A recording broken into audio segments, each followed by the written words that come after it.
Já, ég býð ykkur velkomin á þennan fund í bæjarstjórn Mosfellsbæjar 16. október 2019. Þetta er fundur númer 747 og ég segi fund 16. Það eru 16 mál á dagskrá á þessu sinni, skiptast þannig að það verða 2 fundargerðir frá bæjaráði eins og er nú oftast.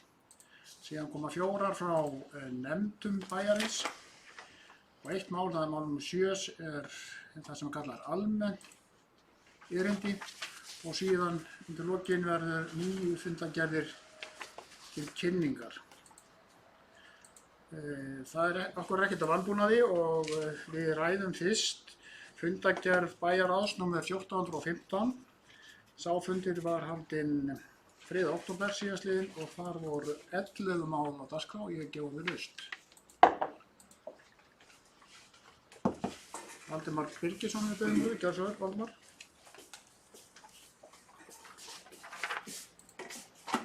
Forseti, ágæta bæjarstjórn. Ég kem hérna upp undir mál nr. 2 sem er frumvarp til laga um breytingu á lögum um grunnskóla.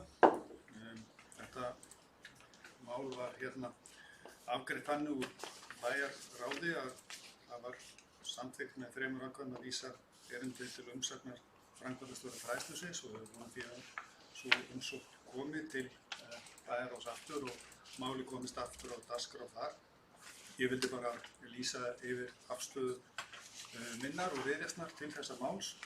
Þarna er sem sagt verið að leggja það til að í stað þess að sjálfstætt starfandi skólar fái 75% af meðal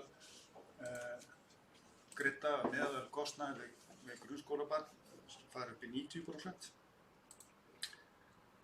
Þetta er réttlætismál að ræða fyrir foreldra og nemendur í grunnskóla. Það er núna þannig að sérskólar fá aðeins 75% af fjármagni frá sveitarfélögum og foreldrar þurfa þá að greiða mismuninn. Það þýðir það að foreldrar sem hafa minni efni hafa ekki sama val og þeir sem hafa meiri efni. Þannig að hér er réttlætismál að ræða og liður í því að auka val foreldra til þess að velja þá skóla fyrir börnin sín sem þeir telja vera best.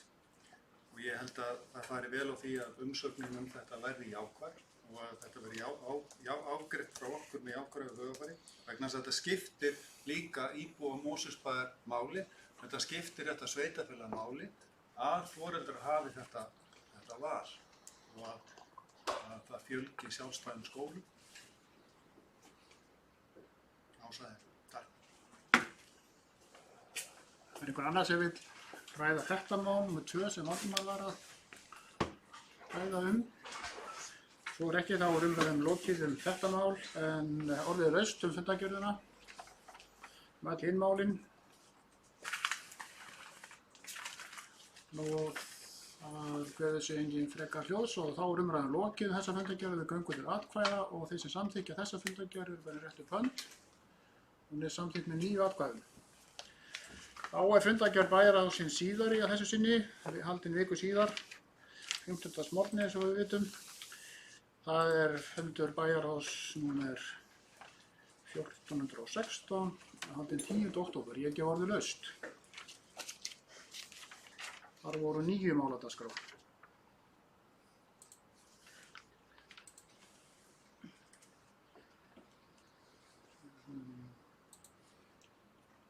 Það kveður sig engin hljóðs þessa fundargerð, einstökum á þar.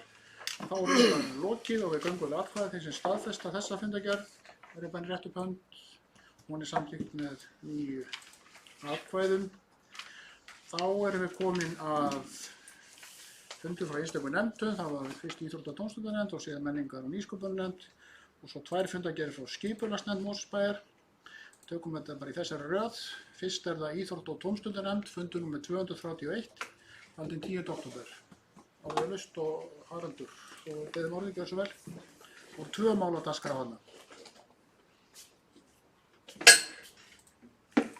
Forseti, bara við langaði örstutt að koma hérna upp undir máli nr. 1.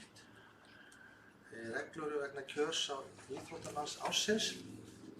Þetta sígilt og gott umræðuefni í bæjarfélaginu, ekki bara í bæjarstjórn eða íþrótta- og tómstundunefnd, heldur bara meðal íbúa. Því að svona sitt sýnist hverjum hvernig þessar reglur eigi nú að vera.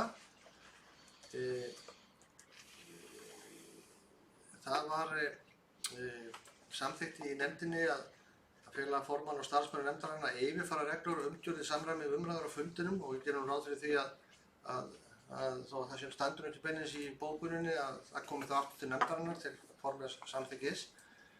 En mér langaði bara að vekja athygli á því að eitt af því sem hefur verið rætt og hugsanlega mætti betur fara í reglunum, en vek líka athygli á því það ekki allir sammála því og þetta snýst ekki flokkspólitík eða eitt slíkt, það að reglurnar í dag eru þannig að ef íþróttagrein stunduð í Mosfellsbæ, það sé boðið upp á hana í Mosfellsbæ, að þá getur íþróttamaður eða kona sem að stundar þessa íþrótt í öðru bæjarfélagi, hjá öðru íþróttafélagi sem ekki í Mosfellsbæ, ekki orðið gjaldgengur til kjörs á íþróttamann eða konu Mosfellsbæjar. Og þetta hefur til að mynda haft þær orsakir að íþróttamenn sem til að mynda hafa keppt og búa hér og eru hér bornir og barnsvættir hafa verið að keppa til að mynda á Ólympíuleikum fyrir Íslandshönd eða heimsmeistaramótum, einhverju slíku, hafa ekki verið gjaldgengir eða kjörgengir til þessa kjörs af því að viðkomandi íþróttagrein stunduð hjá íþróttafélagi í bænum. Og mér finnst þetta svona atriði sem að persónulega sem að var eitt af því sem að mætti endurskoða og meðal annars hefur formaður íþrótta- og tómstundunefndar svona reifað það, þannig að ég held að sé bara ágætt að fara yfir þessar reglur.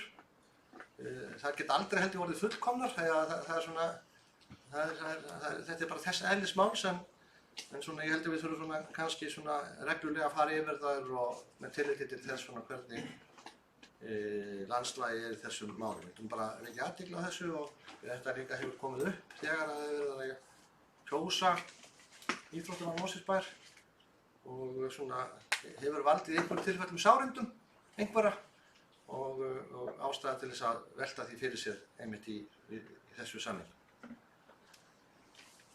Orðið laust fyrsta mál, Sveinn Óskar, gjörðu svo vel.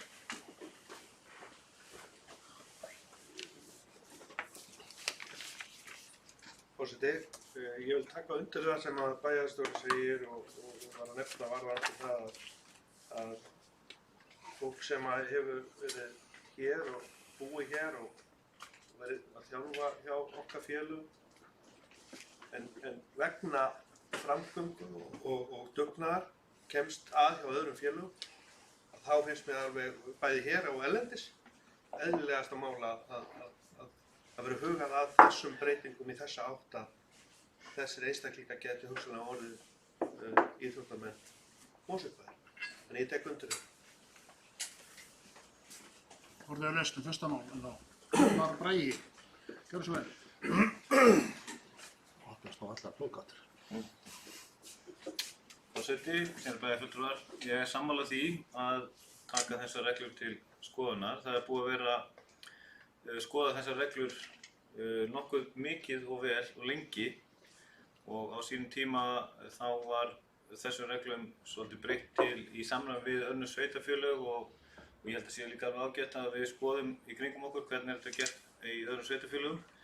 En það sem búið að breyta líka og vert að segja frá að það fyrir cirka 2-3 árum síðan þá var því breytt að allar íþróttagreinar eru til kjörs íþróttamann ársins og íþróttakonu ársins. Áður fyrr var til dæmis bara íþróttakona og íþróttamaður afturheldingar sem var þá bara sitthvor 2 aðilar, en í dag eru þetta orðnir 8-12 aðilar frá félaginu. Einnig var líka breytt á sínum tíma hvernig íbúar máttu kjósa. Áður fyrr var það bara einn aðili sem þurfti að kjósa núna kýs íbúinn jafnt á við nefndarmenn og varamenn. Það sé að 3 aðila. Þannig að það var gert meiri jafnvægi í kringum kosninguna. Þannig að ég held að sé bara mjög gott mál að við séum að skoða þetta því að þetta er mikið mál fyrir auðvitað þá afreks íþróttafólk sem við eigum hér sannarlega í Mosfellsbæ og geta kannski ekki, hafa ekki mörg ár verið gjaldgeng. Orðið er laust. Fyrsta mál en þá. Síðan var annað mál þarna líka. Orðið er þá laust þessa fundargerð. Það kveður sig engin frekar hljóðs þessa fundargerð, þá göngum við til atkvæða og þessi... Fyrirgefðu, má ég í mál nr. 2? Já, gjör svo. Mál nr. 1 er útrætt og gerð svo vel, annars er yfir. Það hefur þennan langa titill Íþrótta- og tómstundafélag Mosfellsbæ fundir Íþrótta- og tómstundanefndar í félögum. Já, forseti, ég kemur upp undir mál nr. 2 og titillinn heitir málsins forseti, ég ætla ekki að lesa hann aftur. Ég bara velta fyrir mér, sko, á síðastlunum árið þegar við fengum svona þessa fundargerð Íþrótta- og tómstundanefndar eftir heimsókn í Íþrótta- og tómstundafélagana, þá gerði ég athugasemdir við það að það væri ekki verið að kalla inn upplýsingar eins og kemur fram í samningunum við félögin að þau skili, til dæmis jafnréttisáætlun, bara það er eitt dæmi sem er áskilið í samningunum eða styrkjunum eða hvað við kallum þetta. Þannig að ég er nú ekki viss hvort einhver situr þennan fund núna sem situr Íþrótta- og tómstundanefndarfundi. Er einhver hér inni sem að, nei, það er enginn, nei. En þá bara svona almennt þá, sko, á finnst mér dálítið sérstakt að þarna það eru 3 félög, reyndar er frestað þarna, sko, fundunum afturhaldingu vegna starfsdagsfélagsins, en þá eru 3 félög, ÖSP, Hestamannafélagið Hörður og Skátafélagið Mosfellsverjar sem kom inn á þennan fund. En það eru engin gögn. Það eru gögn frá ÖSP, en frá Hestamannafélaginu og frá Skátafélaginu eru engin gögn og það er bara sagt okkur til dæmis, og ég er ekki að bera brigður á það, en það ég er bara að taka það fram að mikið og gott starf hjá Mosfellsverjum, en það eru engin gögn til að segja okkur hvers konar starf það er. Hvað þá að það sé verið að gefa þessar upplýsingar sem er áskilið í samningunum að gefa upp, og mér langar bara til þess að ítreka þetta einu sinni enn að það sé gengið eftir því, og þá býst ég við því að það sé framkvæmdastjóri sveitarfélagsins sem getur komið þeim skilaboðum áleiðis til þeirra tengiliða þeirra sem hafa tengst við íþróttafélagin hér innan hús, að það sé kallað eftir upplýsingum í samræmi við undirritaða samninga og það sé lagt fram. Þetta er dálítið galli, sko, líka þegar við fáum svona, ég hefði haft mjög mikinn áhuga að fá bara yfirlit yfir starfsemi Mosfellsverja. Þú veist, ekki þó ég er alveg viss um að það er mikið og gott starf þar, en það samt segir mér ekki neitt vegna þess að það fylgja engin gögn með málunum. Rúnar Bragi, hefur orðið, gjör svo vel, Rúnar. Forseti, bæjarfulltrúar, já, varðandi þessar heimsóknir félagana sem er svona á starfsáætlun Íþrótta- og tómstundanefndar á hverju ári, þessu skipt þannig, allavega eins og ég veit til og það sem ég var formaður nefndarinnar á síðasta kjörtímabili, að það er farið í heimsókn til félagana eitt árið og félögin koma í heimsókn hingað seinna árið. Og svona skiptist þetta þessu fléttað þannig. Félögin eru þau oft þannig að það eru nýjar stjórnir, nýjir aðilar sem koma að, þannig að það er ágætt að það séu heimsóknir allan áslega og oft á tíðum eru þessir fundir með félögunum svona, ef að segja, fræðslufundir starfið sem slíkt. Það er ekki endilega verið að taka á samningunum, heldur þegar samningarnir eru gerðir þá þessi mál sem að bæjarfulltrúarnir Sigurður var að tala varðandi jafnréttisáætlun og þetta er sett auðvitað inn í samningana og ber auðvitað en það getur vel verið og þetta komið fram í samtölunum, en ég er alveg sammála því að þegar að verið að fara sérstaklega út til félagana það er kannski ekki mikið gögn sem er verið að, það er oft, sérstaklega kannski hjá Aftureldingu og hjá Hestamannafélaginu hafa unnið mikið og flottar glærur, verið að kynna félagið. Oft er þetta líka, sérstaklega kannski núna eins og í dag að kjörtímabilið þannig sé nýhafið og fólk sem í nefndinni ekki kannski alveg kunnugt hvernig starf fer fram, þar sem eins og hjá Öspinni eða hjá Mosfjörðum eða annað. Þannig oft er þetta mikið fræðslu, umfjöllun hvernig félagið starfar, hvað margir í félaginu og svo framvegis, en auðvitað væri gott að fá þau gögn sem kynnt á þeim fundi, ég alls sammála því. En hitt að fá þessa varðandi, það sem hann talaði að þá það yfirleitt í kringu samninga viðræðurnar, held ég sem að það óskættir. Já, Haraldur Sölvísson, þú ert einhverjum við. Já, forseti bara örstutt þetta. Eftir því sem ég best veit berast þessar upplýsingar sviðinu, það segja frístundasviðinu, fræðslu- og frístundasviðinu.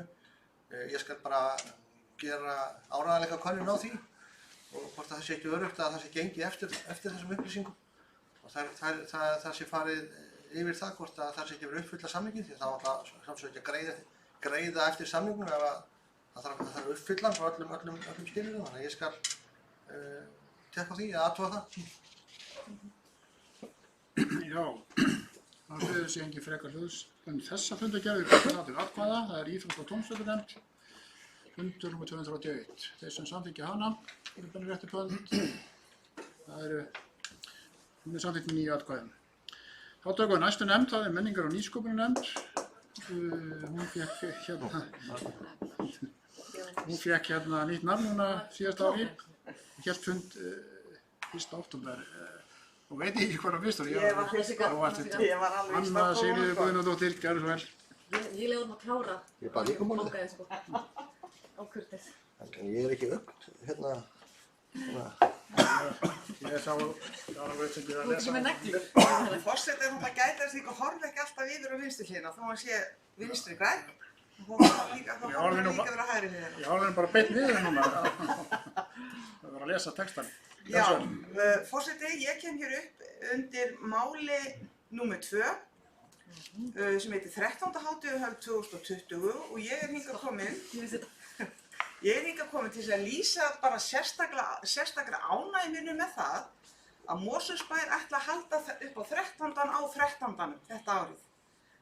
Þetta hefur oft verið rætt hér í bæjarstjórn og held ég árlega á síðasta kjörtímabili og ég hef aldrei farið leynt við þá skoðun mín að mér finnst þegar við erum að halda upp á svona gamla, góða daga og þá eigum við að gera það, við eigum að halda upp á 13. 7. janúar, við eigum að halda upp á 7. júní og 7. júní og aðfangadag á 24. desember. Þannig að reyndar er þetta mánudagur sko og rökin áður voru þau að fólk þyrfti að geta grillað og glensað á 13. og börnin máttu ekki vaka lengi en já, erindið mitt hingað upp var bara það að lýsa sérstaklega ánægju minni með það að geta farið á 13. hátíðarhöld á 13. árið 2020. Já, hvað sem við ræða þetta mál nr. 2. Það er ekki ræða það. Harður, 13. hátíðarhöld 2020 heitir liðurinn, gerðu svo vel. Ég ætla að ræða þetta stóra mál, 13. og hvernig það haldið upp á hann. Þetta hefur orðið til mjög langra og strangra umræðina hér í bæjarstjórn undanförnum árum og ekki síður hefur þetta verið mjög langar og strangar umræðum um þetta bara í samfélaginu og þetta er eins og málið áðan sem ég var að veifa af kvíðan íþróttum að sem þetta snýst ekki pólitík eða hvað þú ert stöddur í flokkum. Ástæðan fyrir því að það hefur verið viðhaft þannig að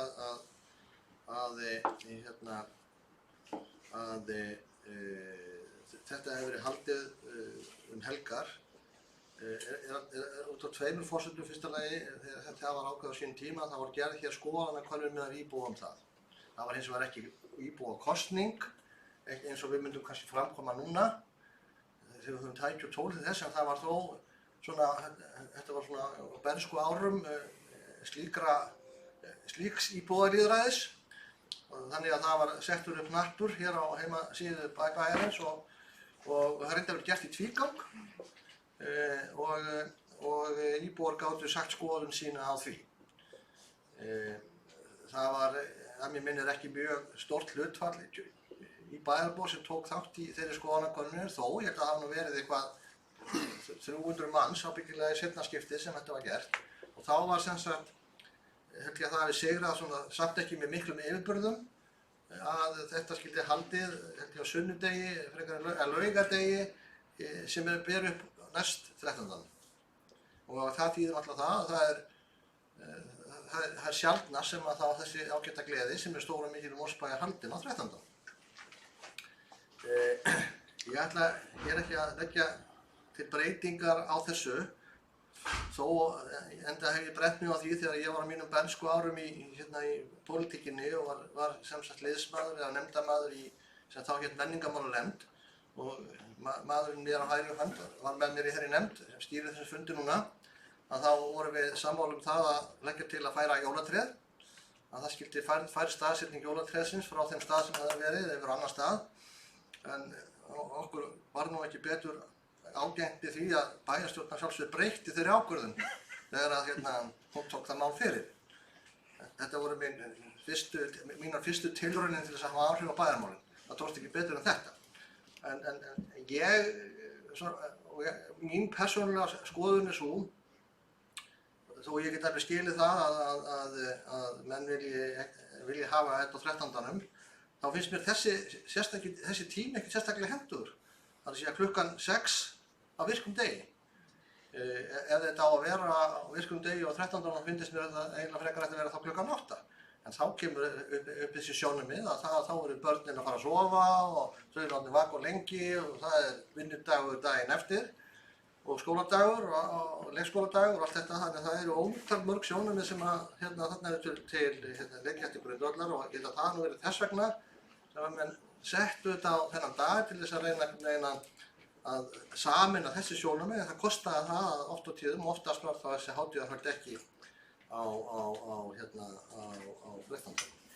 Þannig að ég er ekki fullkomlega sammála þessari niðurstöðu nefndarinnar, bara persónulega. Ég ætla ekki að gera þetta ágreining þá, ætla alls ekki að fara að leggja til einhverja breytingar á því, á fenginni reynslu, en ég vildi nú bara koma þessum sjónarmiðum frá þannig. Já, það eru 3 á mælendaskrá núna. Kolbrún, þú veist, gjörðu svo vel.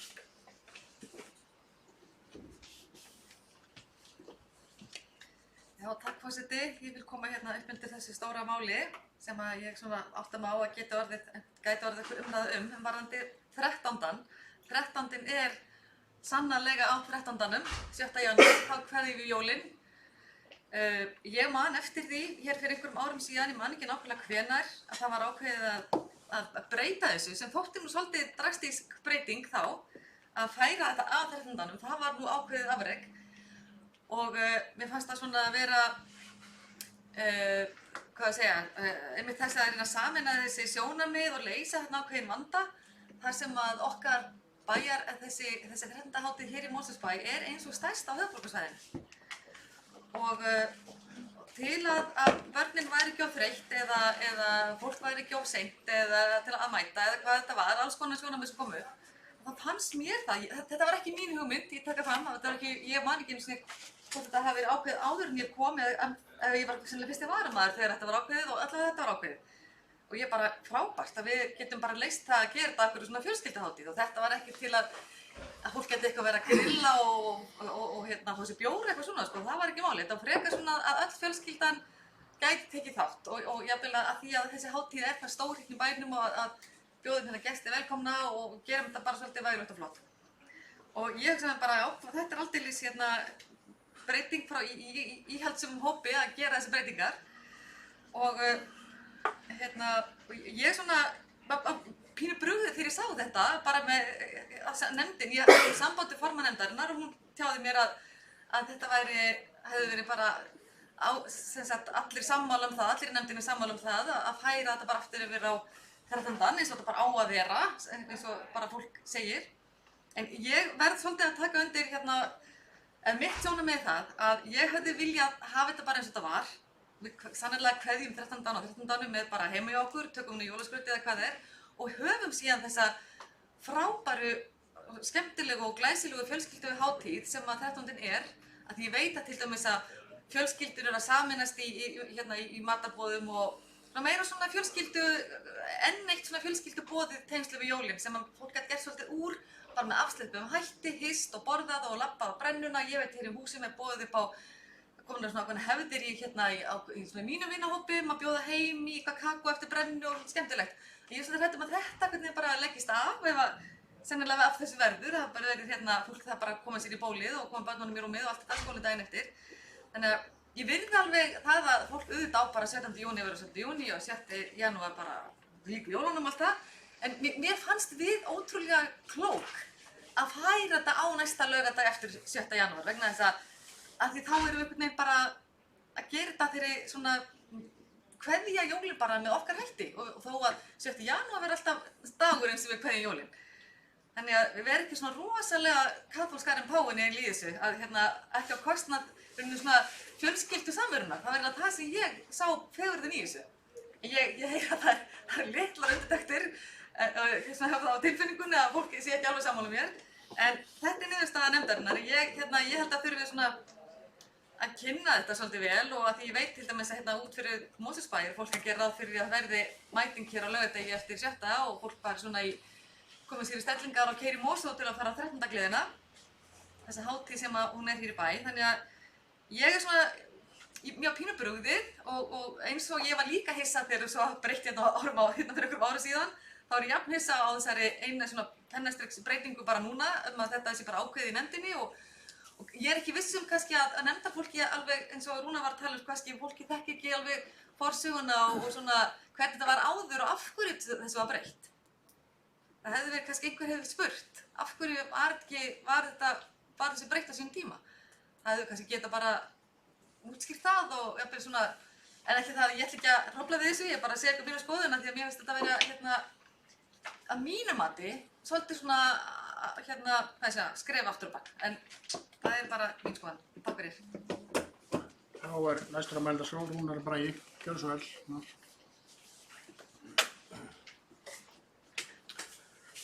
Þetta er bara hljóðar, það komið tillögum að við myndum bara hætta með þess að 13. Nei.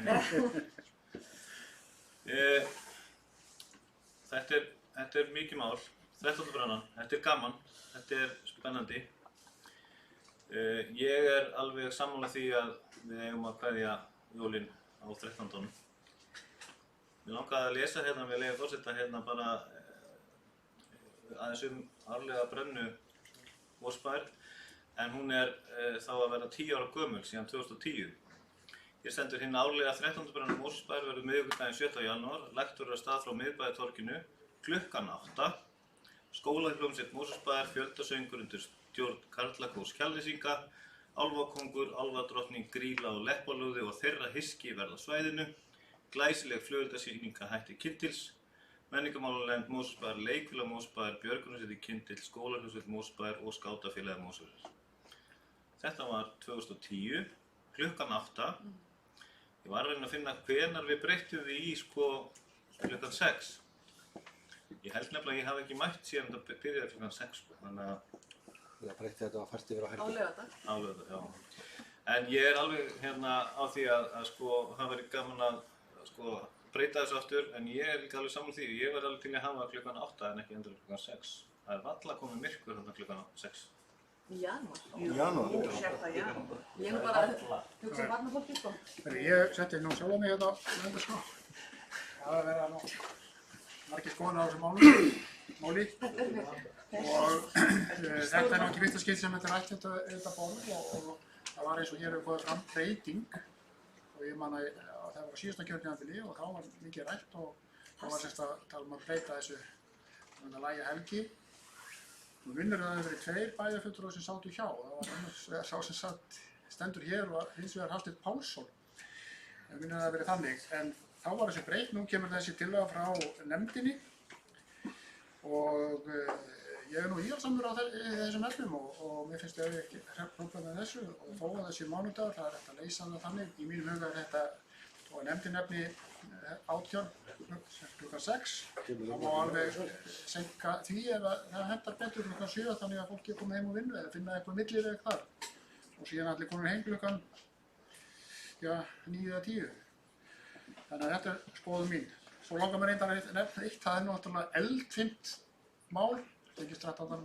og það er flugeldasýningin. Það er, sú umræða er farin á stað, fer fram á stað það flugeldanotkun á Íslandi yfir höfuð og það er ágætt að kasta því upp. Eru menn ekki alveg jafn hamingjusamir í Mosfellsbæ hvort sem verður keypt flugeldar fyrir 200 skall eða 20 skall. Það kasta þessu fram til þessi umræða mun koma, ekki bara sambandi við þessa ágætu frábæri 13. gleði heldur bara almennt í sambandi við Gámarskvölda. En það er einn af mannskap núna, það er Ásgeir Sveinsson, gjörðu svo vel. Forseti, það er áfram sama mál, það er 13. gleði í Mosfellsbæ. Ég er þeirra skoðunar, sem þetta er þverpólitískt, að ég vil endilega að við færum þetta aftur yfir á 13. eins og þetta var hér í gamla daga og ég held að það sé eitthvað sem hægt er að útfæra þannig að sem flesti geta mætt. Það er til dæmis hægt að hafa þetta klukkan 7 í staðinn fyrir klukkan 8 eða 6. Ef að fólk er ekki komið heim og vinnur klukkan 6 þá er þetta hafa klukkan 7 og þá er þetta búið fyrr heldur en þetta væri klukkan 8.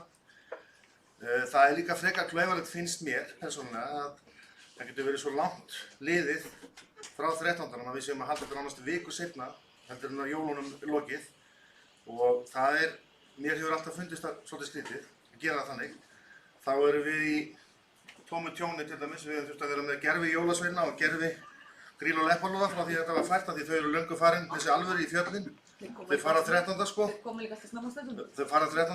og þannig að við erum búin að missa þeim. Það var eitt jólasveinn eftir á 13. Þannig að ég held að svona öllu gríni slettu þá held ég að þetta sé ágætis hugmynd en ég vil samt koma með þá hugmynd að það væri athyglisvert því það er svo auðvelt fyrir okkur að kanna hlutina núna á tækniöld langt síðan það hefur verið gert og það voru fáir sem tóku þátt. Það væri gaman að breyta þessu núna og sjá hvernig það fyrir fólk en það væri athyglisvert að gera bara aftur könnun hvað fólk vil gera og þá eins með tíman og þá er þetta að taka kannski bara svona ákvörðun út frá því hvað bæjarbúar vilja gera. Varðandi það hvort að fólki sé sama hvort að það sé keyptir flugelda fyrir 20.000 eða 200.000 krónur. Ég held að það sé alveg ljóst að það skiptir verulegu máli hvort að það sé ég vil sagt alvöru flugeldasýning eða ekki vegna þess að stór hluti af því fólki sem er að koma sérstaklega kemur utan frá Mosfellsbæ er að koma að horfa á glæsilegustu flugeldasýningu landsins sem er haldin hérna á 13. Sveinn Óskar, þú er beðin orðið, gjörðu svo vel.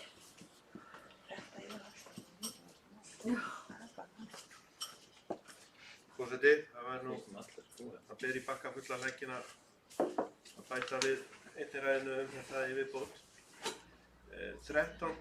er bókað, eða 13. er bókað að 13. hátíðin eigi að vera 7. janúar. Ég hefði eðlilegt verið hægt að segja bara 13. hátíðin á að vera 13. Það er nú ekki flókið.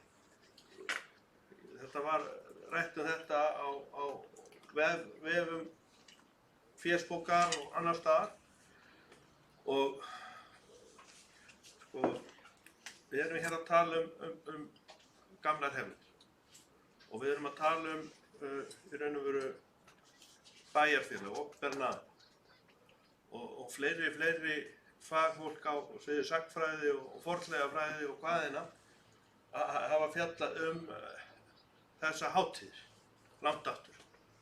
Og jólin er mjög sérstök líka og tengjast 13.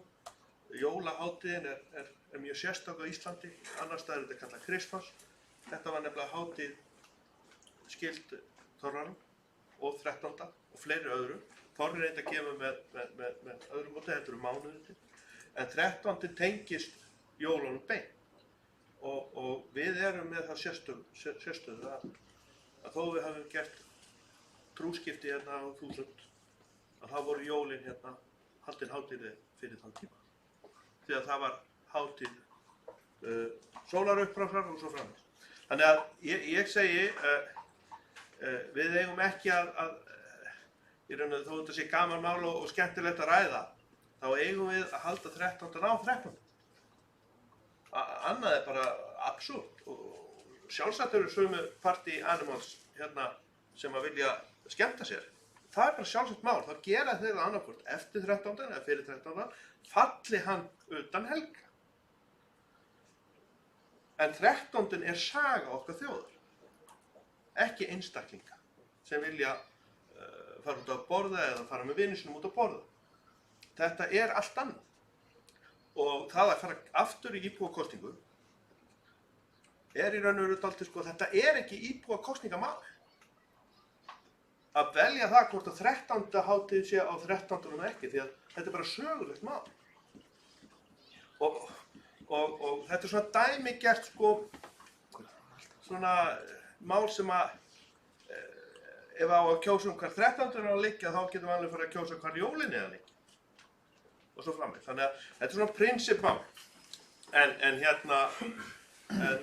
þetta atriði er svona, eins og hefur komið fram, þetta er sögulegt eðlis og mér skipta máli að við séum að kveðja Grýlu og Leppalúða á réttum tíma.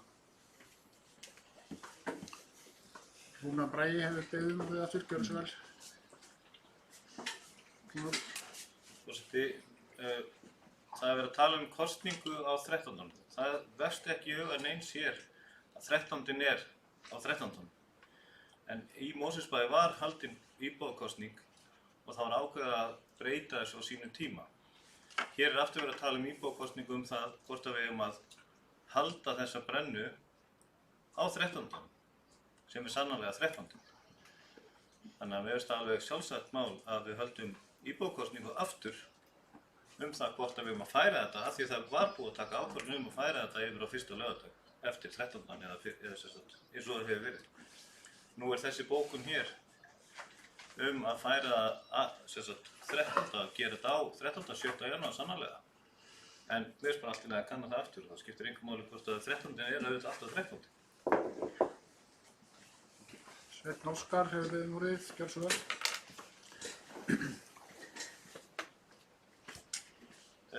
Ég þarf greinilega að ítreka það sem ég var að segja varðandi kosningar almennt. Við þekkjum það að þegar skipulagsmál í ákveðnu svæði þá mæta ákveðnu aðrir sem hafa tíma til að mæta. Við þekkjum það líka þeir sem hafa áhuga á því að hafa alvöru partí helgar vilja þá flytja brennuna fyrir sér þangað. Við erum ekki að tala um þetta. Við þurfum, ef við ætlum að kjósa þetta, þá þurfum að ákveða það hvað stórt hlutfall atkvæði bara eiga kjósa þetta. Vegna þess að þetta er sögulegs eðlis.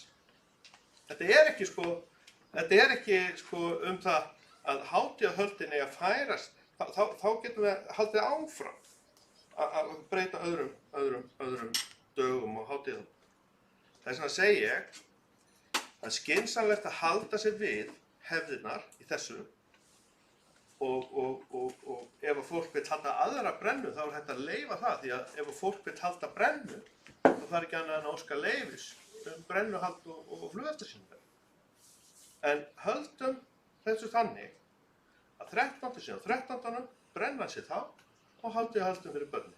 Varðandi það að fólk komast úr vinnu og annað slíkt, það er bara í raun og veru hægt að stýra því með ákveðnum hætti.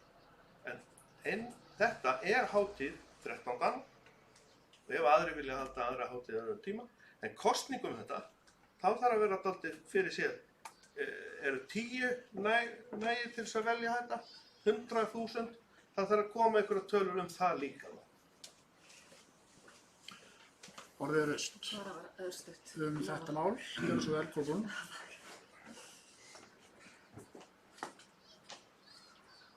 Já, takk forseti. Þetta er nefnilega eina af þessum ótrúlega jákvæða og skemmtilegu fjölskylduhátíðum hérna hér í bæ og mér finnst svo leiðilegt að heyra talað um einhver party animals og fólk þurfa eitthvað að vera að fá sér bjór og steik helgar eitthvað svona. Við tökum þetta ekki þangað.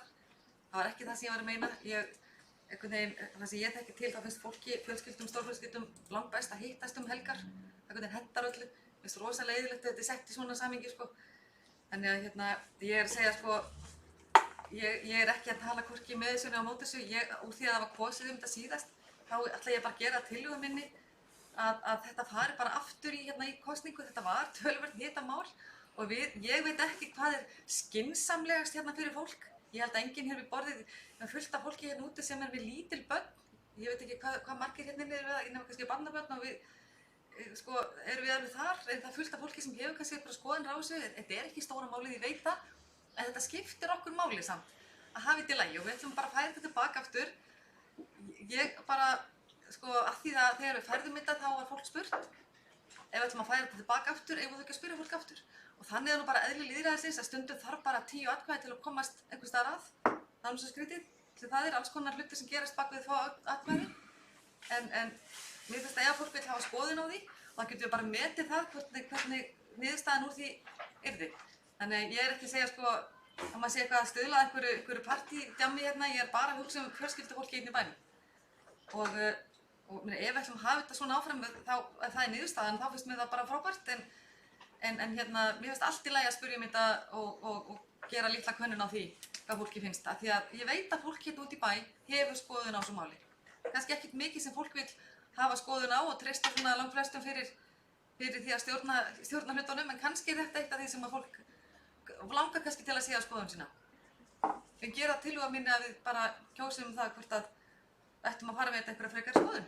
Heldur hann að samþykkja akkurat það sem var gert niðurstaðan nefndarinnar. Ég bara svona, veit það ekki, hvort að það verði einhver niðurstaða.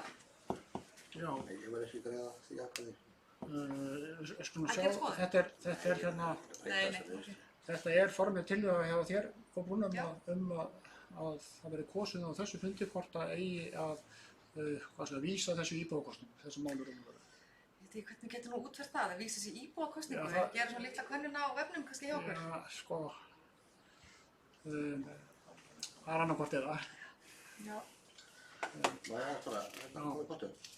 Já, þú ert næstur Haraldur. Það var bara östuð hann mín til að, eins og ég sagði áðan, við sem ekki að hrófla við þessari niðurstöðu nefndarinnar. Hins vegar bara þetta ágætis umræða, það er ágætis pæling hvort að við eigum að fara í einhverja íbúakosningu út af þessu, en þá er eitthvað sem ég finnst þurfa að ræða þá með eitthvað hætti þessi gert og svo framvegis og aðeins. Og það held ég að finnst mér ekki kannski mjög skynsamlegt að fara að ákveða það á þessum fundi. Þannig að ég mun allavega greiða þessari niðurstöðu nefndarinnar atkvæði og mér finnst því sem ég bara sjálfsagt að við hvert og eitt ræðum það við okkar nefndarfólk og það ræði það þá í framhaldinu, hvort að það vilji skoða þetta eitthvað frekar í framhaldinu, hvort að ég þá að kjósa þetta eða hvað, það finnst mér ágætis hugmynd, en mér finnst kannski ekki kannski mjög fer að fara að taka fram fyrir hendurnar á nefndinni með þeim hætti hér að fara að gera það á þessum fundi. Þannig að ég ætla allavega að greiða atkvæði með niðurstöðu nefndarinnar, en ég mun að sjálfsögðu ræða það við nefndarfólki í mínum flokki, fyrir að aðri geri það, að þessar vangaveltur sem hér komum fram verði skoðaðar í nefndar. Ég var búinn að setja mig á andursvæðina. Heldur sem sagt áfram, ég tel það að niðurstaða nefndarinnar að færa þetta til 7. janúar eigi að standa og greiða atkvæði með því.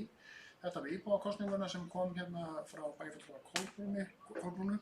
Mér finnst hún ágæt hugmynd, mér finnst hún eigi ekki að vera núna. Þetta var niðurstaða sem má huga því þegar það fer eftir árið eða svo að hugsa það út, ef það er vilji fyrir hendi að fara í íbúakosningu og þá er hún bindandi. En ég er sem sagt bara samþykkur þessari niðurstöðu nefndarinnar og styð hana. En Valva, þú spurði við voru.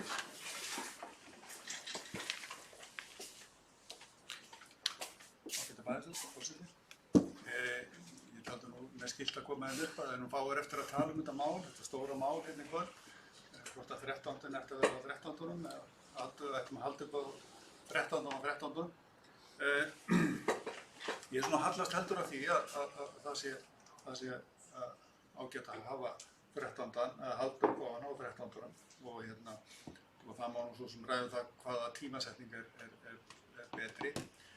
En ég líka á því að þetta sé ágætismál til að kanna hug íbúa, en það þarf líka, eins og komið fram hérna, að vanda svolítið til verka. Ég mæli ekki með því að þetta sé sett bara einhver lítil könnun, heldur að við ræðum þetta, hvernig við berum okkur að því. Af því að eins og sagt hefur verið og eins og sést hér á í kvöld, þá er þetta hitamál og vantarlega hitamál út í bænum og einmitt mál sem að vera ágætt bara hend út og fólk getur rætt og fólk getur ákveðið og eins og komið fram hérna þá er þetta stór hátíð sem er sótt af fólki víða af höfuðborgarsvæðinu og hefur svona mjög góðan róma þessari hátíð. Ég held að það sé ekkert heilagt að halda upp á daginn á 13. Þetta er nú dagur sem hefur færst til og upphaflega var þetta nú fæðingardagur, talið vera fæðingardagur Krist og áður en hann færðist, þannig að allt breytist og ég svo sem sé ekkert að því að halda upp á að sé kosti þess að vera með þessa hátíð um helgar, en líka að ég sé heldur ekkert að ég haldi þetta á mánudegi eins og núna og ég hallast frekar því, en ég er absolutt hlynntur því að þetta fari í íbúakosningu, hvort sem það verður fyrir þetta ár eða síðar. Við höfum að því. Margrét Guðjónsdóttir, gjörðu svo vel.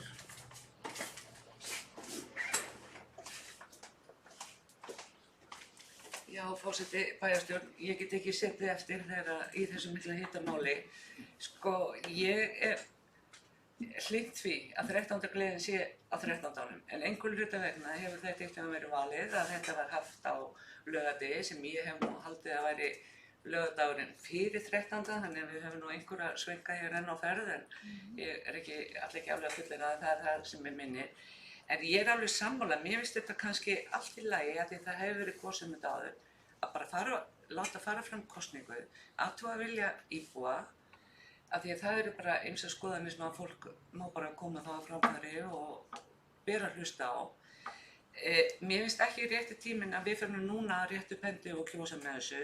Þetta þarf þá frekari umræðu og hvernig á að stilla upp þessari kosningu. Þetta er það sem ég hef að segja 13. brenn. Eru fleiri sem vilja ræða málið? Má ég bara að því að hann tillögu? Já, já, sem sagt, nei, sko bara, ég held að það sé rétt að við gerum örstutt hlé til þess að ræða aðeins hérna ákveðna afgreiðslu.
Við hefjum þá fund á 9 og er einhver sem vil ræða þriðja mál, nei fyrirgefið annað mál. Svo er ekki einhver sem vil ræða fyrsta mál eða þriðja mál í fundargerð menningar og nýsköpunarnefndar. Rúnar Bragi hefur beðið um orðið, gjörðu svo vel.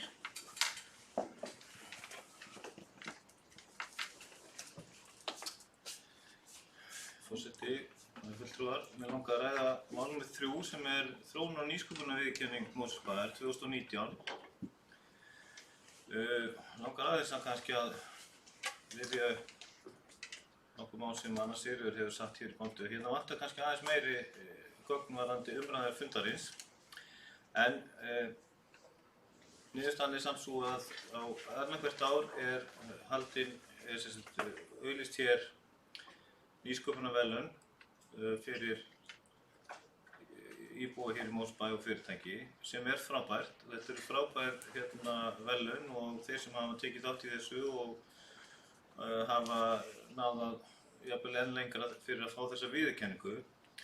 Mér langaði bara að velta því fyrir mér, kannski að koma til nefndarinnar, að því ég er að lesa bara reglurnar, þetta eru gamlar reglur, hvort að við hefum ekki aðeins að bara endurskoða reglurnar og gera það svolítið, minnst það svolítið flóknar og stigagjöfin líka en mér finnst viðurkenningin frábær og eiga sannarlega skilja að vera hún var hér áður á hverju ári en stundum finnst mér, ég veit ekki hvort það sé lýjandi fyrir þá sem að sækjum að þetta sé eitthvað flókið.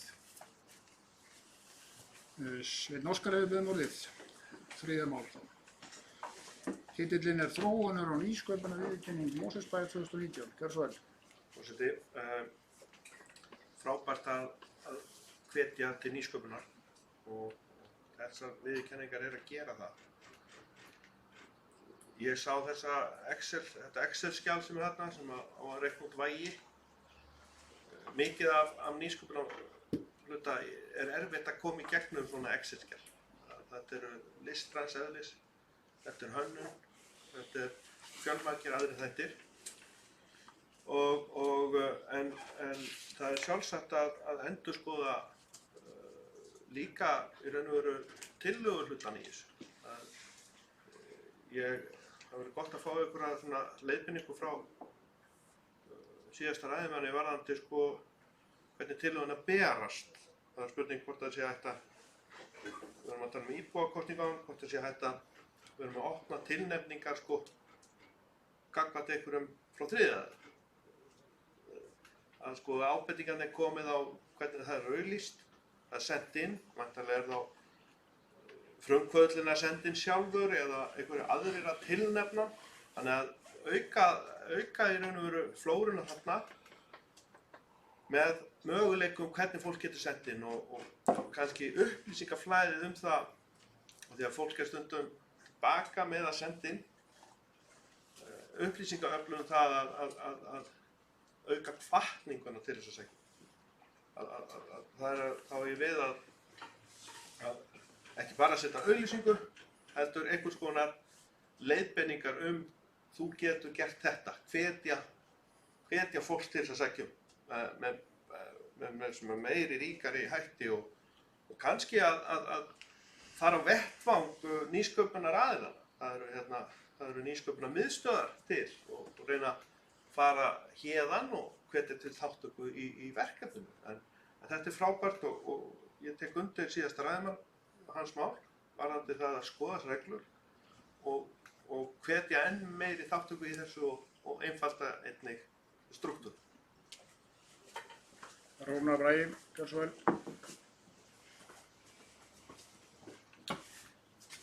Forseti, kannski, ég veit ekki hvort ég svara spurningunni en allavega mér langar auglýsingin sem slík sem að fer út finnst mér alveg góð og gild. Það er svolítið verið að það er óskað, eins og þetta er fylgir gögnunum að það er óskað eftir hugmyndum eða verkefnum sem styrkja ímynd Mosfellsbæjar sem heilsubæ með fjölbreytta starfsemi á sviði heilsueflingar og eða heilsutengdrar ferðaþjónustu. Því var breytt á sín tíma þar sem að Mosfellsbæjar er heilsueflandi bær. Það sem var líka gert síðan í þessum var að það var bætt í reglurnar neðsta liðnum þar nefndin vildi fá óska eftir því að fá umsækjendur til sín. Því að oft þegar að verið að sækja svona nýsköpun, þá erfitt að koma inn á blað.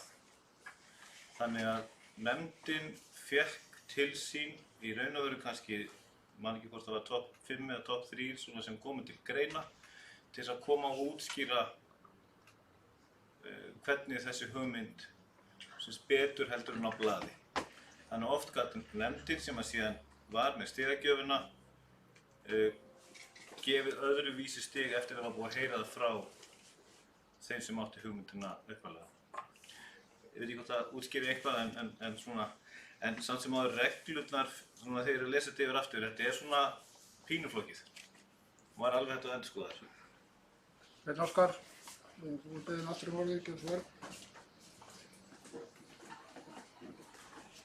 Þetta ég vil þakka fyrir þessu útskýringar. Jú, auglýsingin er góð og gild og það sem ég myndi vilja sjá er að opna meira á það svið sem að þátttakendur geta tekið þátt í, að það sé ekki þrengt með heilsueflandi eitthvað, þetta er opna fyrir bara kynslóðir sem dæmi. Þetta er ungt fólk, þetta er eldra fólk. Við erum að tala um einstaklingar sem að eru í alls konar hobby. Þannig að þetta er kannski til þess að hvetja til nýsköpunar í tengslum við kannski víðara svið, ekki þrengja við eitthvað ákveðið svið, heldur hafa bara nýsköpunarverðlaun Mosfellsbæjar og ekki loka við eina íþróttagrein frekar en varðandi íþróttamann ársins eða íþróttamann Mosfellsbæjar. Þetta víkka sviðið og hafa. Við erum að koma vel yfir 11.000 manns hérna, sem búum hérna og fer fjölgandi, þannig að það eru mörg að taka í þessu og að gera opna á svið. Þannig að það er kannski það sem ég vildi enda á og sjálfsagt að einfalda stigagjöf og líka hafa hana gagnsæja.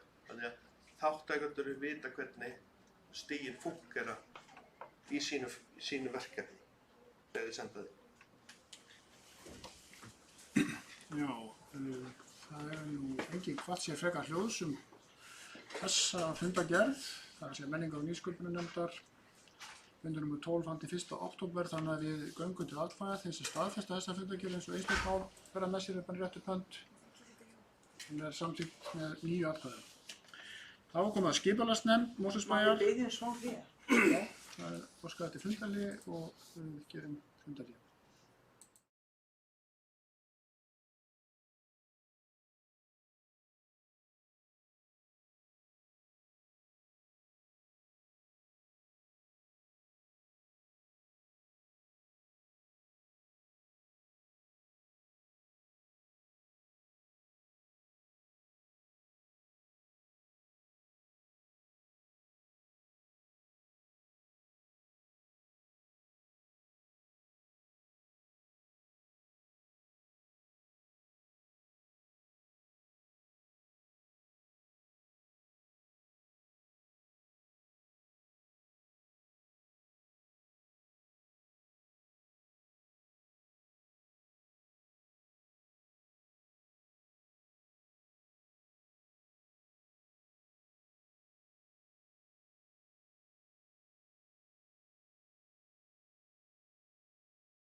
Við hefjum þá fund á 9 og ræðum næst fundargerð frá skipulagsnefnd Mosfellsbæjar á fundi nr. 497 og hann var haldinn 4. október síðastliðinn.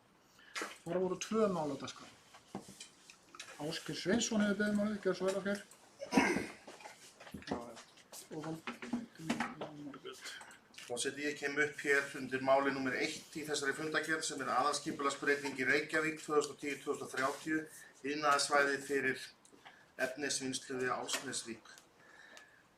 Þann 27. september óskaði skipulagsnefnd eftir kynningu frá Reykjavíkurborg frummatsskýrslu þetta verkefni og svo kynning var haldin 30. september þar sem að skipulagsnefnd satt og ásamt þeim fulltrúum bæjarstjórn sem að hafði verið boðið á það kynningu og gátu þegið það boð. Ég vildi bara vekja athygli á þessari skýrslu og hvet fólk sem að er ekki þegar búið, sem ég efast nú ekki inn á síðan náttúrulega, hún að kynna sér hana vegna þess að þetta er stórt og mikið mál og á sér kannski svolítið langa sögu og það er komið þannig í ferlinu að það er farið að styttast í það að það verið tekin endanlega ákvörðun færslu á björgun frá höfðanum niðri Reykjavík upp í Álfsnesvík í Reykjavík og þannig að ræða landfyllingu og höfn fyrir efnisvinnslusvæði björgunar og eins og einhverju vita þá var gert samkomulag milli Faxaflóa og Hafnarbjörgunar að fyrirtækið myndi loka svæðinu sem voru á núna 31. maí 2019 og það hefur þegar verið gert. Þannig að það er engin starfsemi í björgun eins og og það sem þeir eru að horfa á er að þetta verið klárað að ganga frá öllum þeim atriðum sem það þarf að ganga frá til þess að fyrirtæki fái leyfi til þess að flytja starfsemina upp í Álfsnesvík. Þetta er stórt og mikið mál og þetta þarf að breyta bæði aðalskipulagi Reykjavíkur, það þarf að breyta deiliskipulagi Reykjavíkur og það þarf að breyta svæðisskipulagi höfuðborgarsvæðisins til þess að það náði fram að ganga og undir liggja gríðarlega miklar rannsóknir og víðtækar bæði á umhverfisþáttum og öðru slíku og þarna í þessari frummatsskýrslu er tekið á þessum þáttum og þetta er útskýrt mjög vel og þetta mál á eftir að koma hér inn á borð bæjarstjórnar þegar það verður tekin endanleg ákvörðun þetta mun að sjálfsögðu koma líka inn á borð svæðis skipulagsnefndar höfuðborgarsvæðisins þar sem að ég sitt sem fulltrúi Mosfellsbæjar ásamt Sveini Óskari Sigurðssyni fulltrúa Miðflokksins og við munum að sjálfsögðu gæta í hvívetna allra þeirra hagsmuna Mosfellsbæjar sem að við getum í þessu máli og þess má geta að við bókuðum þarna í skipulagsnefndinni athugasemd sem var send til þeirra varðandi þá kannski umhverfisþætti, varðandi umferð, varðandi hljóðmengun, varðandi sjónmengun, varðandi fok og annað slíkt. En þetta mál skiptir okkur málið, þetta er í bakgarðinum hjá okkur, þó þetta heitir Reykjavík. En ég finn það og heyri það að þeir sem eru að ræða þetta, þeir hafa miklar áhyggjur af þessu. Við hefum svo sem auðvitað vilja sleppa því að fá þetta á þessa staðsetningu, en eftir að hafa verið gerðar miklar rannsóknir á þessu þá var þetta langhagkvæmasta staðsetningin fyrir björgun. Og þess má geta að það er verið að gera mjög ítarlega kröfur til þessar starfsemi og miklu ítarlegri kröfur heldur en að þeir þurftu að fara eftir í gömlu verksmiðjunni sem hann er að höfða. En ég vildi bara vekja athygli á þessari skýrslu og vegna þess að fólk hefur áhyggjur af þessu og það er fínt að hafa hana fyrir fram að sig vegna þess að það er svolítið mikill misskilningur í gangi hvað þetta varðar en þetta kemur til með að vera tekin endanlega ákvörðun þetta á allra næstu misserum og þá verður þetta kynnt vel og rækilega. Takk fyrir. Valdimar, ég held að þú hefur verið næstur og síðan Margrét. Gjörðu svo vel, Valdimar Birgisson.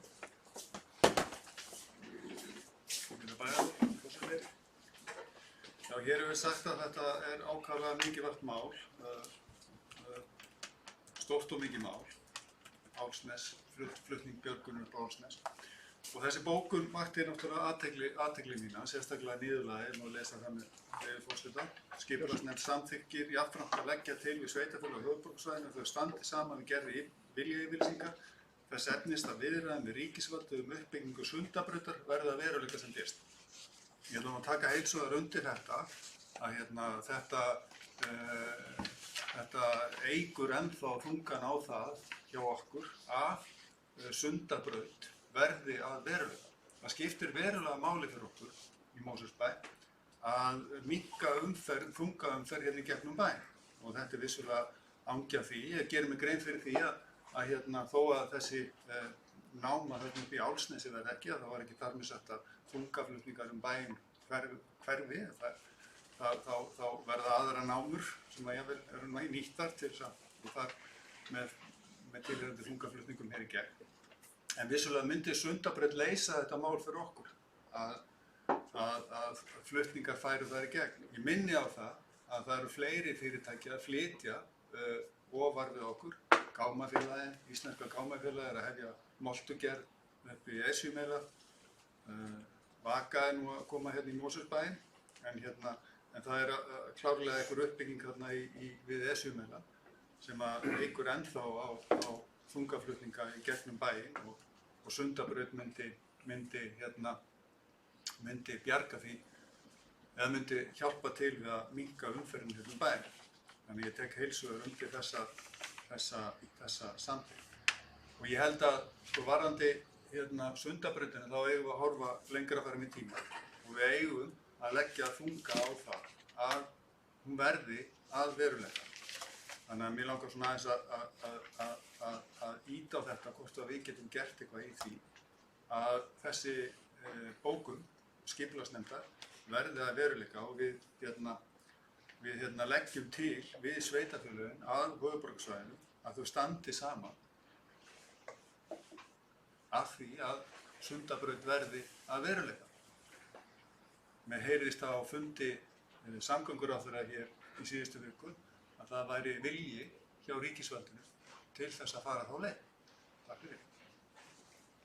Já, þá er það Margrét Guðjónsdóttir, gjörðu það.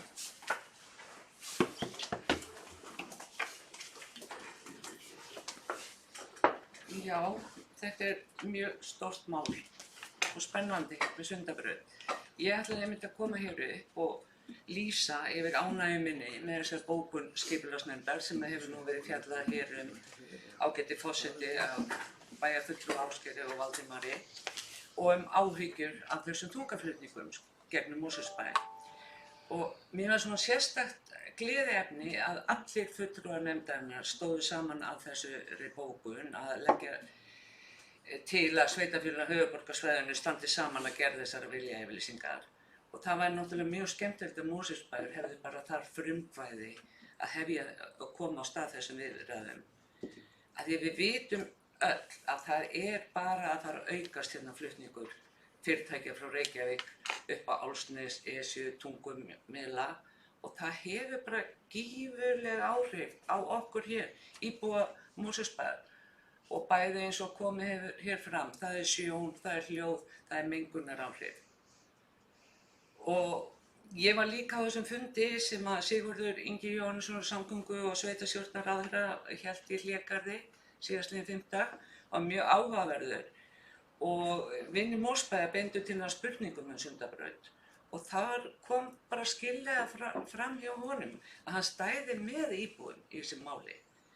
Reyndar fannst mér nú ekki annað hægt að skilja á honum en hann undraðist að það væri ekki bara kominn frekari þrýstingur með Sundabraut. Þannig mér finnst við eigum þarna hauk í horni og mér finnst að við eigum að leggja allt kapp á að reyna að fá Sundabraut á stað. Takk. Já, það er tveir mældarskráðar, Ásgeir Sveinsson lestur og síðan Sveinn Óskar. Það er áfram sama mál, þó að sé rætt Sundabraut sérstaklega. Það er flutningur í Álfsnesvík hjá Björgun. Það er hárrétt að Sundabraut myndi hjálpa mikið við þetta. Ég vil samt benda á það varðandi þungaflutningana í gegnum bæinn okkar. Að það var þannig eftir að Björgun var lokaðir á Höfða, þá fara allir þungaflutningar sem að sú starfsemi hafði með að gera í gegnum Mosfellsbæ í dag. Vegna þess að í dag sækja þeir efnið í 2 námur hér í Hvalfirði, þannig að sú umferð er öll á Vesturlandsveginum í dag sem að hún var ekki þegar Björgun var niður frá.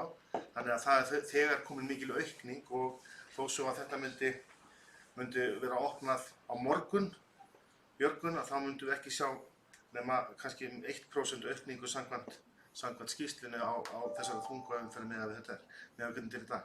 En Sundabraut að sjálfsögðu í umræðinni og eins og hefur komið fram hjá ráðherra þá horft á það að hún verði tekin af dagskrá í einkaframkvæmd og það sem að ef við samþykkjum þessa fundargerð skipulagsnefndar að þá erum við einfaldlega að þrýsta á þessa aðila og ég held að það sé bara hið besta mál og varðandi það að það sé ánægjulegt að allir fulltrúar hinna ólíku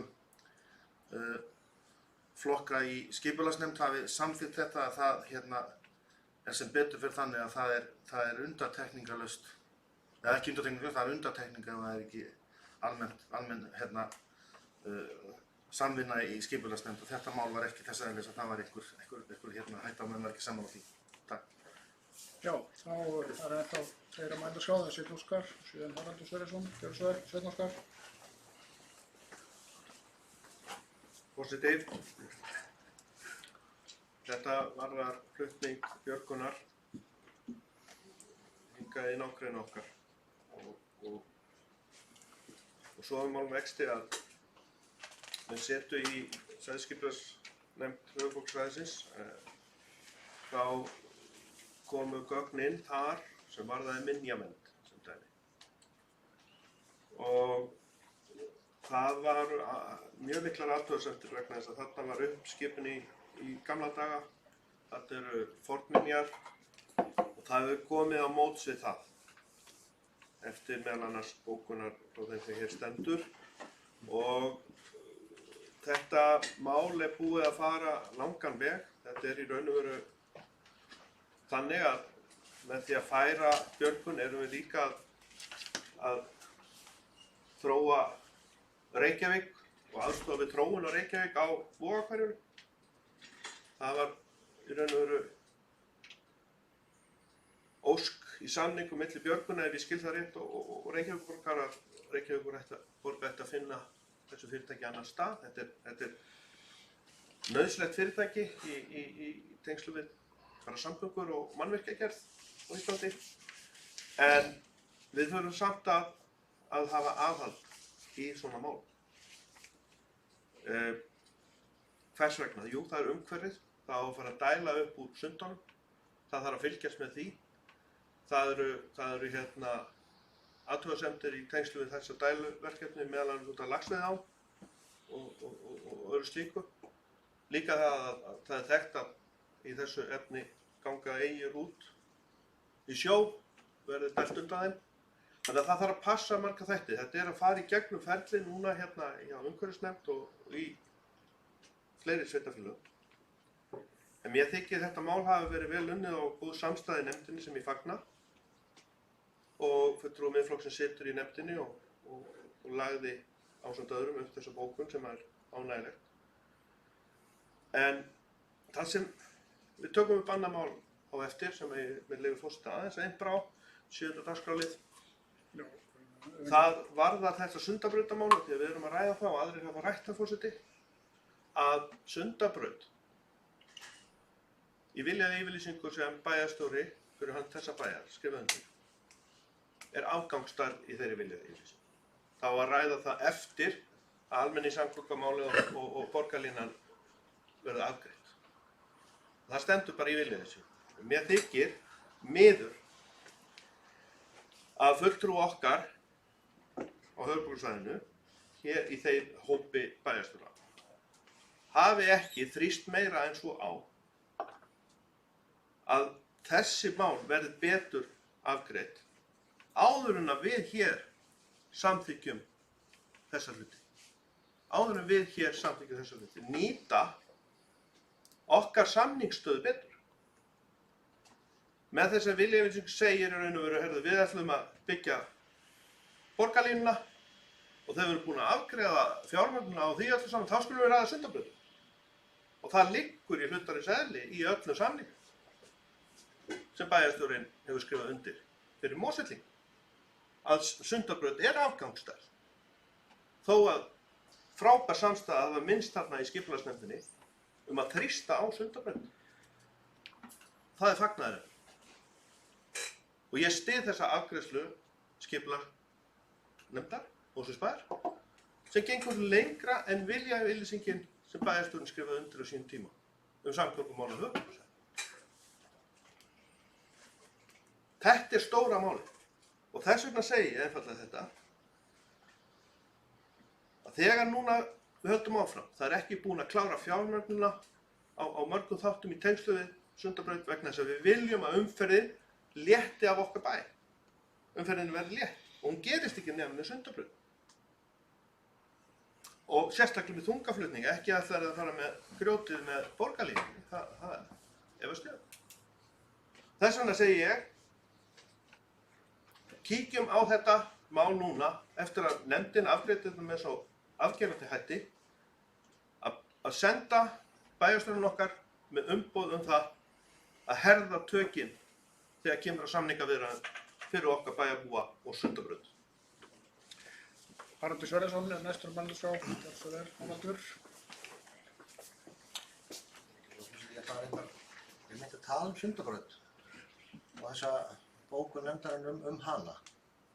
Ég ætla að geyma umræður samgöngusáttmálann, það var reyndar engin viljayfirlýsing, það er samningur sem þarfnast staðfestingar bæjarstjórnar og hér verður vartar lagt til að fara hér í 2 umræður en ræðum það og eftir. Bara aðeins Sundabraut, ég fagna því að við og nefndin spyrði þetta tvennt saman og Sundabraut til góðs fyrir Mosfellsbæ, örugglega eins og landsbyggðina alla og höfuðborgarsvæðið. En mér langar samt að upplýsa það eða segja ykkur mína skoðun á því að Sundabraut er engin allsherjar lausn hér fyrir höfuðborgarsvæðið og ekki allsherjar lausn fyrir Mosfellsbæ. Jú, hún mun hjálpa okkur en þær framkvæmdir sem að forgangsraða hefur verið í samgöngusáttmála eru að mínu mati mun mikilvægari til skamstíma minnskosti heldur en Sundabraut. Af hverju segi ég þetta? Jú, vegna þess að meðaltalsumferð á Vesturlandsvegi, það sé að svoköldu ADU umferð og niðurstöður hennar svo að 85% af þeirri umferð sem fer á Vesturlandsveginn að fara annaðhvort til Mosfellsbæjar og stoppa þar eða að fara Þingvallavegi. 15% af þessari umferð að fara komandur á landi og þá í gegnum Mosfellsbæ hingað og til Reykjavíkur, annaðhvort stoppa hér til Reykjavíkur. Þetta er meðaltalsumferðin, þetta á ekki við umferð á föstudagseftirmiðdögum á sumrin til eða sunnudagseftirmiðdögum á sumrin til þegar mikið stærra hlutfall að fara út á land. Og þannig að sjálfsögðu er Sundabraut til góðs fyrir Mosfellsbæ en líka ber að hafa það í huga að þessi 15% sem að eftir standa að meðaltali mun ekki öll fara Sundabraut. Við munum einhverju leyti halda áfram að keyra gegnum Mosfellsbæ því að Sundabraut á eftir að tengjast við gatnakerfi Reykjavíkurborgar og menn eru nú það sem hefur vefjast fyrir fólki Sundabraut nákvæmlega þetta, hvernig á að tengja hana við Reykjavík. Reykjavíkingar eins og það tóku það ákvörðun eða borgarstjórn í Reykjavík tóku það ákvörðun að útiloka bestu tengingun og byggja það hverfi sem voðahverfi. Það hefði verið besta tengingin fyrir Sundabraut til Reykjavíkurinn og höfuðborgarsvæðið. Hún útilokuð í dag. Tillaga samgönguráðherra gengur út á það að byggja lágbrú. Afleiðingar þeirra sem á að tengjast á við Holtagarða, afleiðingar þeirra ákvörðunar eða þeirra framkvæmdar til að það kostnaðar við, afleiddur kostnaðar við þá tengingu örugglega meira heldur en gerð Sundabrautar sjálfrar vegna færslu á Sundahöfninni. Það komist ekki lengur skip inn í höfnina. Það þegar búið að álykta Faxaflóahöfnum með þessi ófærleið. Eftir stendur þá að byggja jarðgöng. Jú, það getur verið að það sé skynsamasta leiðin og þá þarf líka að finna því stað hvar hún á að koma inn í Reykjavík. Að mínum að þetta er mikilvægasta tengingin, hluti Sundabrautar einmitt fyrir okkur, nú að minnst til skamstíma, þessi tenging frá Grafarvoginum og inn í Reykjavík til þess að létta Ormsbrekkunni. Það er okkar flöskuháls í dag. Þess vegna erum við í biðröð hér á Vesturlandsveginum. Það er ekki vegna þess að Vesturlandsvegur ber ekki umferðina, vegna þess að Ártúnsbrekkan og tengd gatnamót og tengdar stofnbrautir eru fullar af bílum. Og að hluta til er verið að leysa það með framkvæmdum í samgöngusáttmála sem verður hér til umræðu eftir. Stokkar, Sæbraut, borgarlínu, gatnamót, bústaðavegar, Sæbrautar og stokk á Miklubraut og fullt af öðrum framkvæmdum og senna forgangsrein og vonandi forgangsrein á Vesturlandsvegi. En það að flytja umferðina sem fer í dag Gullinbrú og tengi síðan inn í Ártúnsbrekkuna, ef það er það létt á þeirri umferð, myndi það vera mjög mikil samgöngubót fyrir Mosfellinga. Vegna þess að það var mjög greiðari leið fyrir okkur að komast leiðar okkar. En með þessu er ég ekki að segja að Sundabraut sé ekki mikilvæg, mjög mikilvæg. Við viljum að sjálfsögðu fá Sundabraut. En hún það gæti verið margar aðrar framkvæmdir, minnst til skamstíma, sem eru mikilvægir fyrir okkur í samgöngulegu tilliti. Og svo er Sundabraut fullgerð Sundabraut er þá frá Grafarvogi með tengingu yfir Elliðavoginn einhvern veginn inn í Reykjavík sem flóknasta aðgerðin. Síðan er þá önnur tenging frá Grafarvogi út í Geldinganes, frá Geldinganes út í Gunnunes og síðan eftir Gunnunesinu og Álfsnesinu og þar þarf að síðan tengja yfir Kollafjörð upp á Kjalarnes. Þetta er gigantísk framkvæmd og hún mun ekki verða Mosfellingum að neinu marki til góða fyrir öll þessi framkvæmd. Það er að segja, þegar við tala Sundabraut sem slíka, þá tek ég tenginguna frá Grafarvogi yfir til Reykjavík út úr Svega, en Sundabraut, hún mun ekki verða Mosfellingum góða fyrir öll þessi framkvæmd. Og það gerast ekki á morgun. Það gerast ekki hinn daginn heldur og ekki næsta ári. En það sem við erum að gera núna er mjög mikilvægt fyrir okkur og nauðsynlegt. Sundabraut er líka mikilvægt fyrir okkur en hún mun ekki verða til ekki morgun og ekki hinn og ekki næsta ári. Allavega ekki skiljiði öll sem slík. Vonandi verður þessi fyrsti hluti hennar tilbúin sem fyrst, því það mun til skamstíma hjálpa okkur mikið. En vandamálið er það að borgarstjórn Reykjavíkur hefur ekkert haft sérstakan áhuga á því verkefni og er búin að mínum mati að útiloka besta mögulega tengingumöguleika til Reykjavíkur. Og það verður ekkert aftur tekið. Þess utan sem að við myndum líka vekja athygli á því að Sundabraut kom í öllu sínu veldi, alla leið upp á Kjalarnes. Það munu þungaflutningar vera áfram í gegnum Mosfellsbæ. Það munu ekki þungaflutningar vilja fara og enda út á Holtagörðum eða í Laugarnes eða hvað sem þessi tengingu nú enda. Vegna þess að meira en helmingurinn íbúum Hörgársvæðis, 60–70% og uppbyggingarsvæðum eru Mosfellsbæjar megin eða norðan megin við þá tengingu, þannig að það mun áfram vörubílar og þungaflutningar gegnum Mosfellsbæ þráttur Sundabraut. En ég vil samt ekki draga úr því að hún er mikilvæg. Ég vil bara vekja athygli á því að hún er kannski ekki alfa og omega, til langstíma mikilvæg, en til skemmri tíma eru kannski aðra framkvæmdir mikilvægir.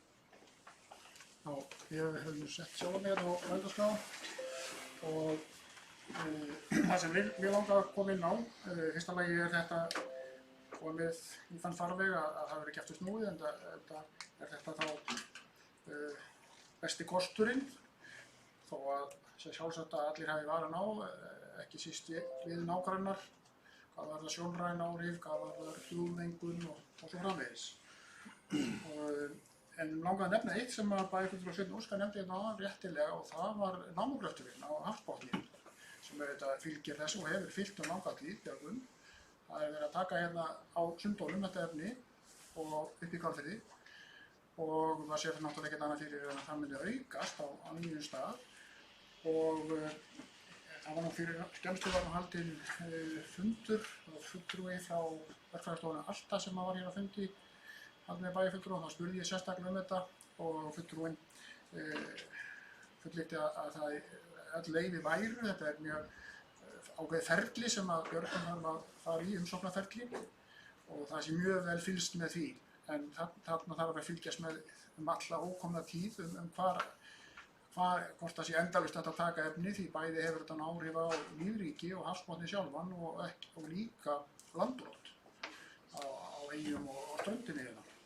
Ég vildi nú nefna þetta. En það einn að mældaská og það Sveinn Óskar Sigurðsson. Gjörðu svo vel, Sveinn Óskar.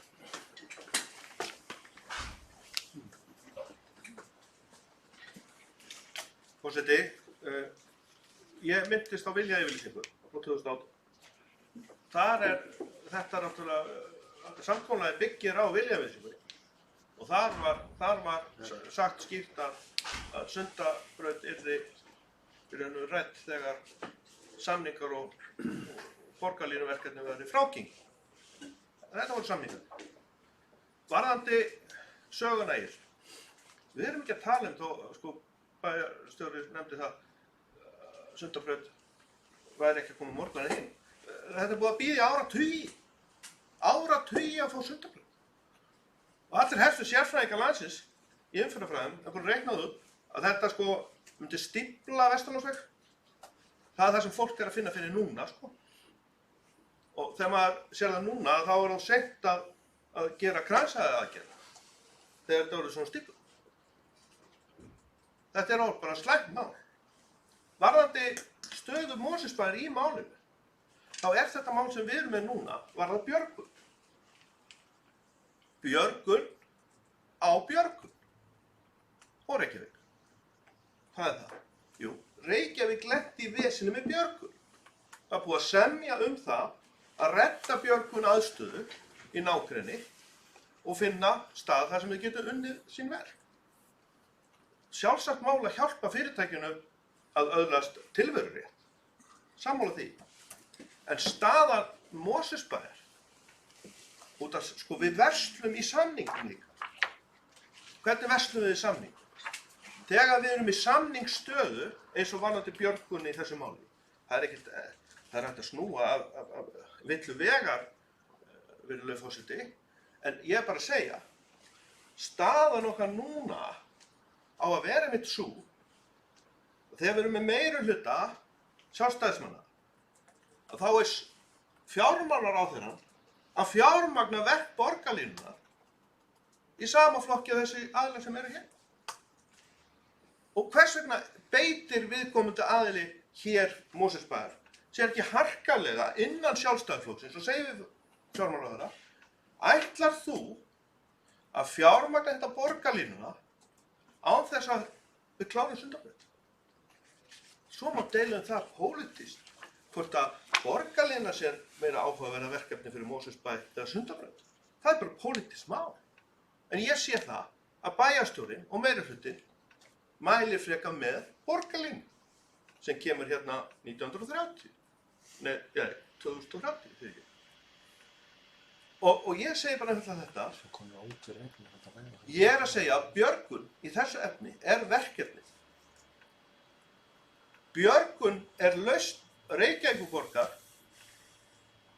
að losa þá í Vogunum, Haraldur, fyrir ekki bæjarstjóri, og losa þá í Vogunum til þess að létta söluna á þessu hverfi og skipuleggja það þannig að Sundabraut, besta kosti Sundabrautanna var úti, sem bæjarstjórinn nefndi hérna. Það það sem að gámaþjónustan var á. Þar átti brautin að koma yfir í Grafarholtið, þaðan inn í Sundin, hjá Geldinganesi og upp í Álfsnes. Hringtorgið, notabene, hringtorgið við Korputorgið og vegur framhjá og niður á skipulagi Reykjavíkur.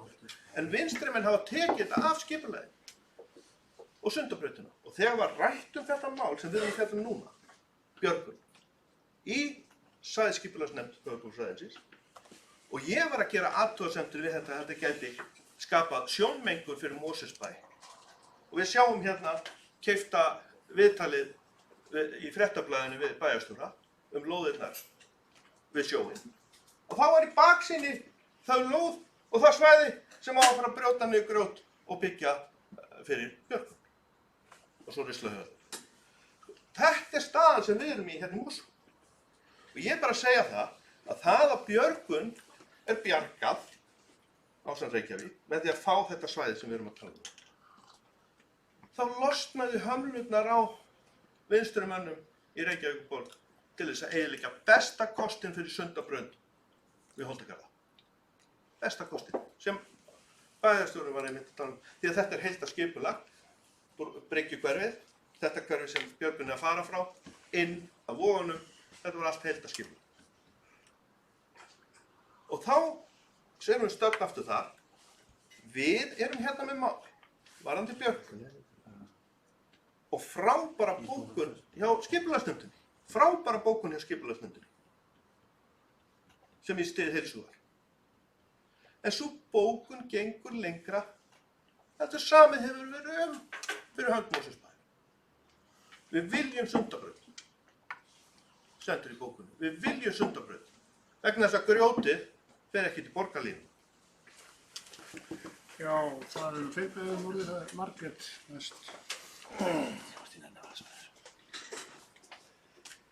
Já, forseti, ég vildi bara rétt út af þessari umræðu áfram, þá bara var þetta alveg fróðlegt sem Haraldur var að tala og prósentur af hverju færi hér götur okkar, Vesturlandsveginn. Ég er líka sammála því að ég held að Reykjavíkurborg sé búin að skemma dálítið vel fyrir að leggja Sundabraut á besta hátt sem hefði verið best fyrir okkur og það er eins og þeir hafa ekki mikinn áhuga á þessari Sundabraut. En samt finnst mér að við eigum þá ekki að draga í land. Við eigum að reyna að standa í fætuna og reyna að bara berjast fyrir þessu. Ég veit alveg að þetta er ekki alfa og omega og þetta er ekki að koma morgun eða hinn eða bara einhvern tímann í desember sko. En þetta er eitthvað sem við þurfum að leggja áherslu á.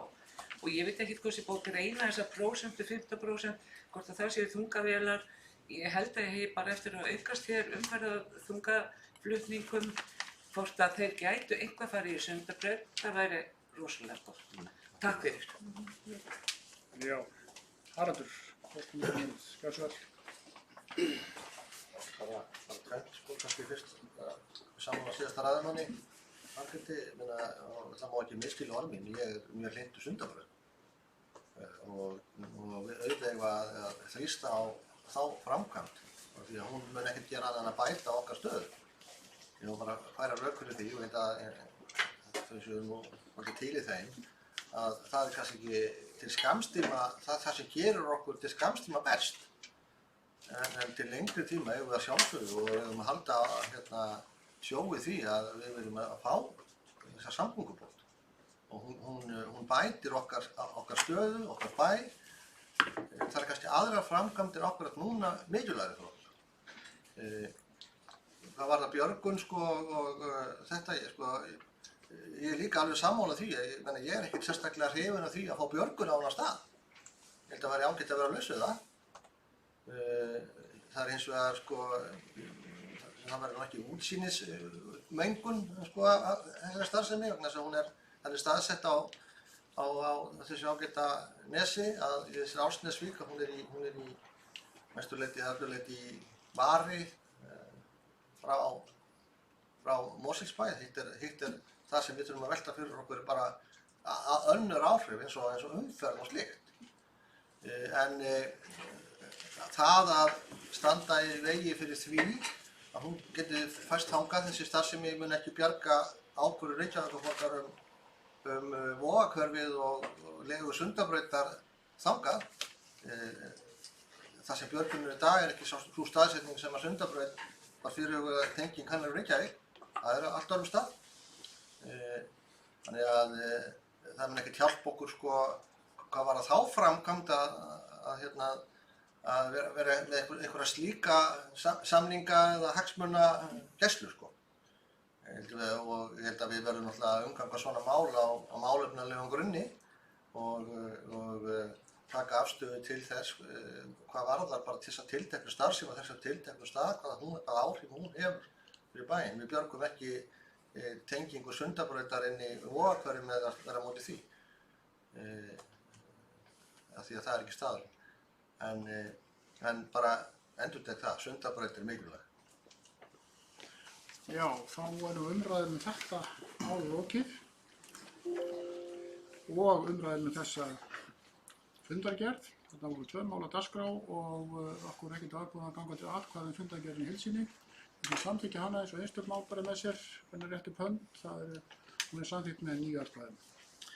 Þá förum við beint í fundargerð skipulagsnefndar hinna síðari sem hér til umfjöllunar í kvöld.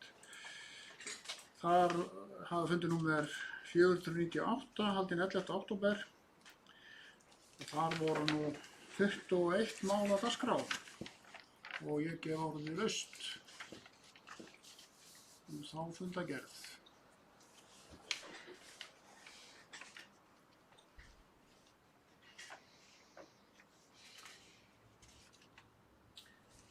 Og það kveður, Kolbrún Þorsteinsdóttir, þú beðum orðið, gjörðu svo vel.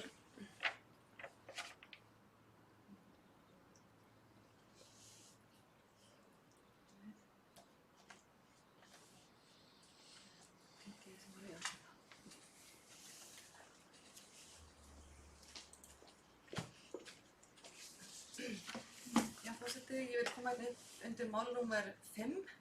Það er sem sagt erindi frá íbúa hér í bæ sem býr í Hlíðarási sem náttúrulega liggur hérna neðst eða þétt að Vesturlandsveginum sem stofnbraut, þjóðvegur hér í gegnum bæinn sem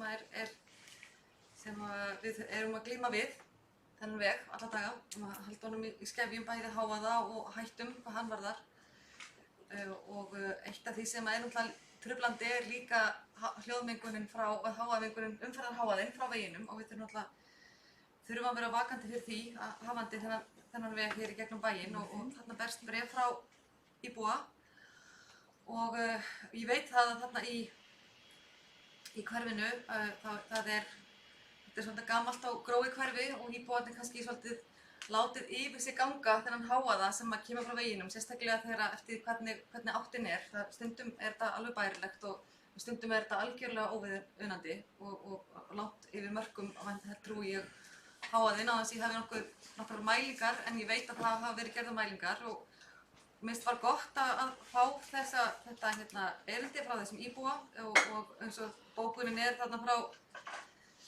skipulagsnefndar að málunni vísa til athugunar og umsagnar framkvæmdastjóra umhverfissviðs og þá er gaman að fá þá umsögn tilbaka af því að nú þekki ég aðeins til í þessu hverfi og ég veit að það er mjög oft verið að tala hávaðann frá veginum og en það er kannski eftir áralanga baráttu hér árum áður þá hefur fólk einhvern veginn bara ákveðið að láta þar við sitja, það hefur ekki verið hvernig það kom einhver hljóðmenn, mér fannst hún svona dugði ekki eins vel eins og okkur eða íbúarnir hefðu óskað eftir og það hefur svona mátt kannski gera betur í því, þannig ég er mjög glöð að sjá að þarna sé verið að bregðast við því ég veit að þetta er stórt vandamál í þessu hverfi og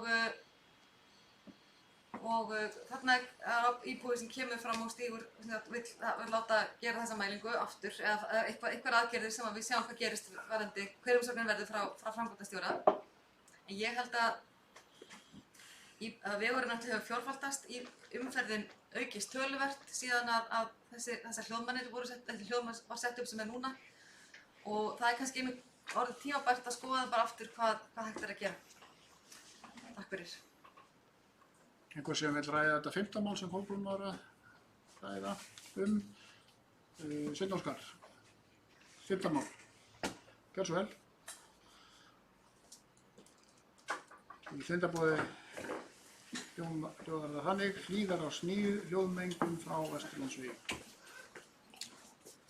Forseti, og þakka síðast ræðumanni fyrir þetta innlegg varðandi hús við Vesturlandsveg. Hljóðmengun, kvartun og sem síðasti ræðumaður tók undir. þetta hús, ég fletti þessu bara upp með því að mæla húsið frá Vesturlandsvegi sem eru 35 metrar með Google. En Brúarland er 23 metrum frá Vesturlandsvegi. Það er veggur, vissulega, en það þyrfti líka að mæla þið sama eins og viðkomandi nefndi hérna áðan. Háttvirtur bæjarfulltrúi. Það þyrfti að koma mön sem dekkar fyrir framan hús og til hliðar við húsið. Og mæla, eins og síðastur ræðumaður nefndi, ekki aðeins þarna heldur víðar, hljóð mengun við Vesturlandsveg. Það var gerð sérstök áætlun núna nýlega aðgerðir í þessu efni. Þar voru nokkur hús skilin út undan við Vesturlandsveg. Þó að þessi veggur sé við Brúarland, þá tel ég að það þurfi að mæla og ég viðkomandi hæð. Og þarna sérstaklega hjá þessu fólki þarf að leita til þess að það er ekki nóg að vera með þetta fyrir framan því að þetta er endahús og það er að koma fyrir gaflinn með einhverjum hætti þannig að hljóðið endurkastist ekki til þeirra heldur. Þetta er náttúrulega sérfræðingar sem kunna þetta betur en ég nokkuð tímann, en ég bara árétta það að það er fjarlægðin sem skiptir þetta máli líka og ég tek undir með síðasta ræðumanni varðandi þetta og fagna þessum vangaveltum síðasta ræðumans. Orðið er laust. Fimmta mál? Já, gjörðu svo vel, Guðrún. Já, forseti, bara sama mál, sko, ég veit að hvað var að þetta tiltekna hús, að þá er mönin kannski ekki, það væri hægt að mögulega leysa þannig með því að lengja mönina. Þannig það er ekki nógu langt. En sko, varðandi það að ég held að sko, hávaðinn, hann berst upp fyrir mön, en það er líka mikill hraði á bílunum sem er að koma þarna megin í hverfið. Það er tölvöld minni hraði á bílunum sem er að keyra hérna frá að lægri hraði, ef við keyra hægar, hér frá brú og niður að Brúarlandi. Hraðin er miklu meiri þegar komið upp brekkuna og þar upp á brekkuna. Það er meiri hávaði sem fylgir meiri hraða, bara svo ég segi það. Og svo er þetta búið að gera, ef við tala um Brúarlandi, það er búið að gera tölvöld háan vegg þar, tölvöld hærri heldur en það sem er í hopni frá. Og þegar að hraðin er svona mikill, að þá verður alltaf háaðin meiri. Þannig ég er ekki að fara að tala um að það, bara þessi tilfelli íbúana, kannski ég verið að tala um á kvöldinu og helgar þegar fólk er út í garðinum sínum og mikill fjöldi bíla er á ferðinni og sérstaklega kannski yfir sumartímann. Þá er sem betur verið skólabörnin ekki í Brúarlandi. En ég er ekki að gera lítið úr því ég veit að það er búið að bregðast við umferðarhávaðanum í Brúarlandi. En þarna frá kannski þyrfti að bregðast eitthvað betur. Sveinn Óskar, 15 mál aftur, gjörðu svo vel.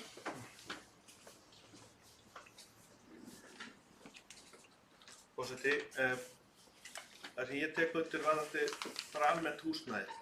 Hvort að börni eða einhver annar eldri fólk, hvað sem er, það þarf að mæla við hennar við. Og umferðarþyngstin eru meiri og grjótið meira sem fluttir og stóri bílar. Og þessi aðilar eru að segja mér sko, þess að ég hef heyrt að því, að þeir eru að veifa hvor öðrum og flauta seinna kvölds. Þeir mætast. Akkurat það. Hávaði ekki bara sko, í vélunum, því að vélarnar skila hávaðanum frá sér sko. Og þessi bílar eru með vélarnar alls staðar í yfirleitt frekar ofarlega heldur en í fólksbílum sem dæmi.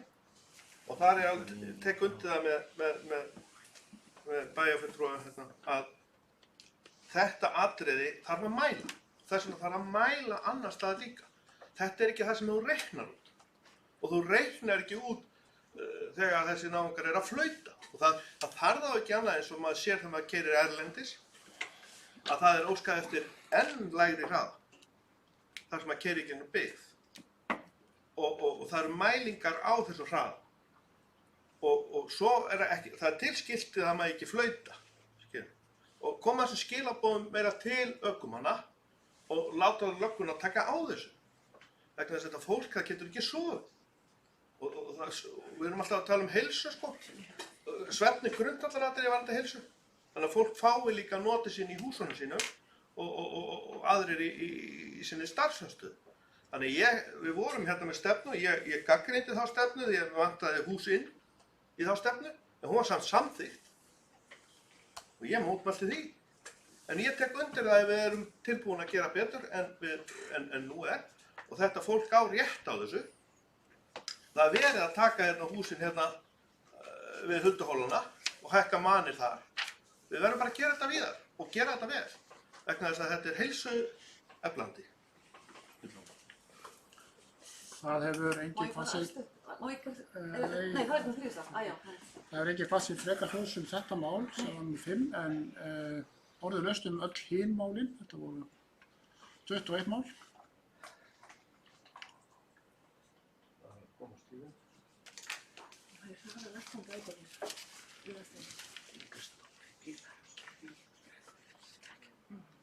Þú vilt fá orðið eitthvað þannig mál, Sveinn Óskar, gjörðu svo vel.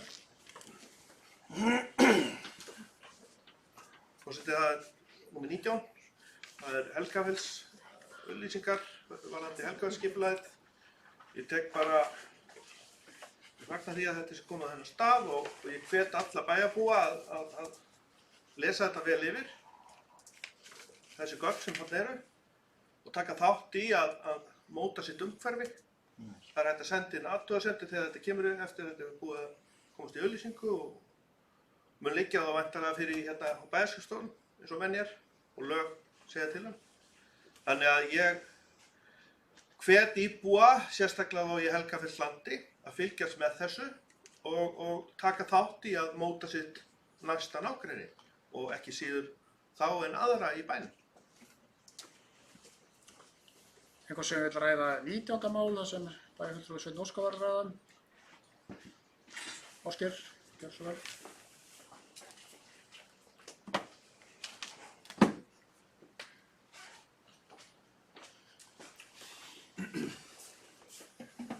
Það er 19. mál, Helgafells-land umsókn breyting á aðalskipulagi. Ég held að ég sé með það á hreinu og fólk sé ekki alveg ruglað í þessu. Ég held að Sveinn Óskar er að miskilja. Þarna var ekki að ræða neitt sem er að fara í auglýsingu eða eitthvað sem er tilbúið. Heldur þarna óskuðu einfaldlega landeigendur í Helgafellslandi eftir að koma á fund skipulagsnefndar til þess að fá að kynna fyrir skipulagsnefnd óskun breytingu á aðalskipulagi Mosfellsbæjar sem að lítur að því að breyta óbyggðu landi sem er innan 4. og 5. áfanga Helgafellshverfis núna sem er á aðalskipulagi, breyta þessu óbyggða landi yfir í íbúafleka. Og þetta er ósk sem að þeir og erindi sem þeir eru búin að setja inn í skipulagsnefnd sem breytingu á aðalskipulagi og það fór inn eins og aðrar óskir breytingu á aðalskipulagi inn í endurskoðun aðalskipulags Mosfellsbæjar. Þannig að þarna var eingöngu verið að kynna frumdrög að þessari ósku þeirra breytingu og þetta fer svo í endurskoðun aðalskipulags Mosfellsbæjar og verður afgreitt þar á næstu, vonandi fyrir næstu kosningar, en þarna verður ekki að ræða neina breytingu sem er tilbúin til auglýsingar eða nokkuð slíkt. Þannig að ég myndi bara svona árétta þetta. Sveinn Óskar 19. mál, gjörðu svo vel, Sveinn Óskar. Ég þakka formanni skipulagsnefndar fyrir ábendinguna. Ég átta með því að þetta svæði er í þróun, en það er hérna áfangi sem er á leiðinni í auglýsingu væntanlega og ég árétta bara að það svæði ásamt þessu og fleiru er að fara í breytingar og ég veit að það kemur að því að síðari áfangar fara í auglýsingu og það er ekki nákvæmlega þessi dagskrárliður og áréttaði bara það að þetta kemur í auglýsingu innan tíðar. Það er síðari áfangar og þessir breytingar allar sem ég er að hvetja fólk til að taka þátt í er að huga að gögnum varða sitt næsta nágrenni. Síðan kemur síðari áfangar sem eru á leiðinni í auglýsingu væntanlega. Þetta er búið að vera heilmikið í raun og veru vinna að undirbúa þessa síðari áfanga og það er bara á leiðinni þangað. Og ég reikna með að Þetta náttúrulega kemur síðar en að fylgjast með á netinu, fylgjast með og taka þátt í að móta umhverfi sitt og þegar auglýsingarnar koma og verða tilkynntar, fylgjast með og taka þátt. Það er nú það sem ég vildi minnast á, en málið varðar Helgafell og ákveðið verkefni þarna, en ég vildi minnast á hitt einnig. Já, það kveður sig engin frekar hljóðs 19. mál, þannig umræðum þann lið lokið. Það ennþá laust fundargerðina. Það segja öll hinn málin.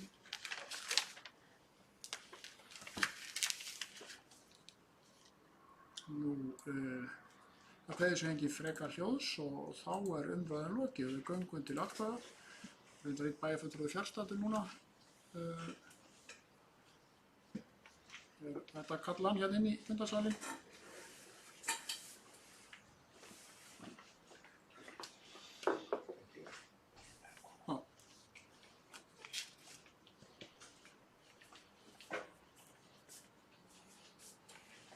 Við göngum til atkvæða og greiðum atkvæði fundargerð skipulagsnefndar og hún samþykkt með 9 atkvæðum. Fundargerð skipulagsnefndar númer 498. Þá komið að liðnum almenn erindi sem sérstakur liður á dagskránni. Þessu sinni bara eitt mál á dagskrá þar. Það lesa upp þennan titil. Samkomulag skipulag og fjármögnun uppbyggingar á samgönguinnviðum. Stórt og mikið mál sem hefur verið rætt hér undanfarnar vikur í samfélaginu. Eins og kemur þarna fram þá vísaði bæjarráð erindinu til afgreiðslu bæjarstjórnar og mæltist til þess að það yrði tekið til afgreiðslu eftir 2 umræður. Og forseti telur rétt að það sé bara afgreitt formlega að bæjarstjórn sé hlynnt því, það er að segja að þetta verði þá fyrri umræðan og síðan verði þá seinni umræðan eftir 2 vikur. Þeir sem samþykja það að það verði 2 umræður þetta einstaka mál þannig rétt upp hönd, það samþykkt með öllum greiddum atkvæðum 9 atkvæðum. Þá komið að ræða málið sjálft og forseti hefur ákveðið að gefa framkvæmdastjóra Sveitarfélagsins Haraldi Sverrissyni orðið fyrst. Hann undirritaði samkomulagið fyrir hönd bæjarins. Gjörðu svo vel, Haraldur. Já, forseti. Það er rétt sem að hér hefur framkomið. Þetta er stórt og mikilvægt mál.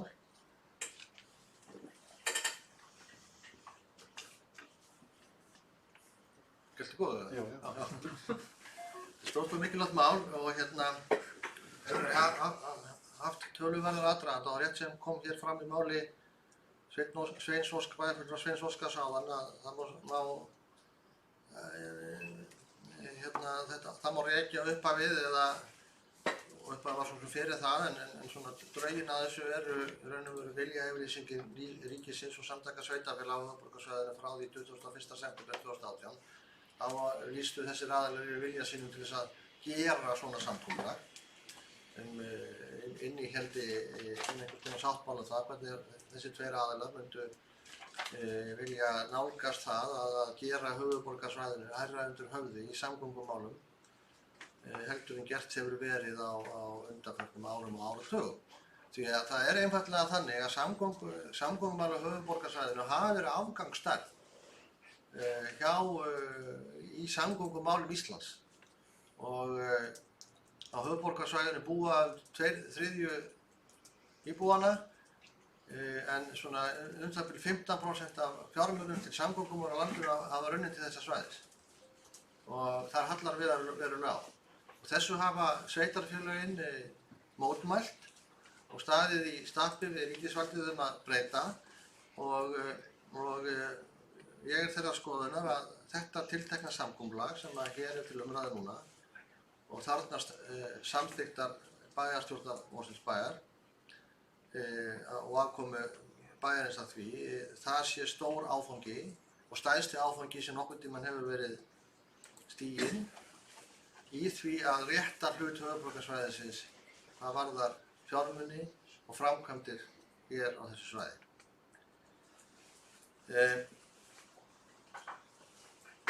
Markmið þessa samkomulags er að, eins og segir í kynningu þess, er að stuðla að greiðum og skilvirkum, hagkvæmum og öruggum samgöngum á höfuðborgarsvæðinu með jafnri uppbyggingu innviði allra samgöngumáta og að stuðla að því að ná loftslagsmarkmiðum stjórnvalda sjálfbært kolefnislaust borgarsamfélag, að stuðla að auknu umferðaröryggi og að tryggja skilvirka framkvæmd höfuðborgarpakkans og trausta umgjörð verkefnisins. Í kjölfar þessara viljayfirlýsingar sem frá því 21. september 2018 var gerð sérstök úttekt á nauðsyn framkvæmda sem þyrfti að gera hér á næstu 10 árum hér á þessu svæði og niðurstaðan var sú að þeirra sérfræðingar sem að því komu bæði frá sveitarfélögunum, frá Vegagerð ríkisins og samgönguráðuneytinu var að það þyrfti að leggja það byrja 80 milljarða í samgöngumál hér á höfuðborgarsvæðinu á þessum næstu 10 árum, bæði til almenningssamgangna sem og að bæta umferðarflæði með stofnvegum og framkvæmdum með stofnvegum og annað slíkt. Niðurstaðan var reyndar sú að þetta samkomulag ekki til 10 ára, þetta til 15 ára, til ársins 2033. Og það þýddi það að bæta við framkvæmdum inn í þann pakka og niðurstaðan úr þessu tiltekna samkomulagi, þessum samgöngusáttmála, á þessum 15 ára tímabili verði varið 120 milljörðum til samgöngumála hér á höfuðborgarsvæðinu. 40 milljörðum meira en var í þessari úttekt þessara sérfræðinga enda er það til lengri tíma heldur en sú tiltekna úttekt gerði ráð fyrir. Af þessum 120 milljörðum er gert ráð fyrir þessu samkomulagi að ríkið komi með 45 milljarða. Það er að segja 3 milljarða á hverju ári. Sveitarfélögin leggja til 15 milljarða, 1 milljarð á ári og svo er gert ráð fyrir því að 60 milljarðar undir því standi svokölluð sérstök fjármögnun og í samkomulaginu er gert ráð fyrir því að sú sérstaka fjármögnun getur komið annars vegar með sölu ríkiseigna, það er að segja fjármögnun gegnum sölu ríkiseigna, þar hafa til að mynda bankar verið nefndir sem möguleg söluvara og svo í gegnum innheimtu svokallaðar flýti og umferðargjalda. Og það tengist raun og veru þeirri stefnumörkun sem að ríkisstjórnin og við hefur markað sér að skipta út eða orkuskipti eiga sér stað, þar að segja í stað bíla sem knúnir jarðefnaeldsneyti eins og bensíni og dísilolíu, að komi þá aðrir vistvænir orkugjafir í staðinn eins og rafmagn, vetni, metan og svo framvegis. Þau ökutæki sem eru knúin þessum vistvænu orkugjöfum og okkar eigin framleiðslu á til að mynda rafmagni, að þau eru ekki að greiða olíugjöld eða bensíngjald og því hefur því verið lýst og útskýrt með þessum hætti að flýti og umferðargjöld komi þá í stað þeirrar tekjustofna ríkisins. Og þannig verða þessir milljarðar til. Þá sér eftir að útfæra það eiginlega með öllu hvernig sú fjármögnun muni verða, en hún er hins vegar skuldbundin í þessu samkomulagi. Framlag ríkisins er fjármagnað með bara beint af samgönguáætlun eða beint af fjárlögum með 2 milljörðum á ári í 15 ár og svo er gert ráð fyrir því að allur ábati á þróun og sölu Keldnalands sem er í eigu ríkisins að muni óskertur renna til þessa verkefnis og það er gert ráð fyrir því að þar komi 15 milljarðar og það er tryggt í þessu samkomulagi. Ef að ábatin verður ekki 15 milljarðar þá mun ríkið fjármagna það með sérstökum framlögum. Hins vegar ef að ábatin verður meiri þá muni það renna til verkefnisins. Og svo eiga sveitarfélögin að fjármagna 15 milljarða, 1 milljarð árið eins og ég nefndi og þeim kostnaði verður þá skipt í hlutfalli við íbúafjölda í hverju sveitarfélagi eins og hann er 1.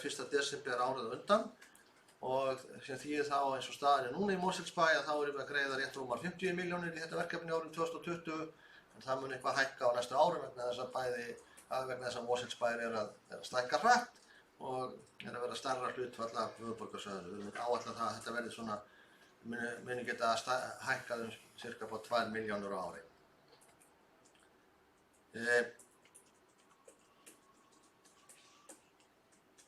Þessir 120 milljarðar, þeir skiptast í nokkra þætti. Annars vegar það 52,2 milljarðar sem eiga að renna til stofnvega, þannig að segja vegaframkvæmdir á stofnvegum og stokkum á höfuðborgarsvæðinu.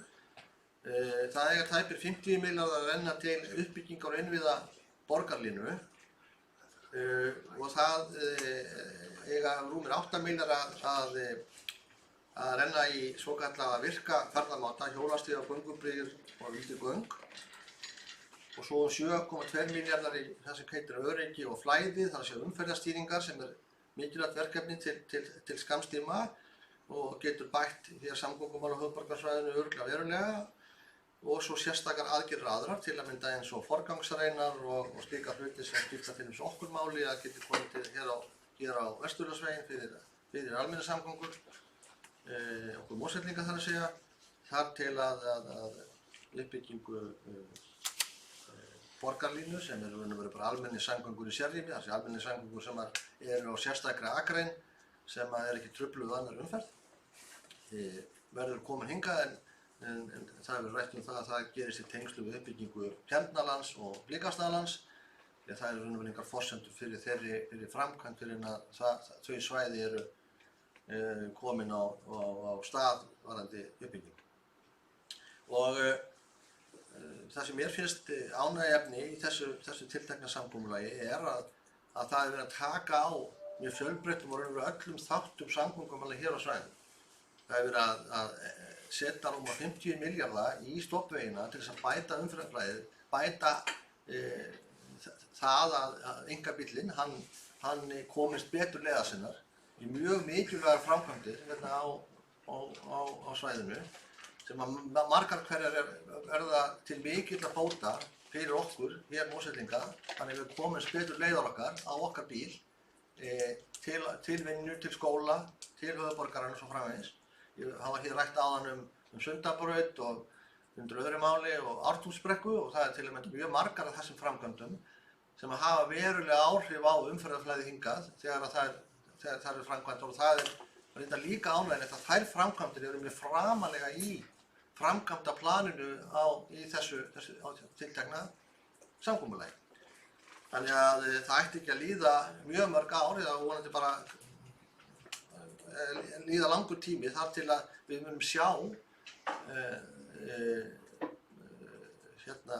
það bara í okkar daglegu ferðum til höfuðborgarinnar og hingað aftur.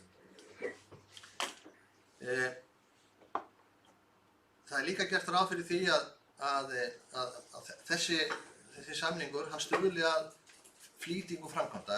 Ef við haldið áfram bara óbreyttu verkferli hvað varðar samgöngumál eða fjármagn í samgöngumál hér á höfuðborgarsvæðinu. Það sem að ríkið hefur lagt til okkar hér á höfuðborgarsvæðinu eins og hefur gert undanfarin ár, þá tæki okkur 50 ár að gera þær framkvæmdir sem að hér áætlað að framkvæma á 15 árum. Þannig að samkomulag gengur út á það að flýta þeim nauðsynlegum framkvæmdum sem við þurfum að gera bæði hvað varðar almenningssamgöngum og stofnvegi og gera hér þetta svæði mjög lífvænlegra.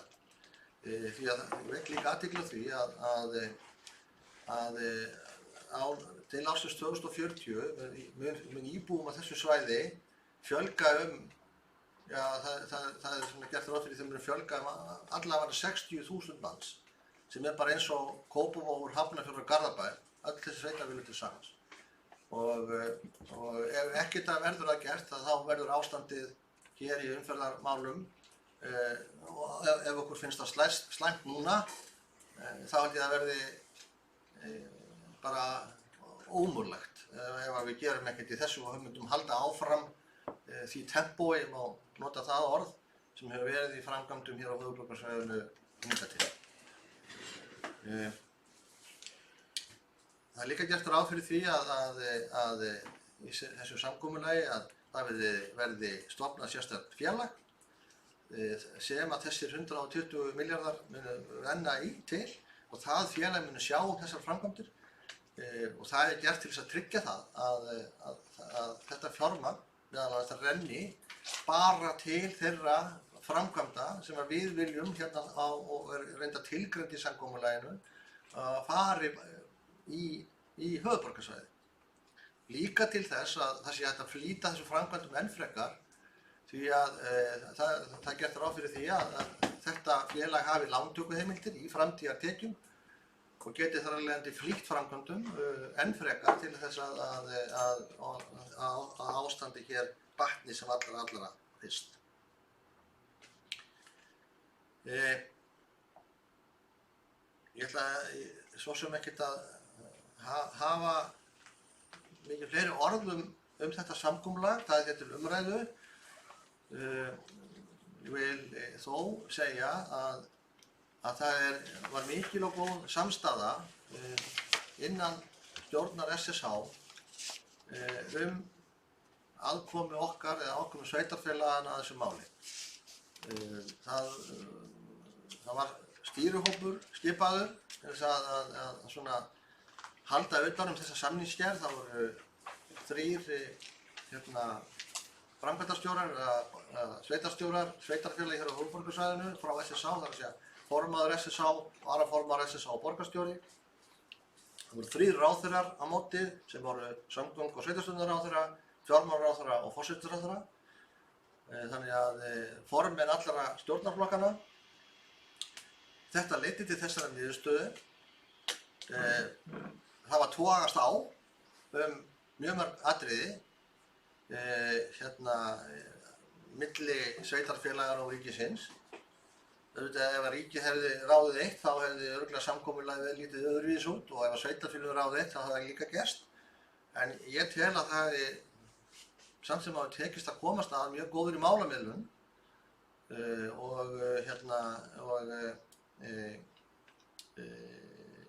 milli ríkis og sveitarfélagana og það er algjörlega ljóst að hérna er verið að stíga mjög mikilvæg og stór skref í samgöngumálum okkar á næstu 15 árum. Það er líka, það var aðeins togast á líka milli sveitarfélagana. Ef Reykvíkingar hefðu ráðið einir þá hefðu örugglega miklu stærri þáttur af þessari fjárhæð farið í almenningssamgöngur með einum öðrum hætti.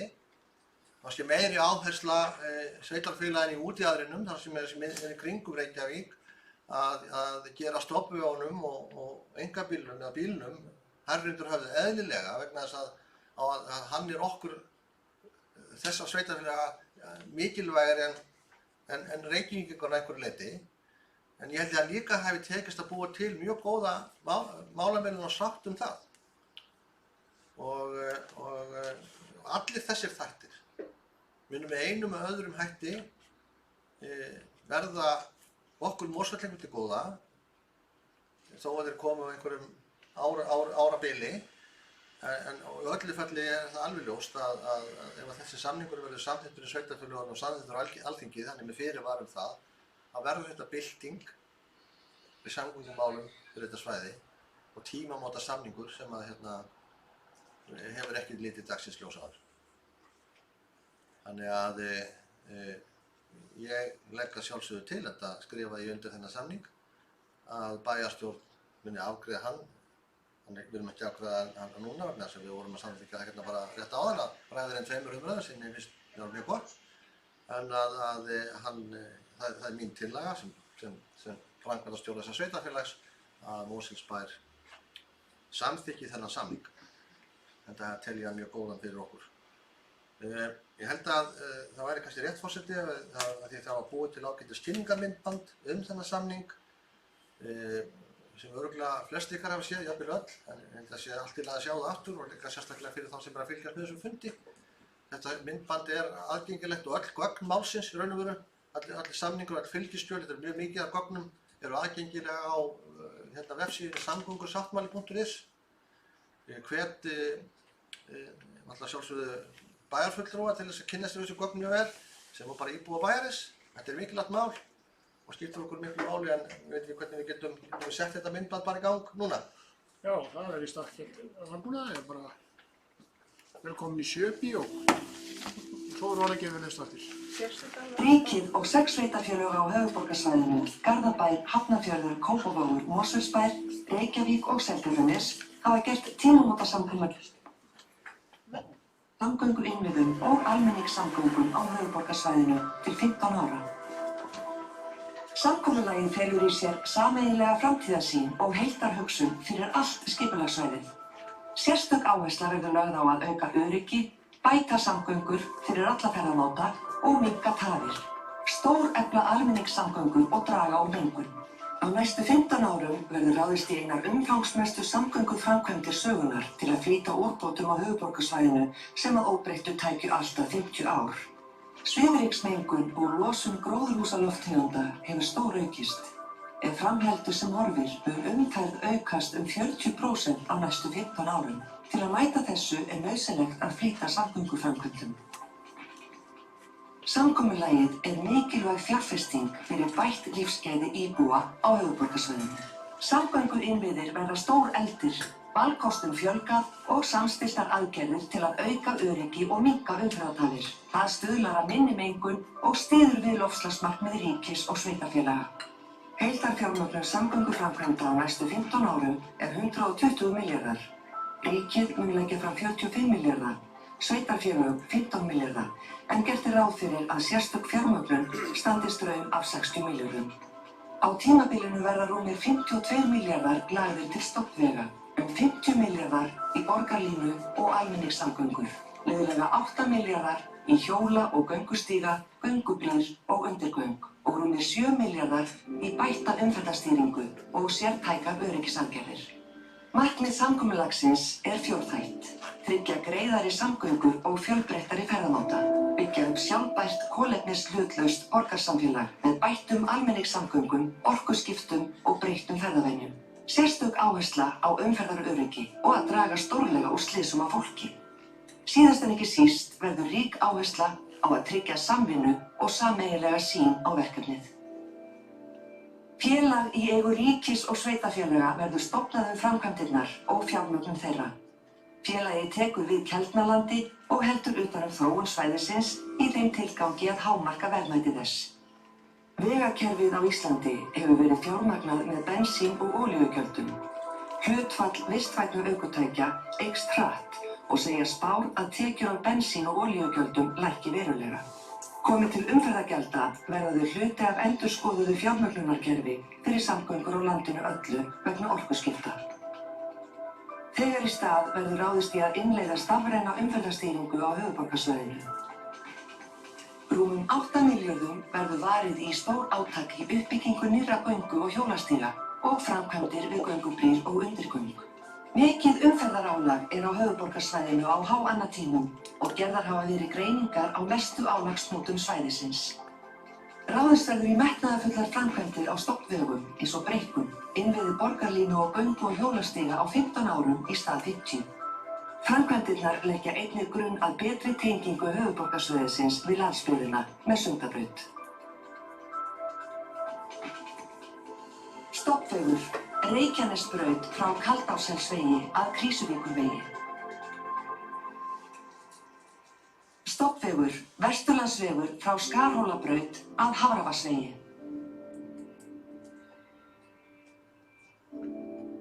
Stofnvegur, Suðurlandsvegur frá Bæjarhálsi að Vesturlandsvegi.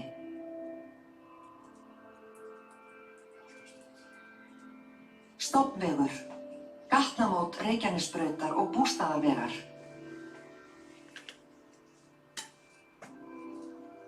Stofnvegur, Arnarnesvegur frá Rjúpnavegi að Breiðholtsbraut.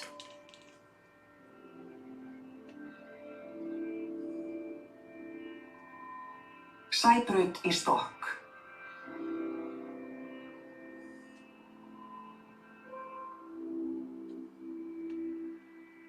Stofnvegur, Miklabraut í Stokk frá Snorrabraut að Rauðarárstíg.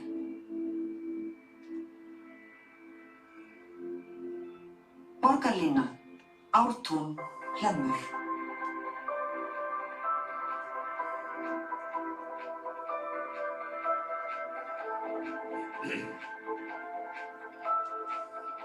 Borgarlína, Hamraborg, Hlemmur.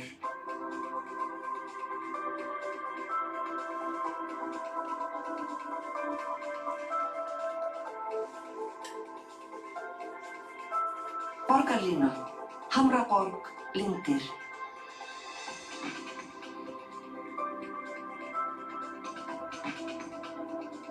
Stofnvegur, Miklabraut í stokk frá Rauðarárstíg að Kringlumýrarbraut.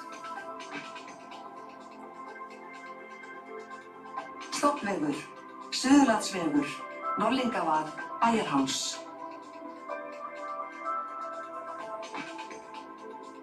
Borgarlína, Mjódd, BSI.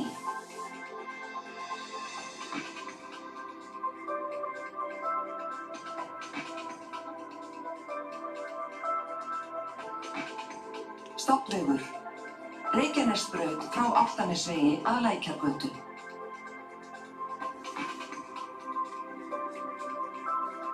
Stofnvegur, Hafnarfjarðarvegur í stokk í Garðabæ. Borgarlína, Kringlan, Fjörður.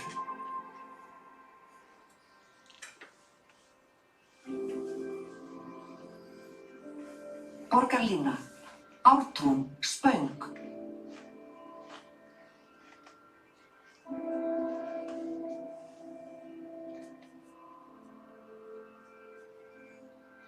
Borgarlína, Ártún, Mosfellsbær. Nákvæm útfærsla og lega mannvirkja getur breyst í hönnunarferli.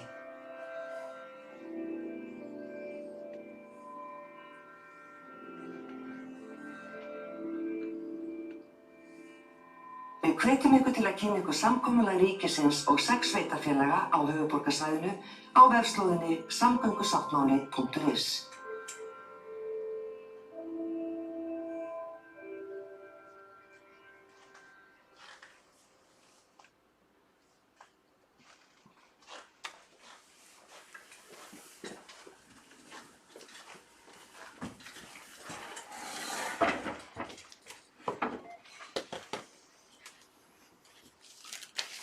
Já, þá bara höldum áfram með þetta mál og ég kem bara Óli Röst, Sveinn Óskarsson og Valdimar og síðan Anna Sigríður.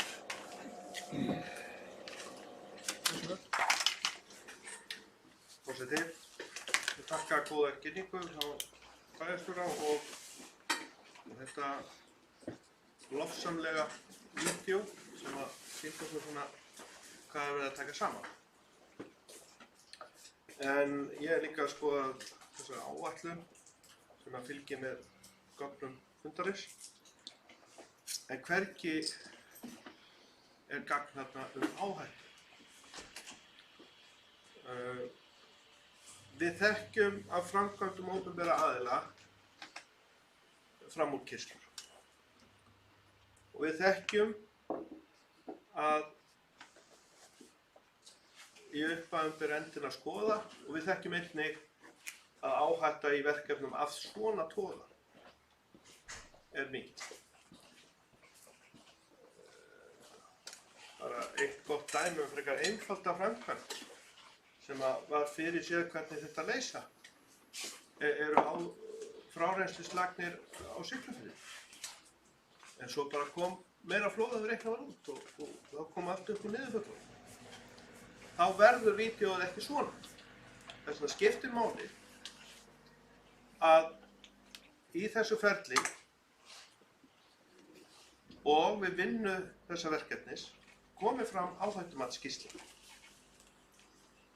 Sjálfur ritaði ég á sínum tíma þegar borgarlínuverkefni var svona að þróast hérna á árum áður.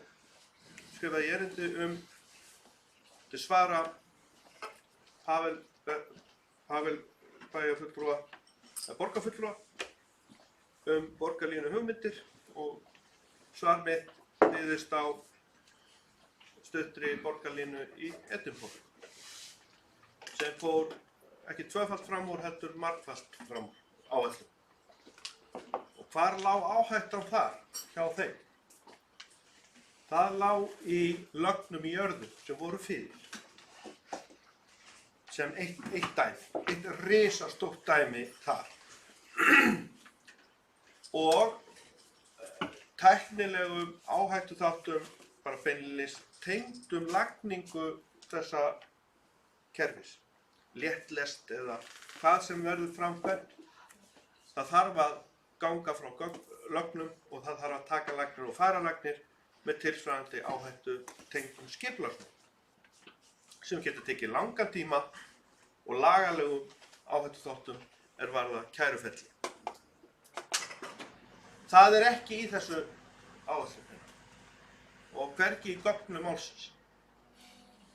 Því leggja áherslu á að fulltrúar okkar sem að starfa í þessum hóp leggja ríka áherslu á það að áhættuþættirnir séu allir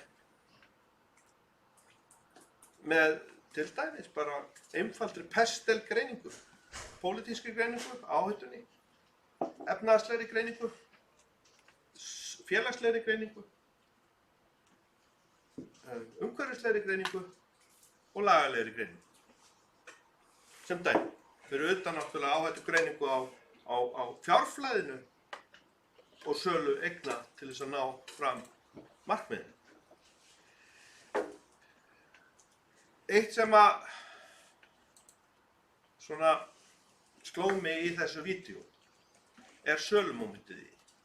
Það er að selja verkefni. Og það var grundvallar þátturinn ríki og sveitafélög. Það er sem sé hið opinbera alltaf stofna félag. Og ég bara hreinlega þér ykkur að segja, ég hef bara ekki góða reynslu af því. Og ég held að margir skattgreiðendur hafa ekkert góða reynslu af slíku fyrirkomulagi. En þetta eru leiðirnar sem eru boðnar upp á og boðið upp á, leiðin sem er boðið upp á og þetta eru samningarnir sem hafa verið undirritaðir. Nú erum við í fyrstu umræðu þessa máls og við munum þroska með okkur afstöðu í málinu eftirlega á gegnum þessum tvær umræður. Ég er ekki frekar en kannski einhver annar búinn að taka endalega afstöðu núna. En ég velti þessum málum upp vegna þeirrar reynslu sem við höfum af áhættu og verkefni á þessu toga. Annað sem mig langar að nefna. Eins og með Sundabrautina sem er nefnd í þessu skjali og þessu vídeói. Þá liggur ekkert fyrir hvernig hún kemur þó hún hafi verið sett inn á teikningu. Hún á ekkert að vera á þessu vídeó. Og þarna stóðu Jargun og formaður Framsóknarflokksins vill endilega fá lágbrú. Og það veit enginn hvert á það. Þannig að vídeóið er í raun og veru falskt miðað við þessa stöðu. Pólitískt er ekki búið að leysa málið og samt er á vídeóinu Sundabraut. Og það er ekki eins og skipulagi Reykjavíkurborgar. Sundabraut. Því vinstri menn tóku það af og út og hentu henni til hliðar. Þannig að vídeó sem var sýnt hérna kjósendum Mosfellsbæjar er ekki rétt. Annað sem ég hef fylgst með í þessu, það eru stokkarnir sem er boðið upp á. Hér í Mosfellsbæ þegar ég flytt 2003 og bara þar á undan eða ég flutti og það heyrði ég sögur hérna af því að hér hefði átt að sameina þennan bæ með því að setja hérna í stokk Vesturlands. Hann er hvorki búinn að koma í stokk frekar en Sundabrautin er komin til að leysa okkar vanda og hann er ekkert að fara í stokk hérna í þessu áætlun á meðan önnur sveitafélög hafa greinilega samið betur en við. Ég segi einfaldlega, þetta mál er illa undirbúið. Það er bara ekki tilbúið. Og ég myndi segja að í raun og veru ættu bæjarstjórn að skoða það möguleika fyrir aðra umræðu, að óska eftir því að bæjarstjórnir og borgarstjórn bíði bara með þetta verkefni þangað til að áhættuskýrslu skýrsla liggur fyrir í málum. Þetta er bara hæp, þetta mál. Þetta er bara tískan í dag. Og það er bara að keyra þetta í gegn. Og svo bara kemur reikningurinn einhvern tímann seinna. Svo var þetta gjöldin og skattana sem var bæta á bíliðin. Nú er Sjálfstæðisflokkurinn bara farin að leggja skatta og þá að leysa máli með sköttum hér og þar sem ekki eru skattar í dag. Það þykir mér alveg með ólíki. Að Sjálfstæðisflokkurinn sé farin að redda sér fyrir horn með slíku fyrirkomulagi. Þó vissulega við þurfum að hafa einhverja skattar, en það þarf á að vera og liggja fyrir þeim sem eiga að borga skattana hver áhættan er í verkefni sem skattarnir er að fara í. Sem liggur ekkert eins og fyrir hér. Og hverju borga áhættuna ef þetta fer allt á annan enda? Það er náttúrulega skattgrindunni. Allir, bæði þeir sem eru á móti þessu og sem eru með þessu. Þess vegna segi ég, málið er illa reifað, óundirbúið og þyrfti að vinnast betur og klárast bara áður en það kemur hérna til annar umræðu. Því óska ég eftir því að við skoðum þetta út frá gagnrýnni hugsun, sem er grunnhugsun, forseti, bara í heimspekilegu þangagangur.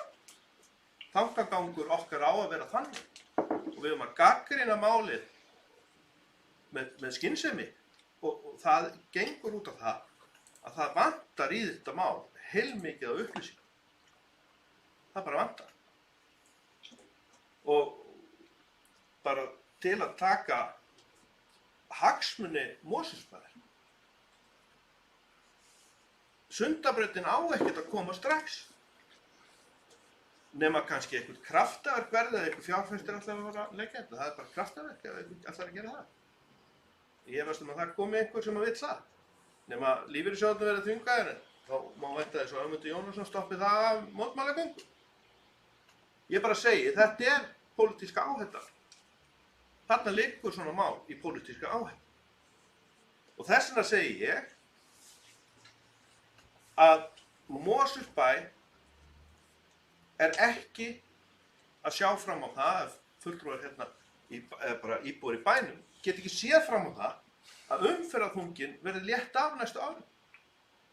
Hvers vegna er það? Það er vegna þess að Sundabraut er ekki komin sem átti að vera komin fyrir löngu síðan. Og bæjarstjórinn er þegar búinn að segja þetta kemur ekkert á morgun eða hinn, nei auðvitað ekki, þetta er ekki búin að koma síðustu áratugi. Og svo er Sundabraut sett hérna á vídeó fyrir framan kjósendur og íbúa og skattgreiðendur. Þar sem Sundabrautin inni, hún er ekki einu svona skipulag. Hvernig getur þessi hópur, meðal annars sjálfstæðismanna í bæjarstjórnum í kringum höfuðborgina, knúið það fram að Dagur B. Eggertsson komi Sundabrautin á skipulag? Er það ekki kjörið tækifæri núna að koma Sundabraut á skipulag þegar við erum að loka svona máli? Er það ekki bara algjört grundvallaratriði? Nei, í viljayfirlýsingunni 2018 bara var sagt að við ætlum að klára þessa borgarlínu hérna og þetta mál hérna og svo Sundabrautin, hún kemur, hún mætir afgang. Það bara stendur það.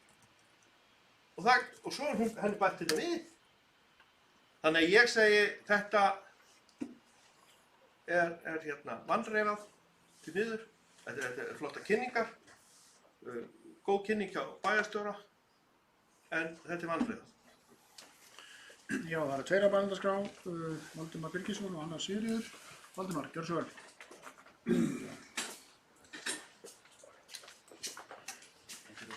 Forseti. Hér er umræðan samgöngusáttmála á höfuðborgarsvæðinu sem margoft hefur verið rætt. Þakka bæjarstjóra fyrir ágæta kynningu. Ég langar að nefna eitt hérna varðandi það sem að fyrir ræðumaður sagði hérna að þetta væri ekki tilbúið og ég held að það sé alveg rétt, það er fullt eftir sem átt að gera í þessu þessu. Það áttur að hanna mikið af mannvirkjum, það áttur að klára fjármagnum, það áttur að klára mikið af þessu samkomulagi. En það er hafinn ný kafli, getur við sagt. Það er komin ný sýn, sko. Það var samþykkt í Reykjavík aðalskipulag árið 1962, árið sem ég fæddist, sem markaði mikil tímamót, það skipulag. Það skipulag þótti svona tímamótaverk á sínum tíma. En það markaði líka upphaf af bílaborginni Reykjavík. Á þeim tíma voru sko lagðar til að það eru stofnbrautir í gegnum Reykjavík, meðal þess í gegnum Fossvoginn og gegnum það sem flugvallarsvæðið er. Það myndi oft að rýma mikið að byggð í miðbænum í Reykjavík sem betur fer. Sem betur fer var það ekki vegna að það hefði verið algjört skemmdarverk eins og við horfum á þetta núna. En á þeim tíma átti að víkja, sú byggð að víkja fyrir nýju skipulagi. Núna erum við að horfa öðruvísi á þetta og ég lít á þetta samkomulag eða þennan sáttmála akkurat þannig að við erum að breyta kúltúrnum vegna þess að við sjáum fram á það að leiðin sem við vorum á er ófær og að það er ekki hægt að ganga þá leið til enda. Og akkur ekki, sko, við erum að tala um það að fjölga farþegum í almenningssamgöngum úr 24% í 34% af þeim sem nota þeir sem þurfa að fara að leiða sinnar. Og sko, ég benda á það að þegar sér ákvörðun var tekin bílaborgina sínum tíma, voru sko bílar í Reykjavík, öllu landinu 30.000. Í dag held ég að séu komnir yfir 300.000 eða eitthvað það. Þannig að fjölgun er gríðarleg. Það var nefnt hérna áðan að aukningin á þessum tíma sem að þetta samkomulag nær yfir, væri talað um að aukningin yrði 40 á bílaumferð 40%, sem gerir þetta nánast ómögulegt að flytja þann fjölda allan á milli hverfa í Reykjavík á annað tíma. Þannig við verðum að finna þar á lausnir. Þetta samkomulag það fær sko gagnrýni bæði frá þeim sem finnst bílum gert of mikið undir höfði. Þetta fær líka gagnrýni frá þeim sem að finnst að það sé verið að hefta för einkabílsins. Þannig er farin millivegur og ef við skoðum þetta líka út frá svona fjárhagslegum stærðum, að það má segja að helmingurinn af fjármagninu fari í grænar lausnir og hinn helmingurinn fari í einkabíl. Þetta er líka hérna út frá sko umhverfislegu sjónarmiði er þetta algjörlega nauðsynlegt. Og þó að við förum í orkuskiptin sem að ég vona sannarlega að verði sem fyrst, að þá engu að síður þá mynda allir þessi bílar og allir þessi umferð mikið svifryk og mengun. En þetta er líka áríðandi út frá þeim hlutum. Þannig getur á fyrir því að sveitarfélögin komi með 15 milljarða inn í þessa púlju og 15 milljarður komi eins og talað frá Sörlulandi og Keldnaholti og ríkið leggi til 30 milljarða. Og 60 milljarðar komi í sérstaklega gjaldtöku. Og það er kannski sko, ég er svona frekar hlynntur þessu samkomulagi, þessu sáttmála og held að þetta sé rétta leiðin til að fara að marka þessa stefnu og að það sé flýtt þessum framkvæmdum, held ég að sé alveg nauðsynlegt og held að sé til mikilla bóta. Þá eigum við náttúrulega eftir að klára þessu umræðu um gjaldtökuna og við þurfum bara að gera það. Við þurfum bara eins og gert er núna, við þurfum að fara að ræða það hvernig við ætlum að fjármagna þennan hlut og ekki bara þennan hlut eins og bent er á tengslum við þetta. Að þá þurfum við líka að fara að tala um það hvernig við ætlum að fjármagna vegakerfið. Vegna þess að við orkuskiptin þá náttúrulega hverfur bensínskatturinn að mestu leyti, hægt og bítandi, vonandi sem fyrst. Og þannig að hugsanlegt að það komi svo stað að bíleigendur í Mosfellsbæ sem sitja eftir með bensínbíli sinn greiði fimm skatta sko. Það verður bensínskatturinn, það verður bifreiðaskatturinn, eða bifreiðagjaldi heitir hann. Það verður þessi nýji vegaskattur sem á að koma í staðinn fyrir bensínskattin. Hefur einhvern veginn heyrt það að ríkið leggja af skatta, þeir gera það yfirleitt ekki. Líklega verður þetta tvöfalt einhver tíma. En það þetta flýtigjald og svo kannski tafagjald í borginni, ef ég skil það rétt. Ef þú ætlar að keyra niður í miðbæ. Sko,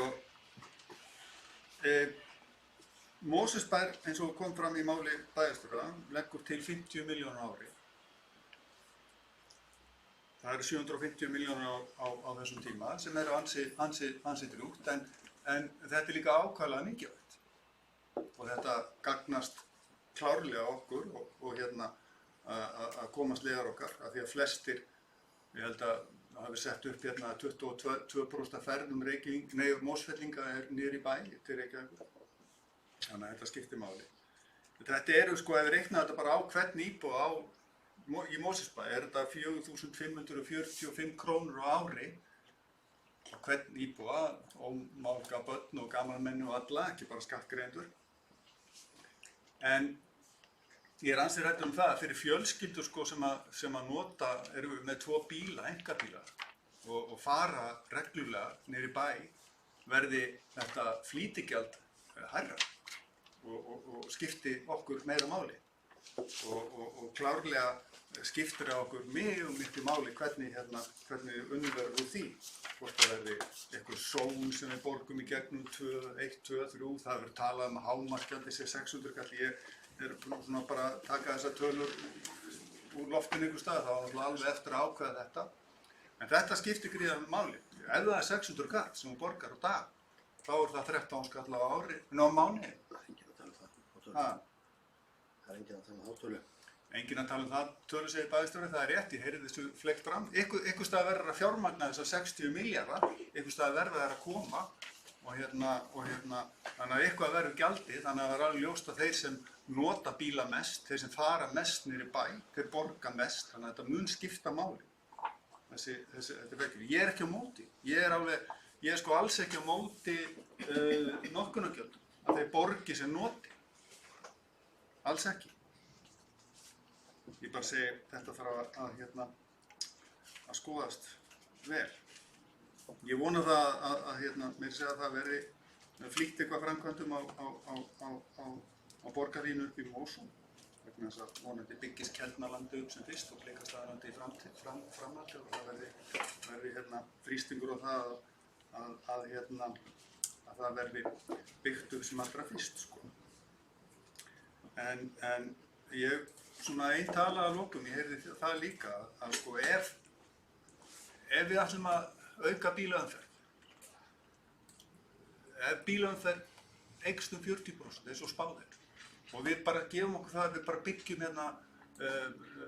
hraðbrautir niður í bæ, þannig að allir þessi bílar komist niður í bæ, þá væri kostnaður við það bara að búa til bílastæði niður í bæ, 200 milljarðar, svona til að setja saman.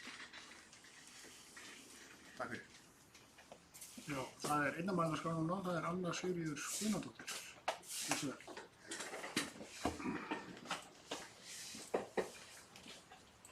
Forseti, ég kem hérna upp undir sama máli. Ég ætla ekki að hafa langt mál núna í fyrstu umræðu þetta samkomulag, en við þekkjum náttúrulega öll hvernig umferðin er á álagstímum þegar fólk er á leið úr og í vinnu á höfuðborgarsvæðinu.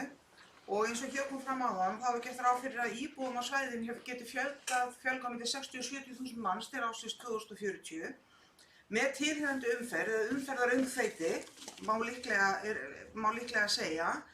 Það er líka komið hér fram og ég held að við getum öll verið sammála um það að sko samgöngumál á höfuðborgarsvæðinu hafa verið, bara ágangsstærð í samgöngu uppbyggingu í landinu áratugum saman, það er bara þannig og það er bara komið tími til, sko núna er ástandið orðið svo slæmt, það verður að taka á. Hér liggur fyrir samkomulag Og samkomulag náttúrulega þess eðlis að það fær enginn af þeim sem gerir samkomulagi nákvæmlega allt sem hann vill. Ég minnist þess ekki hafa sjálf tekið þátt í þannig samkomulagsgerð að ég hafi staðið uppi sem aðal vinningshafinn. En ég held að þetta samkomulag sé gott og tel það í raun og veru bara sérstakt fagnaðarefni að svona samkomulag milli sveitarfélaga og ríkisvaldsins hafi náðst. Og það er vegna þess að hér eru bara á ferðinni mjög metnaðarfull áform löngu tímabærar framkvæmdir á höfuðborgarsvæðinu og eins og hér hefur komið fram í kynningunni og kom fram í máli held ég, að minnsta kosti bæjarstjóra og kannski bæjarfulltrúa valdamanns, ég man það ekki, að ef ekki eru gerðar svona ráðstafanir eins og eru núna í farvatninu þá gæti tekið 50 ár að koma skikki á samgöngumálin á þessu svæði. Ég kannski, náttúrulega nýorðin 60, þarf ekki að hafa svo miklar áhyggjur af því, skiljiði, en þetta er framtíðarmál. Og þessar framkvæmdir, þær munu marka þáttaskil í samgöngum á svæðinu, ekki einungis fyrir fólk á einkabílum, því auðvitað fólk mun halda áfram að nota einkabílinn, heldur ekki síður þá sem kjósa almenningssamgöngur eða aðra virka ferðamáta og þessar framkvæmdir munu marka þáttaskil í umhverfismálum.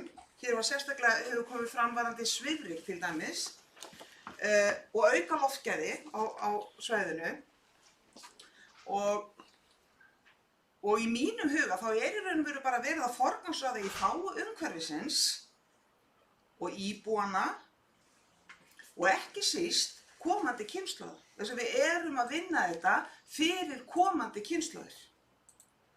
Þetta er svona bara í meginatriðum og það kannski komið í ljós af því sem ég sagði núna að ég hlynnt þessu, ég man ekki hvort ég byrjaði á að segja það en það er þá allavega líklega að komast til skila í þessum örfá orðum mínum.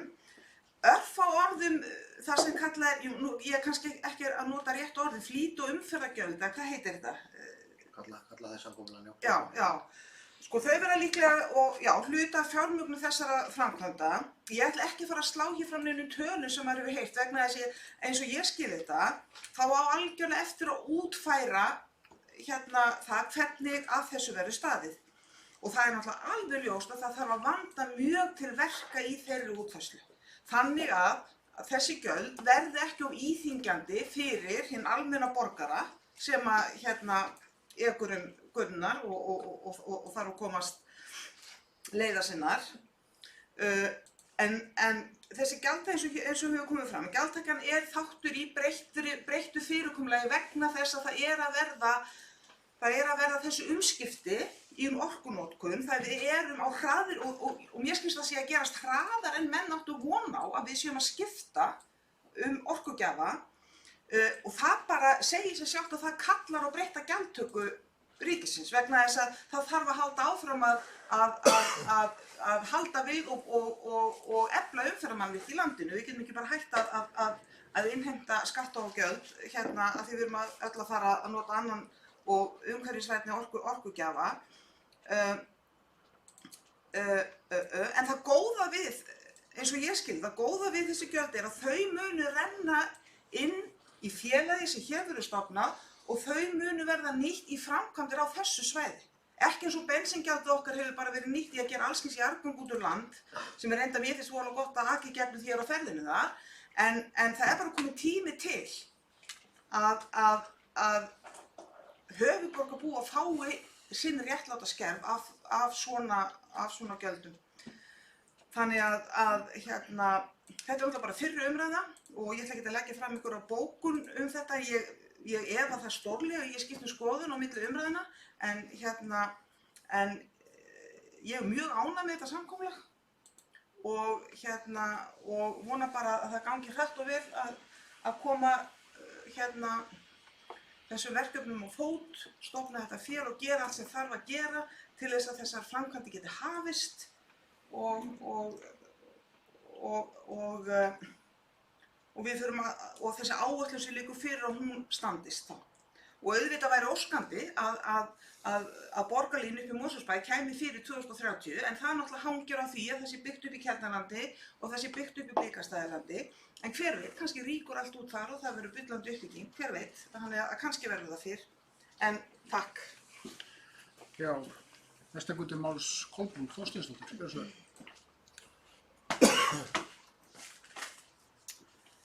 Já, forseti, kem hérna upp undir sama máli varðandi þetta samkomulag milli ríkis og sveitarfélaga uppbygginguna á höfuðborgarsvæðinu varðandi samgöngumannvirki og samgöngumáta. Ég ætla ekki að fara að sannfara einn að einn ágæti þessa samkomulags eða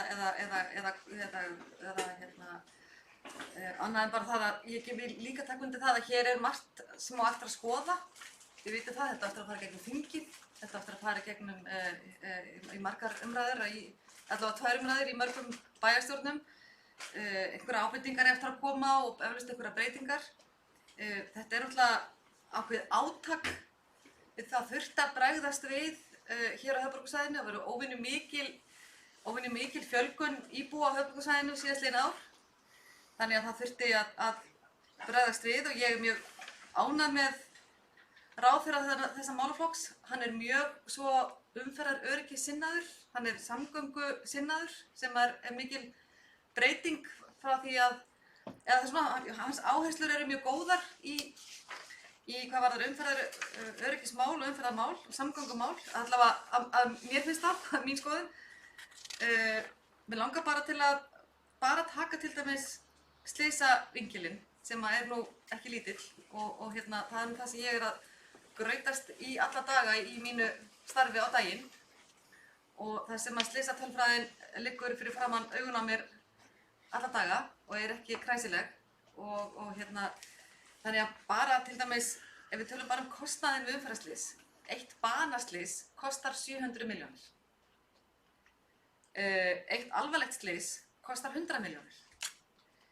Slys með litlum meiðslum 30 milljónir. Þetta eru tölurnar sem að hið opinbera hefur verið skoðað, bara hvert slys kostar. Þetta eru ekki litlar tölur þegar kemur bara hvað varðar slysin og hér á höfuðborgarsvæðinu. Hér eru við mörg hættulega gatnamót sem þarf að laga og það er vitað að almennu samgangnakerfið er öruggara heldur en að vera einn í bíl. Þetta er bara slysavinkillinn og hvert slys kostar. Hitt er náttúrulega síðan að eins og bæjarfulltrúi Anna Sigurður sagði, við erum að taka ákvörðun fyrir næstu kynslóð. Við erum að fara inn í nýja framtíð. Ég hélt erindi á morgunverðarfundi Vegagerðarinnar í gærmorgun vegfarendur framtíðarinnar og hvernig við erum að ala upp nýja kynslóð. Við erum ekki bara að fara að kenna á bíl. Við erum bara að kenna það að hvernig við nýtum alla þessa nýju innviði sem er verið að byggja upp hér á höfuðborgarsvæðinu. Hvernig erum við á stígunum og öllum þessum nýju tækjum, þessum nýju samgöngumátum sem verða í boði í framtíðinni. Og mér finnst mjög gaman að áðan ég var að skoða gamlar heimildir strætó í Reykjavík. Það sem var gömul frétt það að borgarstjórnin í Reykjavík ætlar að sjá til þess að ekki nokkur maður þurfa að taka strætó framan. Það var bara niðurlægjandi að taka strætó. Hver var í meirihluta borgar? Ég veit alveg ekki hver það var. Þetta er mjög skemmtileg frétt. Þetta var bara algjör neyð. Það var bara fyrir fólk sem gat ekki í rauninni þurfti á bara einhverju mikilli aðstoð að halda í lífinu. Og það var bara markmið þessara borgarstjórnar, það var að gera öllum kleift að eignast bíl og hætta að nota strætó. Mögulega voru einhverjir sjálfstæðismenn í stjórn þessara borgar, gæti verið. En nú ætla ég að segja að sjálfstæðisfólk hefur hefur áttað sig að því að það þarf að fylgja í takt við tímann. Þetta eru nýjar áherslur. Og eins og ég hef áður sagt hér að við stöndum hér við þetta borð og tökum ákvörðun fyrir framtíðina. Allt sem er að gerast í dag er ákvörðun sem var tekin fyrir mörgum ári síðan. Við erum að taka ákvörðun fyrir framtíðina. Næstu kynslóðir. Þannig að búið að fara yfir þetta með varðandi orkuskiptin og skattana og hvernig þetta verður allt saman leyst. Ég tek undir það með Önnu Sigríði og þeim sem hafa talað einn áðan, þetta þarf að skoða það mjög vel. Hvernig þessi veggjöld verða og þessi flýtigjöld og hvað allt saman heitir. Þetta er allt nýtt fyrir okkur og við vitum ekkert nákvæmlega hvernig þetta verður útfært. Keldnaraldi seljist og og einhver uppbygging þar. Ég hef alveg fulla trú á því að Keldnalandið minni verða vinsælt byggingasvæði og íbúar þar vilji að það verði hægt að selja þær lóðir. En auðvitað þetta er ekki fugl í hendi, þetta eru margir í skógi. Við þurfum einhvern veginn að skoða það nákvæmlega hvernig og þetta verður rætt og sem ég segi, það fari gegnum Alþingi og allar þessar umræður sem þetta eftir að fara í gegnum. En það er ábyrgðarhluti okkar að við erum að hugsa um öryggið, við erum að hugsa um lífsgæði fólks á höfuðborgarsvæðinu. Það er búið að skoða hvað það myndi kosta miklu meira að fara margfalda gatnakerfið þegar allir komist leiða sinna á bílum niður í bæ. Þetta er bara staðreynd sem við þurfum sem við stöndum frammi fyrir. Umferðarþunginn á höfuðborgarsvæðinu er óbærilegur og hann er ekki í lagi, þetta er mengandi, þetta er óþægilegt og eins og aðrar borgir eru að byggjast upp og þróast að þá er verið að bjóða upp á betri almenningssamgöngur af því það er bara að létta fólki lífið. Og tala ekki kostnaður við að reka bíl og lífsgæði við það að geta bara gengið hér út á næstu upphitta strætóstöð og tekið strætó niður í vinnunni sína svo ég sé fyrir mér einhvern veginn í framtíðina verði góður kostur. Þannig að þetta var bara mitt innlegg í þessu umræðu og ég veit að við erum ræðum þetta frekar og ég ætla ekkert að fara að tala um einhverju kosningaloforðina Stakks eða Sundabrautina eða Vogabyggðina eða hvernig þetta er alls saman við. Ég veit að það búið að fara yfir það með bæjarstjóra og að kynna það hvernig í rauninni Sundabrautin er ekki inn í þessu því við erum að leysa hér ákveðna staði hér í borginni sem þurfa að fara í stokk og svo framvegis. Vesturlandsvegurinn er ekki, eins og annars er það reyndar líka með varðandi það að þegar maður gerir samkomulag, þá verður allir einhvern veginn að bakka að hluta eða fá ekki allt sem þeir vilja. Ég held að þessi kafli hérna gegnum bæinn sé ekki stóra málið í að leysa umferðarhnútinn á höfuðborgarsvæðinu, þó að vonandi einn daginn fari þessi vegur í stokk. Auðvitað er það okkar ósk og krafa, en við getum kannski ekki komið inn í þetta samkomulag því það er verið að leysa hnútinn niður í bæ sem að gagnast okkur í leiðinni. Mósvellingum. Þannig að já, þetta var mitt innlegg og ég veit að fólk á eftir að tjá sig hérna meira. Ég ætla ekki að fara að vera með einhverjar pólitíska fléttur um það hvað er á bakvið allt saman en ég veit að þetta mun verða okkur til framdráttar en auðvitað á þetta ekki að vera kostnaðarlega íþyngjandi og það verður allt saman bara skoðað. Takk. Já. Haraldur Sverrisson, þú ert næstur skjálfnars. Já, forseti, ég ætla ekki að halda neina söluræðu um þetta verkefni aftur. Vona að fólki það ekki ofbóðið hún. En ég langar bara aðeins að koma inn á nokkra punktar sem hafa verið nefndir hér. Og það er alveg rétt að það fylgir áhætta framkvæmdum. Það er bara eðlið þeirra og það var hér talað framúrkeyrslu á opinberum framkvæmdum og því með gerist það stundum og þannig það byrja að hafa vara á slíku. Hins vegar hvað þetta verkefni varðar þá er búið að gera hér frumkostnaðaráætlanir á þessum vegaframkvæmdum sem að fór þessa 50 milljarða og innviði borgarlínu. Og inn á þessum frumkostnaðaráætlunum er gert ráð fyrir mikil óvissu, eitthvað í kringum 25–30% eftir hvers eðlis framkvæmdirnar eru. En það sem ég vil kannski fyrst og fremst vekja athygli á að vegaframkvæmdir, það eru sjálfsagt þær framkvæmdir hins opinbera sem að best hafa staðist áætlanir í gegnum tíðin. Og væntanlega er það vegna þess að menn hafa bara töluverða reynslu að leggja vegi á Íslandi.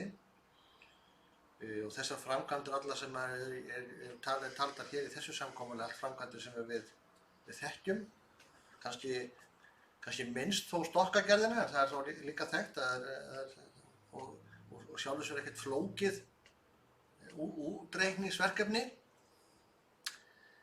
Þannig að ég hef nú ekki eina sérstakar áhyggjur af því að þetta muni allt saman bólna út minnst kosti ekki miðað við það reikna með töluvert mikill óvissu í þessu öllu saman. En auðvitað er ekkert hægt að útiloka slíkt og það endur kveðið á það í samkomulaginu að það, ef að forsendur breytast, að þá þurfum við að ræða það að gera þá viðbóta samkomulega að taka upp samkomulagi. Og það getur til að mynda verið ef að framkvæmdir standast ekki þar áætlanir sem þessu samkomulagi fylgja. En ég skil alveg að fólk hafa áhyggjur af því og það þarf að hafa það í huga og við þurfum að vanda okkur í þessum framkvæmdum sem á öðrum. En endurtek það að þetta er nú sjálfsagt það er sú tegund opinberu framkvæmdum sem ofta standast áætlanir. Að því að tala hérna um borgarlínu og léttlest, ég vona að menn sé ekki ennþá að misskilja það verkefni. Þannig að borgarlínuverkið, borgarlínan er ekki léttlest. Borgarlínan er vegur fyrir almenningssamgöngur, hugsanlega leigubíla, sjúkrabíla, jafnvel fyrir þá sem eru fjölmennibíl, það er sérakrein. Og á þessari sérakrein er gert ráð fyrir því að keyri almenningssamgönguvagnar, við getum kallað strætisvagnar, á hjólum, ekki neinum lestarsteinum. Þannig að það gerir líka áhættuna og óvissuna minni vegna þess að við höfum jú lagt mjög mikið af vegum og borgarlínan er raun og veru ekkert annað en vegum. Það þarf jú á einhverjum stöðum að búa til pláss fyrir veginn. Þar sem að hún er að gæti verið að fara inn á svæði þar sem að einhver mannverk eru fyrir. Það er þó verið að lágmarka þá hluta með til að mynda stokkum á Sæbraut og það er gert ráð fyrir að borgarlínan eða vegurinn fyrir þessa umferð sem ég nefndi áðan verði þá ofan á stokknum eins og Miklubraut, eins og stokkur í gegnum Garðabæ. Þannig að þetta eru svona þeir staðir sem að hafa þótt viðkvæmastir. Hér í Mosfellsbæ liggur þetta nokkuð ljóst fyrir. Það er borgarlínan eða þessi vegur er mesturleyti gegnum Óbyggland, Hjelmaland og Blikastaland. Og þannig að það er engin önnur mannvirki í veginum. En það sé engin misskilningur um það. Borgarlína er sérakrein eða vegur fyrir almenningssamgöngur. Það er líka gert ráð fyrir því að vagnarnir sem þessa vegi aka séu hugsanlega þægilegir og betri, taki fleira fólk, heldur en þeir vagnar sem hefur verið notað í dag. Það er líka verið að gera ráð fyrir því að stoppustöðurnar verði betri. Þú þurfur ekki að bíða úti eða hírast úti, kulda og trekki, heldur getur þú farið inn á beðið. Það sé hugsanlega líka einhver þjónusta, það eru mjög þétt byggð og svo framvegis. Þannig að það hefur lengi verið misskilningur um það hvað borgarlína er. Borgarlína er sérakrein fyrir almenningssamgöngur og hugsanlega eitthvað fleira eins og sjúkrabíla, slökkubíla, leigubíla og hugsanlega fólk sem er að ferðast fleiri en eitt eða fleiri en 2 eða fleiri en 3 í bíl. Ef að tala um félagið, mælt með og mælt á móti, ég held að stofnun þessa félags er nauðsynlegur þáttur í þessu samkomulagi. Það tryggir það að þeir fjármunir sem að sveitarfélögin leggja í þetta og ríkið hefur lofað að leggja í þetta og almenningur þarf að leggja í þetta renni til framkvæmda hér á þessu svæði. Og það tryggir líka að það sé hægt að flýta framkvæmdum með fjármögnun gegnum lántöku og svo framvegis. Vegna þess að tekjustreymi félagsins verður tryggt með framlögum ríkisins, framlögum sveitarfélagana og þegar búið út frá það með þessar sérstöku fjármögnun. Ég held líka að það sé einhverju misskilningur um Sundabrautin sem skipulag. Hún er á aðalskipulag Reykjavíkur. Skipulagsuppdrátturinn er bara inn á reykjavík.is, þannig að það er hægt að skoða það. Skattar, meiri skattar. Ég treysti því og trúi að það sem hefur verið sagt af hálfu ríkisstjórnarinnar að það standi. Það er að segja að þetta sé fyrst og fremst flutningur og ákveðin greiðslufyrirkomulagi í annað. Í staðinn fyrir að greiða samkvæmt notkun á orkugjöfum, þá greiðum við samkvæmt því hvað við notum hvar við erum að keyra og hvað stað við erum að fara.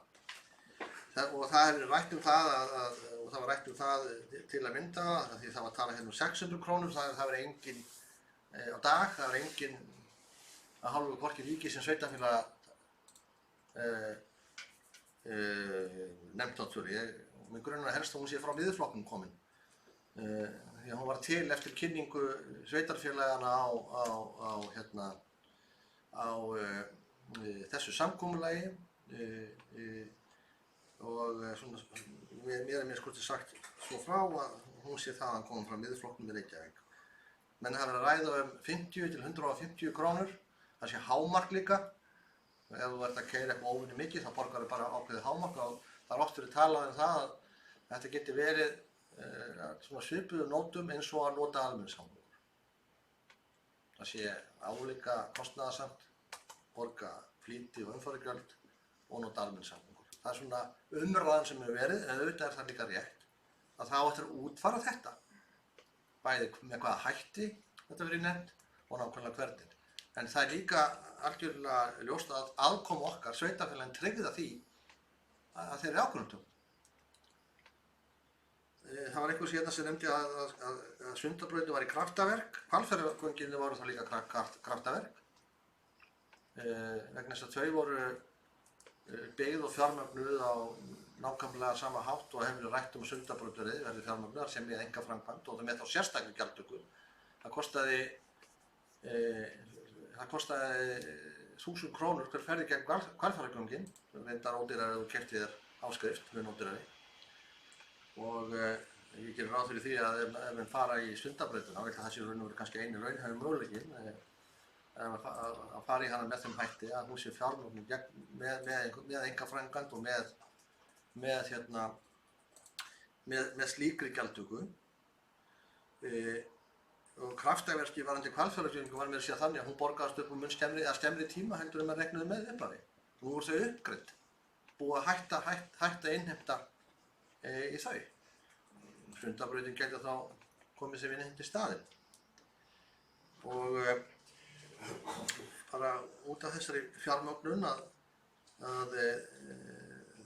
endurtek það, þá eftir að útfæra þetta, en það er líka mjög mikilvægt. Það sem kemur fram í þessu samkomulagi að þessi gjaldtaka, hvernig sem hún verður nú, hún á ekkert bara að verða höfuðborgarsvæðinu. Það er rætt það í samkomulaginu að þetta verði þá hinn almenna málsmeðferð hvað þetta varðar alls staðar á landinu. Það sé ekki bara að höfuðborgarbúar séu ekki að borga hærri eða meiri skatta, hvernig sem við orða það, heldur en aðrir landsmenn. Og þar hefur líka verið rætt það að það þurfi þá að hefja gjaldtöku í þegar byggðum umferðarmannvirkjum í jarðgöngum og svo framvegis og framvegis. En þetta er allt svona gott og blessað, þetta er góð umræða. Þetta er mikilvægt mál, eins og margoft hefur hér verið nefnt, stórt mál, stefnumarkandi mál. Þess vegna erum við hér líka að ræða það í 2 umræðum. Þetta er fjárfesting til mjög margra ára og gott að fara yfir allar heiðar þess og ég vona bara umræðan á þessum fundi og á þeim næsta og afgreiðslan verði málefnaleg. Já, Sveinn Óskar hefur beðið hlut, gjörðu svo vel, Sveinn Óskar.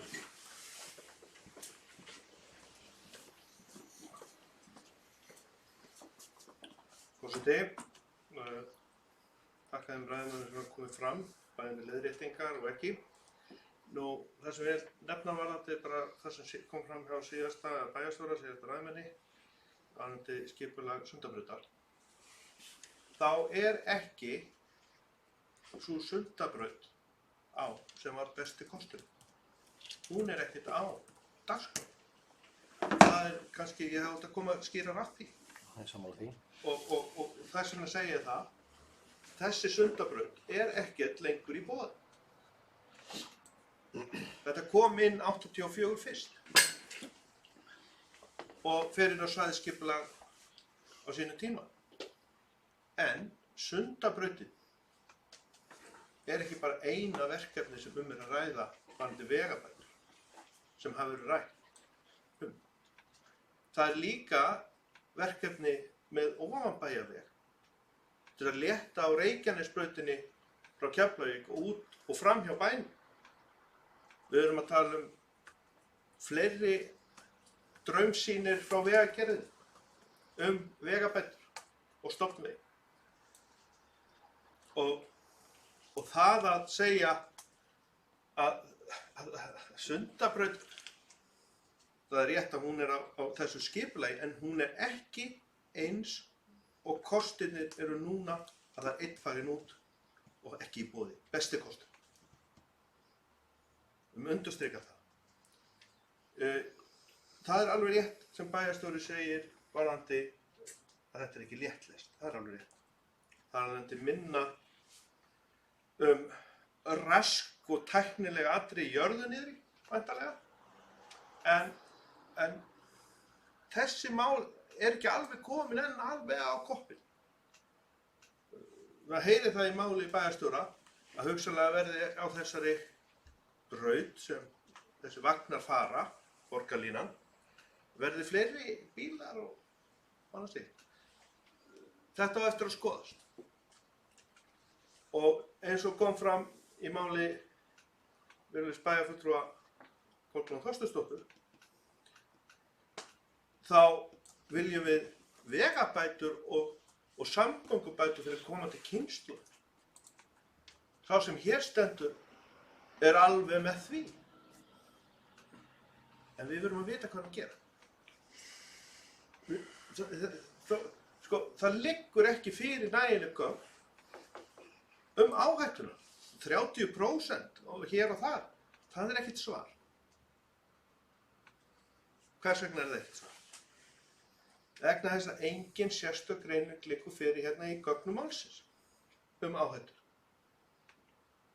Og það eru við sem erum að taka ákvörðuna fyrir framtíðina, ekki bara að leggja þetta, heldur það að gangi upp fjárhagslega.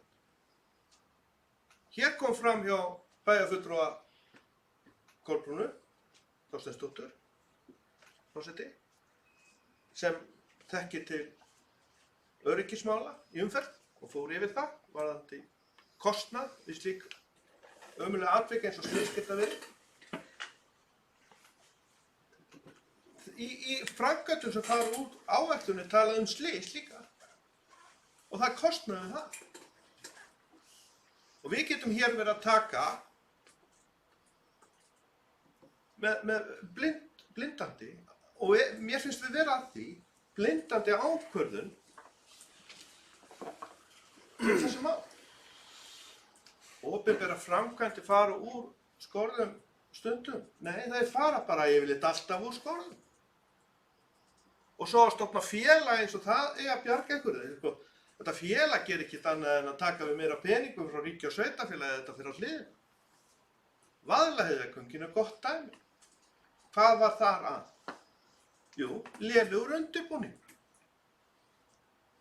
Það voru bara teknar örfáar tilraunaholur ofan af fjalli, niður á grunninn, í gegnum berglögin til að kanna stöðu berglaganna. Og kostnaður fór langt umfram vegna þess að það var ekki nægilega rannsakað. Það var bara brussugang í rannsókn. Og þess vegna segi ég það. Hér liggja ekki fyrir kjörnum fulltrúum áhættugreining á þessum málum. Það bara liggur ekki fyrir. Og við höfum að fara að taka ákvörðunum með það. Þó að það eigi eftir að móta hitt og þetta í framtíð, þá erum við að taka ákvörðunum verkefni. Við erum pólitísk kjörin til þess. Og við erum að taka ákvörðun og skuldbinda komandi kynslóðir. Á þess að vita það hvað áhættan fer í skauti sér. Þetta er bara, ég er bara einfaldlega biðin það sem að bara í siðu samfélagi tali bara hið eðlilegasta mál. Að óska eftir mig gögnum þessa áhættu þetta. Og svo segja menn, ég er ekkert að móta þessu bara, ég ætla að vera með þessu og ég ætla ekkert að mótmæla því vegna þess að ég er einn hér og stend bara mína plikt í þessu, hvað varðar það, að biðja þetta. Hvers vegna? Vegna þess að ég vil taka upplýsta ákvörðun stöðu málsins. Út frá þeim fræðum sem eru vel þekktar í svona verkum. Þetta er bara brussugangur og ekkert annað. og við verðum að fá betri gögn áhættuþættina. Ég vil geta séð það hver mikla líkur á því að verkefni fari fram úr áætlun. Ég vil sjá líkurnar á því að verkefni standist tímaáætlun. Af því að ég vil geta sagt, við dætur mínar eða hvert sem þetta á tímabilinu þetta. Þá ég kannski með 95% öryggismörkum ég kannski að segja satt. Þú veist, ég þarf að fara hérna út í kjósendana og ræða þetta. En við erum ekki með neina áhættugreiningu óvissuna raunverulega. Þú veist, við verðum að fá hana greiningu. Við erum með einu bestu verkfræðiþekkingu í heiminum hérna á landinu.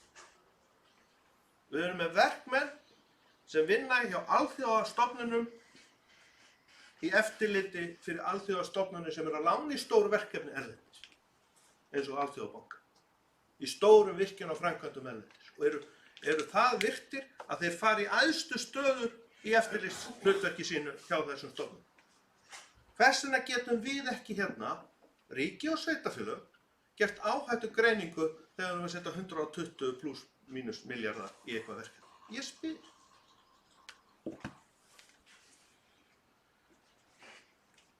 Ég kann að vera alveg fullkomlega sáttur ef ég fengi þetta með þetta verkefni.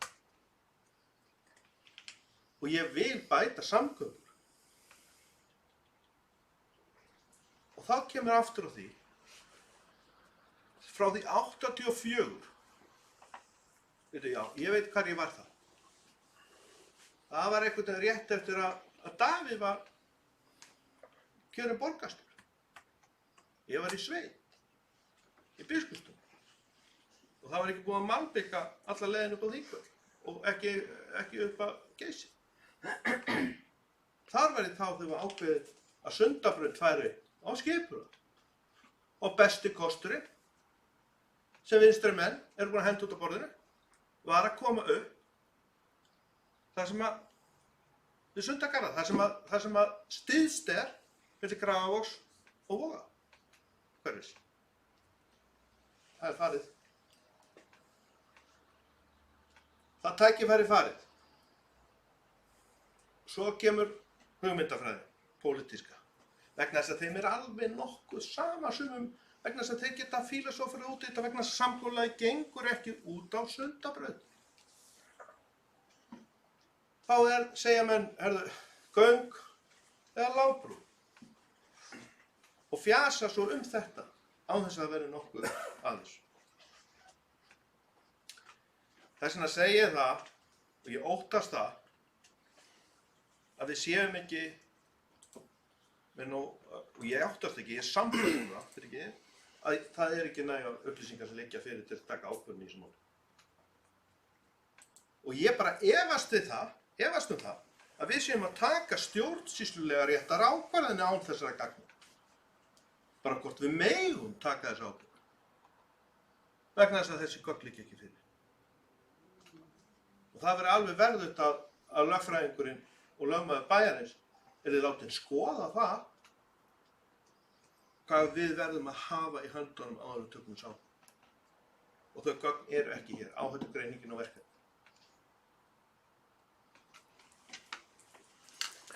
Já, fleiri hafa nú, það hér eitt sem við búin að geða morðið, það Ásgeir Sveinsson, gjör svo vel. Forseti bæjarstjórn, það það sama mál, það samgöngumál á höfuðborgarsvæðinu. Mér langar til þess að benda á það að því við erum að tala hvernig málin eru kynnt og svo framvegis. Ég vil bara benda á könnun sem var gerð núna og birtist í blöðunum í dag sem mjög athyglisverð, sem verið að fjalla borgarlínuna. Það kemur í ljós að það eru ansi margir sem hafa ekki hugmyndu hvað borgarlínan er. Þrátt fyrir alla umræðina sem búin að fara fram á undanförnum mánuðum og vikum og sérstaklega kannski síðustu vikum, að þá það 58% sem tóku þátt í þessari stóru könnun sem vita hvað borgarlínan er.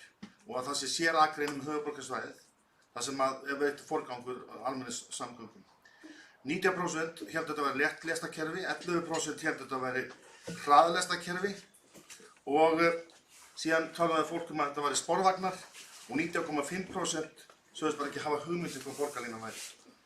Þarna er kannski eitthvað sem að þarf að skoða nánar miðað við hvað er búið að kynna það mikið og hvað er búið að eyða miklu tíma og búið í það. En þetta er svona athyglisverður punktur í þessu. En mér langar bara aðeins að segja varðandi sérstaklega það sem að Sveinn Óskar er að tala varðandi áætlanagerðir og annað slíkt. Það þýðir ekki að koma hérna upp og segja að það sé ekki neinar áætlanir í gangi varðandi þetta verkefni. Þá er ég að tala um bæði framkvæmdaráætlun og það er að tala um líka fjárhagsáætlanir og það sé ekki hægt að leggja af stað þar sem að þessar áætlanir liggi ekki fyrir. Það liggur fyrir að sjálfsögðu framkvæmdaráætlun, mjög niðurnjörfuð framkvæmdaráætlun á þessum verkefnum og það liggur líka fyrir fjárstreymisáætlun fyrir þetta verkefni. Þegar kemur að áhættu þáttunum, að þá eins og bæjarstjóri nefndi, að þá eru áhættu þættir í þessu sem eru metnir upp í 30–40%. Þannig að hvað þurfum við að fá nákvæm gögn og miklar greiningar til þess að geta lagt af stað? Það er kannski stóra spurningin og þar eru við kannski ekki endilega sammála. En það sem þarf líka að koma fram er það að við erum að horfa hérna til langs tíma og ég held að við ætlum að fagna því að það er komið samningur á milli þessara aðila. Það er kannski í fyrsta skipti langan tíma sem að hægt er að segja að við séum að gera langtíma markmið hérna varðandi þessu svona stór mál eins og þessar samgöngumál sem við erum að tala um hér á höfuðborgarsvæðinu sem hafa verið sveltar í áratugi eins og við vitum. Þannig að ég held að við ættum að fagna þessu samkomulagi og það að halda því fram að það sé ekki neinir útreikningar sem liggja baki því eða annað, það er kannski bara eitthvað sem að við erum allavega mjög ósammála og allt flestir en hérna Sveinn Óskar allavega hann er með sína greiningar á því. Við höfum eftir að taka aðra umræðu þetta og það getur vel verið að liggja fyrir einhverja betri upplýsingar fyrir þá umræðu en ég held að við þurfum að horfa á heildina í þessu, við þurfum að horfa til langstíma, við höfum eftir að fá 60–70.000 manns inn á svæðið til 2040 og þetta er verið að horfa á alla samgönguþættina, ekki bara þegar fólk er að reyna að rugla fólk í rýminu eins og við verðist takast svolítið vel að það verið að tala um að það sé verið að eyða 120 milljörðum í borgarlínu. Það er bara rangt og það er bara gert til þess að ruggla fólk í rýminu. Það er verið að tala um að það sé verið 60 milljarða í stoppvegi og í vegina hérna en eitthvað í kringum 40 milljarða eða maður rétt í það sem heitir borgarlína. Þannig að við þurfum að hafa þetta í huga að við erum að horfa til langstíma. Við mögum ekki að horfa á hvernig ástandið var í dag. Hvernig var það fyrir 10–15 ára síðan þá var enginn að tala um trafík en við getum séð það fyrir okkur að eftir 60–70.000 manns inn á svæði næstu 20 árin þá verðum við einfallega að setja þetta í gang og þetta lítur vel út og ég vona að þetta fari sem fyrst af stað. Takk fyrir. Já. Enginn hefur kvatt sér frekar hljóðs þetta mál. Þannig að ég lít svo á að umræðum það sé lokið að þessu sinni en eins og við samþykktum hér fyrir kvöld þá verður önnur umræða, síðari umræða hér á næsta bæjarstjórnarfundi. Við þurfum að bóka eitthvað og ég forseti hér með tillögu að niðurstöðu fundarins sem að yrði á þessa leið. Málinu vísað til umræðu og afgreiðslu á næsta bæjarstjórnarfundi 30. október. Er einhverjar athugasemdir um þetta orða? Málinu vísað til síðari umræðu. Og til síðari umræðu og síðari umræðu. Og afgreiðslu þá. Já, og afgreiðslu. Já, til síðari umræðu. Við vilja, er allir sáttur við það að bæta því orðið inn? Þá myndi þetta hljóma þannig. Málinu vísað til síðari umræðu og afgreiðslu á næsta bæjarstjórnarfundi 30. október. Ef við ekki mótmælum við því, þá skulum við hafa hér formlega við skulum greiða þá atkvæði fyrst þetta. Þetta er samþykkt með öllum greiddum atkvæðum. Sveinn Óskar hefur boðað bókun. Viltu gera fara fram á fundarlega meðan? Nei. Þú ert með hennar tilbúna, þá hengluðum við aðeins. Viltu senda á mig líka, forseta?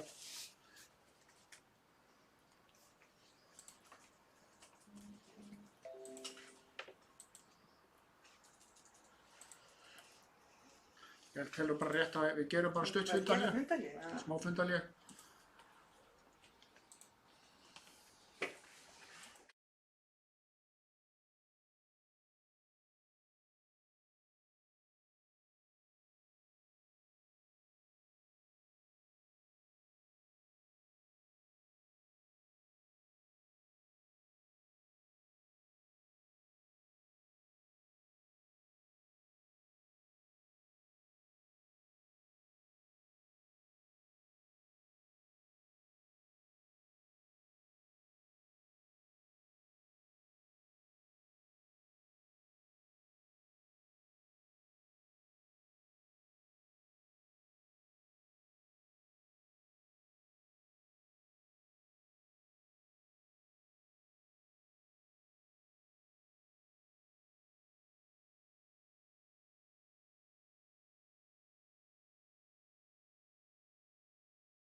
Við hefjum þá fund að nýju og ennþá er á dagskrá 7. mál í fundarbúði, samkomulag skipulag og fjármögnun uppbyggingar á samgönguinnviðum. Bæjarstjórnin var búin að afgreiða málið, það verður tekið upp aftur eftir 2 vikur á næsta bæjarstjórnarfundi en fulltrúi M-lista hefur lagt fram bókun sem er sjóhljóðandi. Fulltrúi Miðflokksins óskar eftir að frekari gögn varðandi áhættu sem fólgin í verkefninu hér ræðir og slík rannsókn liggi fyrir áður en síðar umræða á sér stað og afgreiðsla málsins. Svohljóðandi, þannig hljóðar bókun M-lista. Þá er þetta afgreitt að þessu sinni en tökum síðar umræðu og afgreiðslu eftir 2 vikur. Þá er aðeins eftir ágætu bæjarfulltrúar fundargerðir til kynningar og við förum í það. Fyrst er hér að dagskrá notanda ráð fatlaðs fólks. Hélt fund nr. 5, 3. október síðastliðinn. Það var 3 mála dagskrá, orðið laust. Það er notanda ráð fatlaðs fólks. Já, ég þarf að segja það. Gjörðu svo vel, annars Sigríður.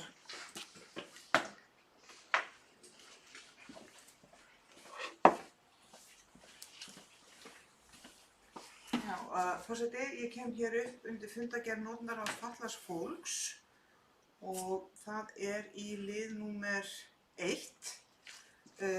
Þarna sem sagt að það er óskað umsagnar notendaráðs fatlaðs fólks umsókn Sinnum ehf. Starfsleyfi í Mosfellsbæ og notendaráðið bara afgreiðir þetta og segist vera mjög jákvætt gagnvart því að Sinnum fái starfsleyfi vegna þjónustu og sér ekki því til fyrirstöðu að GEF veitir þeim starfsleyfi. GEF er einhver gæða- og eftirlitsstofnun félagsþjónustunni, ég man ekki kannski alveg hvað þetta heitir. Mín spurning er, ég bara veltaði fyrir mig hvað þetta þýðir, og ég held að það sé einhver samskonar erindi, sem sagt, að fara inn á fund öldungaráðs og mig langar að spyrja, og þá verður það kannski helst bæjarstjóra, hvað felst í því að veita fyrirtæki sem sinnir svona þjónustu eins og Sinnum starfsleyfi. Ég ger mér bara ekki grein fyrir þessu. Þýðir þetta það að fólk geti, snýst þetta að fólk geti sjálft átt viðskipti við þetta félag eða snýst þetta að Mosfellsbær hafi sett upp viðskipti við þetta félag og svo kannski spurningin hefur Sinnum sett sig í samband við bæjarstjóra eða bæjarskrifstofur. Þetta er bara svona, ég veit að þetta er bara til kynningar en bara, mér finnst þetta bara forvitnilegt því ég átta mig ekki alveg á því hvað felst í þessu. Þetta er ekki notara. Ég veit ekki það. Ég er ekki notendaraði. Jú, var það ekki? Ég set ekki. Hver er notendaraði? Katrín. Katrín, I don't know. Þetta er ekkert. Það er enginn haft samband mig. Koma spurningar engin svör. Má ég kannski koma þá tilbaka? Þá að því mér finnst þetta dálítið áhugavert, ég hef aldrei séð svona erindi áður, þá langar mér bara til þess að biðja framkvæmdastjóra sveitarfélagsins að svona grafast fyrir þetta. Hvað er spurninguna? Já, bara það er verið að óska eftir starfsleyfi fyrir Sinnum ehf. Og mér skilst að það sé að koma samskonarbeiðni fyrir öldungaráð og ég bara velta fyrir mig hvað felst í því að Sinnum ehf. Fái starfsleyfi. Er það, getur svona félag þá bara gert samninga við fatlað fólk beint, þá væntanlega þá sem eru með MPA-samninga, ég bara hef ekki hugmynd það. Mér finnst bara áhugavert að vita þess meira þetta og mér sýndist bæjarstjóri kinka kolli þegar ég nefndi þetta að hann myndi grafast fyrir þetta mál, hvað þetta þýðir. Skildi ég ekki kinki þannig? Jú. Það er líka gott að fá bara frá því tölvupóst með þetta. Já, ég sendi tölvupóst. Já, Rúna Bragi hefur beðin orðið þetta mál.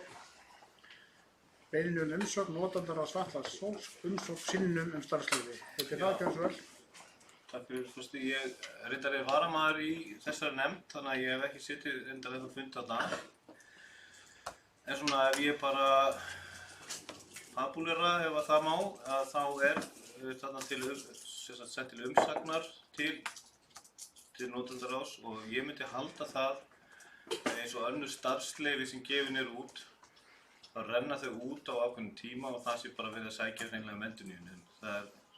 Annars hef ég samt ekki hugmynd og það er spurning hvort það væri bara, en það er oft þannig og það sé verið að senda þetta bara til umsagnar í fljótaraði, ekki hugmynd. Hvernig vildu umsagna það? Það er Vilja bæjarvaldur að ræða eitthvað fleiri? Men ég veit að ég enda sagði það, ég Umræðin er lokið þetta fyrsta mál, en þarna voru 2 önnur mál. Enginn kveðið sér frekar hljóðs, þá þessi fundargerð lögð fram. Þá hér afgreiðslufundur byggingafulltrúa nr. 378. Þar voru 2 mál á dagskrá. Gefur orðið laust. Enginn kveðið sér hljóðs og þá sú fundargerð lögð fram. 10. mál á fundi okkar eru reyndar 2 fundargerðir og spyrtar einna saman. Fundargerð nr. 475 og 476 hjá Samtaka sveitarfélaga á höfuðborgarsvæðinu. Þessi fundir voru haldnir í Hamraborg í Kópavogi, sá fyrri 9. september og sá síðari 25. september. Það voru inn á fundargáttinni fundargerðirnar, þannig að það er nú réttast að taka það bara báðar þá, að við afgreiðum það saman. Þannig að ég segi orðið laust þá fyrri fyrst hérna. Það voru nú reynda bara 1 mál, það var samgöngumál á höfuðborgarsvæðinu sem við vorum að ræða á. Það kveðið sér engin hljóðs, það var svo fundargerð afgreidd og svo strax á eftir hinn fundurinn, svo síðari, 25. september, og þar voru 2 mál á dagskrá. Það reyndar aftur samgöngumál á höfuðborgarsvæðinu. Það kveðið sér engin hljóðs þessa fundargerðir, þá voru þær báðar lagðar fram hér.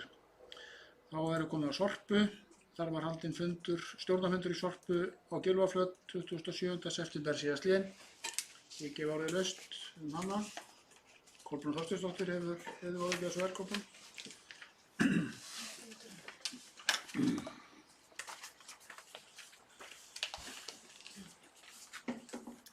Já, forseti, mig langar að ræða mál nr.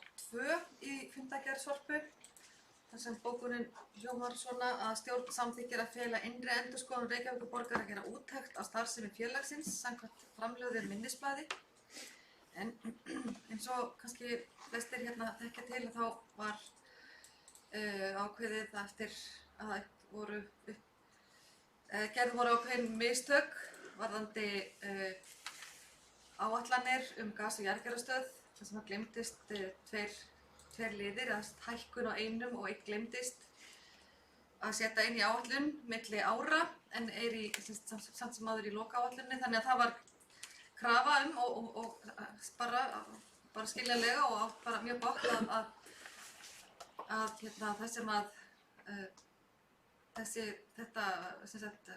það lá fyrir að það gerð samkvæmt ósk stjórnar Sorpu og það sem formaður og varaformaður lögðu fram inn á stjórn fyrir stjórn að gerð yrði úttekt á stjórnunarháttum eða innri endurskoðun Reykjavíkurborgar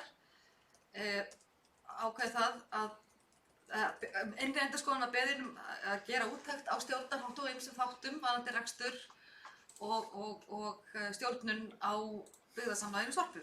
Og það sem liggur fyrir hérna núna frá innri endurskoðun Reykjavíkurborgar að það var ákveðið að innri endurskoðun geri þessa úttekt þar sem áhersla er lögð á eftirfarandi atriði, áætlunargerðina félagsins, fjárfestingar, innkaupamál, ákvarðanir vegna framkvæmda við nýja gas- og jarðgerðarstöð í Álfsnesi, ábyrgðartaka, félagsform Sorpu og rekstrarforsendur.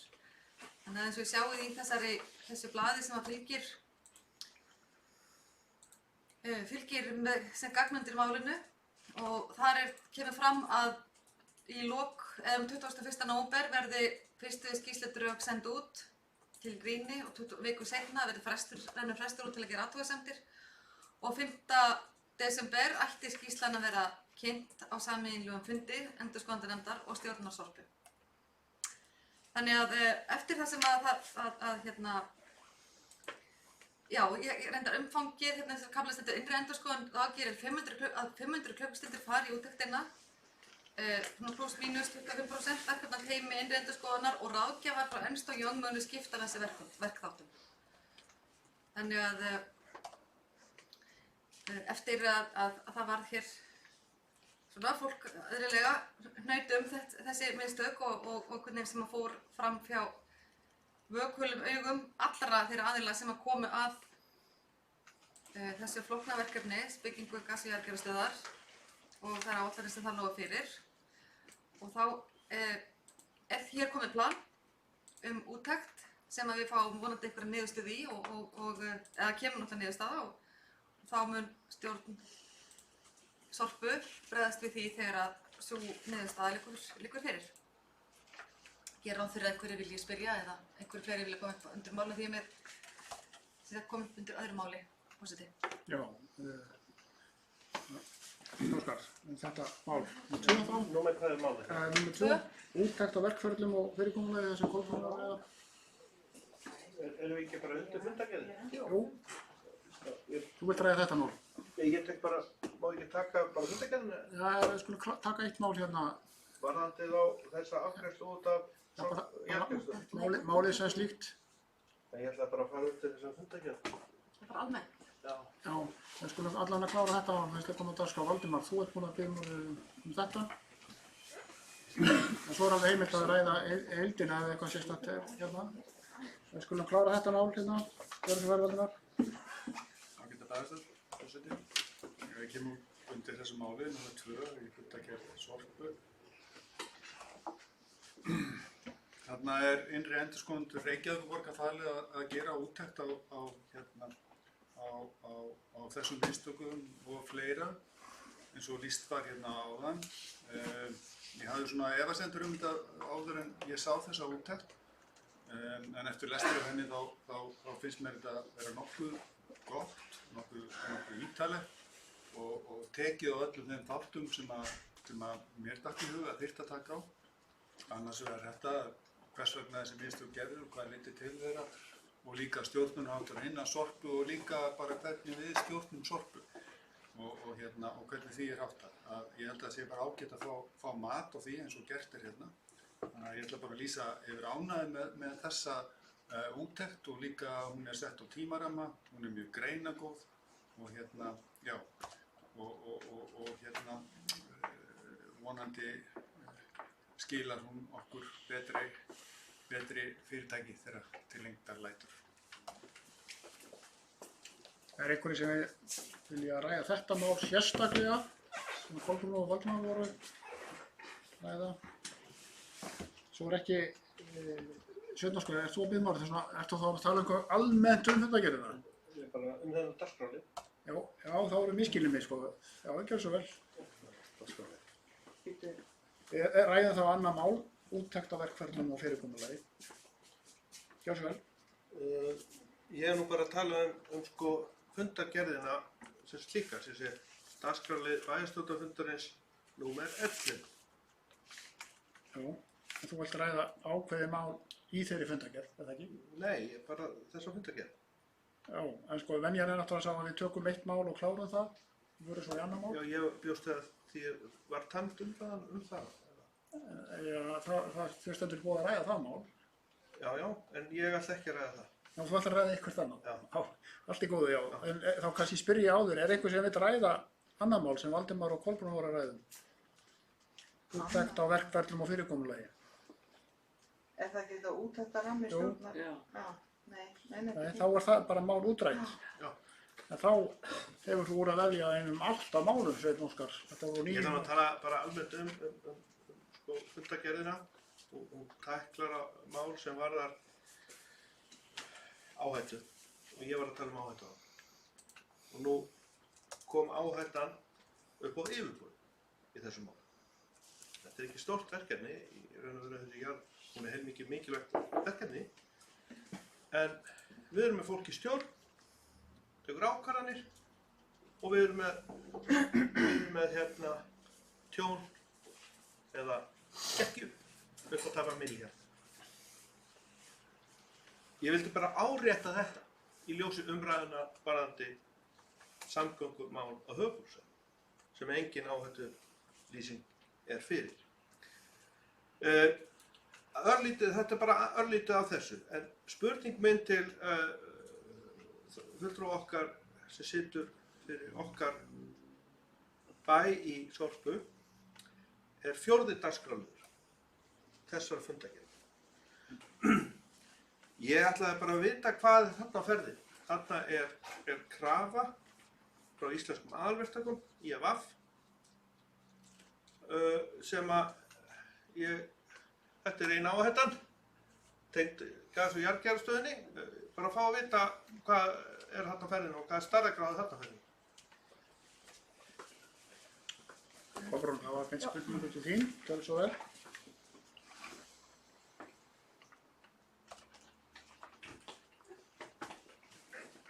Já, þetta er varðandi bréf landslags til Logos vegna kröfu IAVF.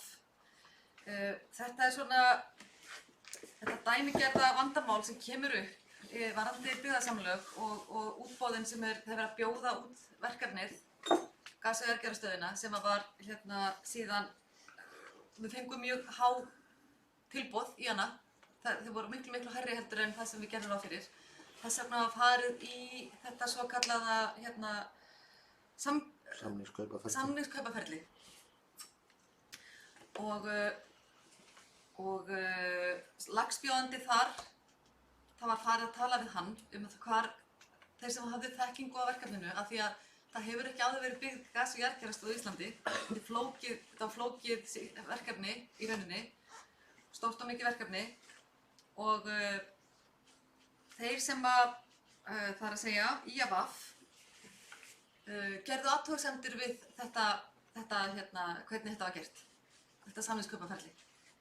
Og þeir krefjast þess að fá að sjá bara öll gögn í málinu, sem þeir fengu öll gögn og allt sent sem þeim var að fá. En þeir voru ekki sáttir og fara þess vegna af stað með að fara í mál vegna þessa og ég ætla að sjá hvað er hérna. Þannig að þetta er bara eitthvað sem gerist þegar einkafyrirtækin eru ekki sátt þegar þessi tilboð þegar það er látið bjóða í svona verkefni. Og ég bara held að málið er bara í ferli og við erum búin að fara yfir þetta allt saman og fara yfir þetta með lögmönnum og málið er bara eins og fengum yfirferð frá lögfræðingi mjög færum sem fór yfir málið og það er bara það ýmislegt í þessu bréfi sem í rauninni ég ætla ekki að fara að tjá mig þetta mál sérstaklega en þetta bara varðar það að þarna eru verktakar sem voru ekki sáttir við það að gerðu athugasemdir við þessi samningskaupaleið sem var farið í við hann sem bauð lægst og engan annan, sjálfsögðu ekki.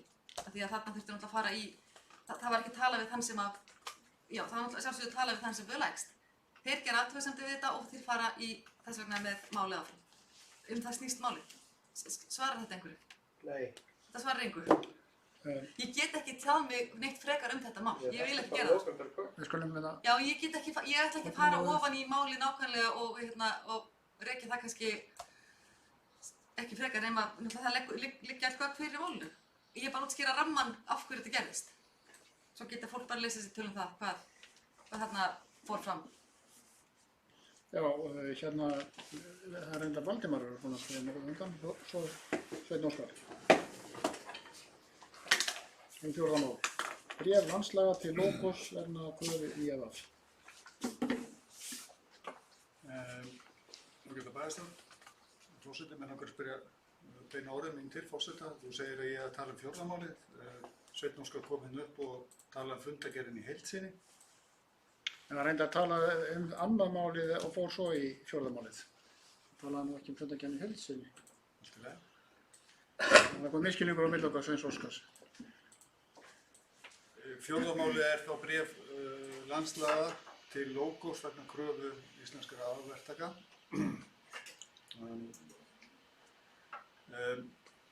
Þetta hefur komið upp áður í stjórn Sorpu, þetta hefur verið tæklað áður, þetta hefur nokkur sinnum komið fram.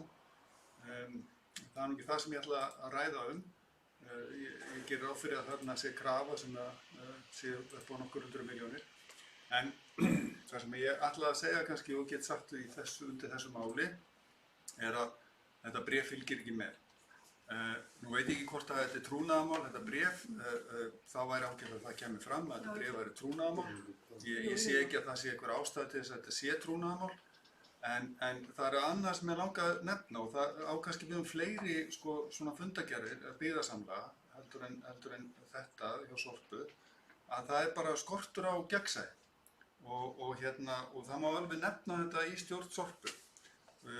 Ég get nefnt fleira hérna, það er verið að tala um fyrirspurn frá bæjarfulltrúa í Kópavogi og fyrirspurn frá áheyrnarfulltrúa Flokks fólksins, kannski ekki merkilegt þetta má alveg fylgja með.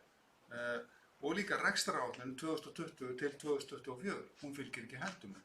Þetta er reyndar áætlun, en mér finnst að það ætti svona gögn eftir að fylgja með, þannig að við gætum rýnt þau líka, það myndi bara auka gegnsæið og ég held að það ætti ekki vera neitt vandamál. Ég fann heldur ekki þessi gögn þegar ég fór inn á fundagerð Sorpu inn á vefnum, þannig að þetta er eitthvað sem bara þeir hafa ekki sendt okkur, Sorpa altså, og mætti alveg nefna við þá að það mætti vera duglegri að senda okkur og það á við fleiri byggðasamlög líka. Sitt Óskar er næstur, við ræðum þá fjórða mál og síðan Kolbrún. Gjörðu vel. Forseti, ég fékk ekki svar frá fulltrúa okkar í Sorpu sem að ég óskaði eftir. Ég var að fá að vita hver fjárhagsleg stærðargráðu þarna að ræða í þessari kröfu frá IFF til Sorpu.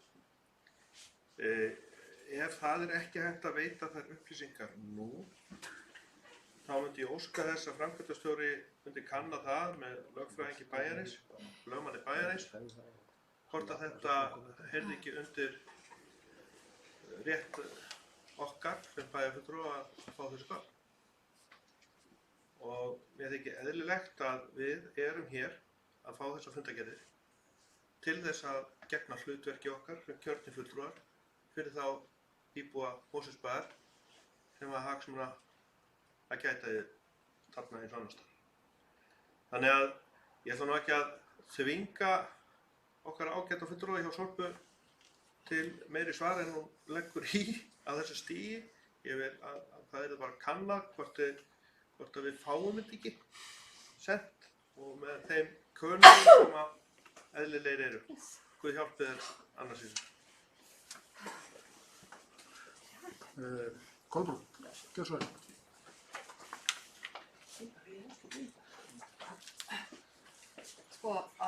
Mér finnst líklegt að ég byrja því að svara Valdimari fulltrúa hér varðandi gögnin. Ég get alveg tekið undir það að þessi gögn mættu alveg liggja fyrir og það mætti alveg vera betra aðgengi að þeim.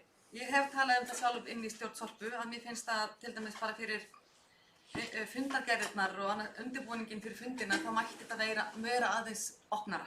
Mér finnst þetta stundum bara sjálfur svolítið flókið að nálgast gögnin.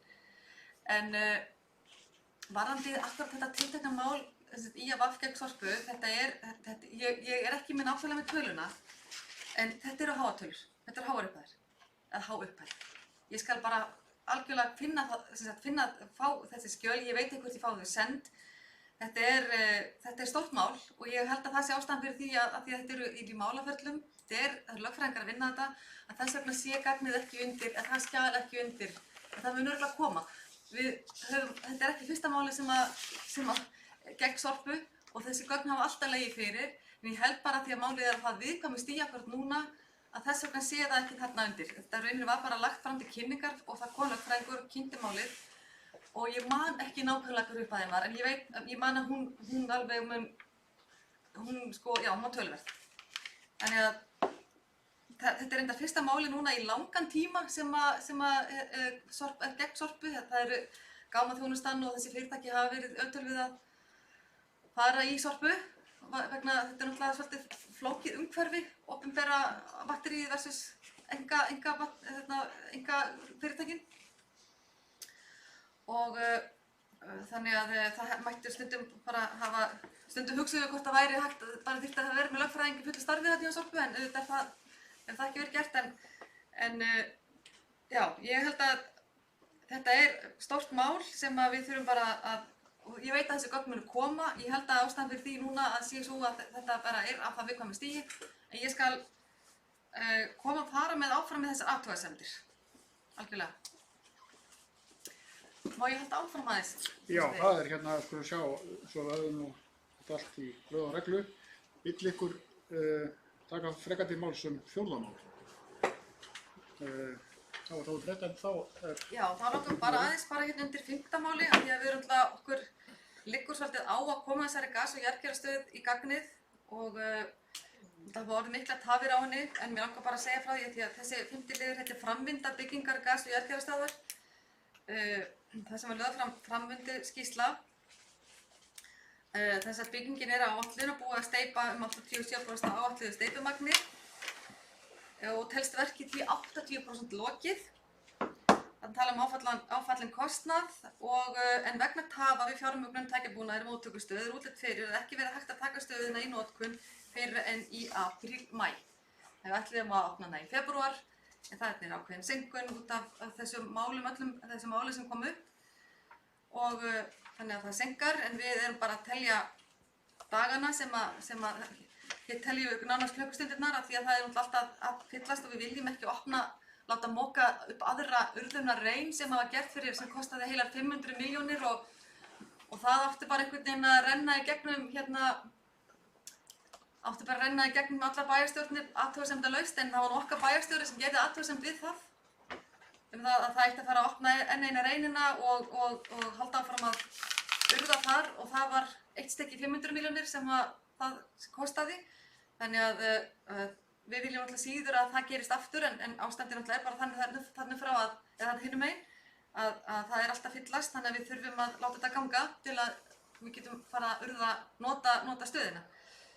Þannig að það er sem að ég vildi bara segja. En kannski einhverja spurningar varðandi gas- og jarðgerastöð, þá get ég líkt að svara einhverju. Orðið laust 5. mál sem Kolbrún var að ræða. Orðið laust fundagerðina, ef menn fólk vil ræða eitthvað það. Svo virðist ekki vera, þá er þessi fundagerð lögð fram. Þá er eftir nokkra fundagerðir en þá sem eru hér til kynningar. Við fyrir næst í Skógarhlíð 14, þar hélt SHS fund 25. september, þetta er þess að slökkvilis höfuðbrotasvæðisins. Og orðið er laust. Það var stjórnarfundur hjá SHS. Sveinn Óskar hefur beðið orðið. Og 4 mál á dagskrá, eða reyndar bara 3. Forseti, maður er ekkert öðru sem börnin að kíkja út á gluggann þegar slökkvibíll fer fram hjá. Og nú voru þeir að fá nýja slökkvibíla og ég fagna því. Ég veit nú ekki hvort það sé sérstaklega í fundagerðinni. En þetta tengist endur nýjum búnaðar slökkviliðsins og... Ég vek athygli á því Sveinn Óskar að við erum bara að ræða þessa fundagerð, ekki almennt slökkvilið. Ég veit það. Við þurfum heilt kvöld í það, sko. Já.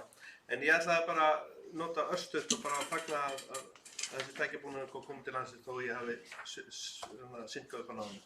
Og sá tækjabúnaður var nú ekki á dagskrá. Jæja, en einhver sem vil ræða þetta frekar þessa fundagerð, var ekki, þá er hún lögð fram. Þá vindum við okkur niður í Borgartún 14, þar var haldinn fundur 1.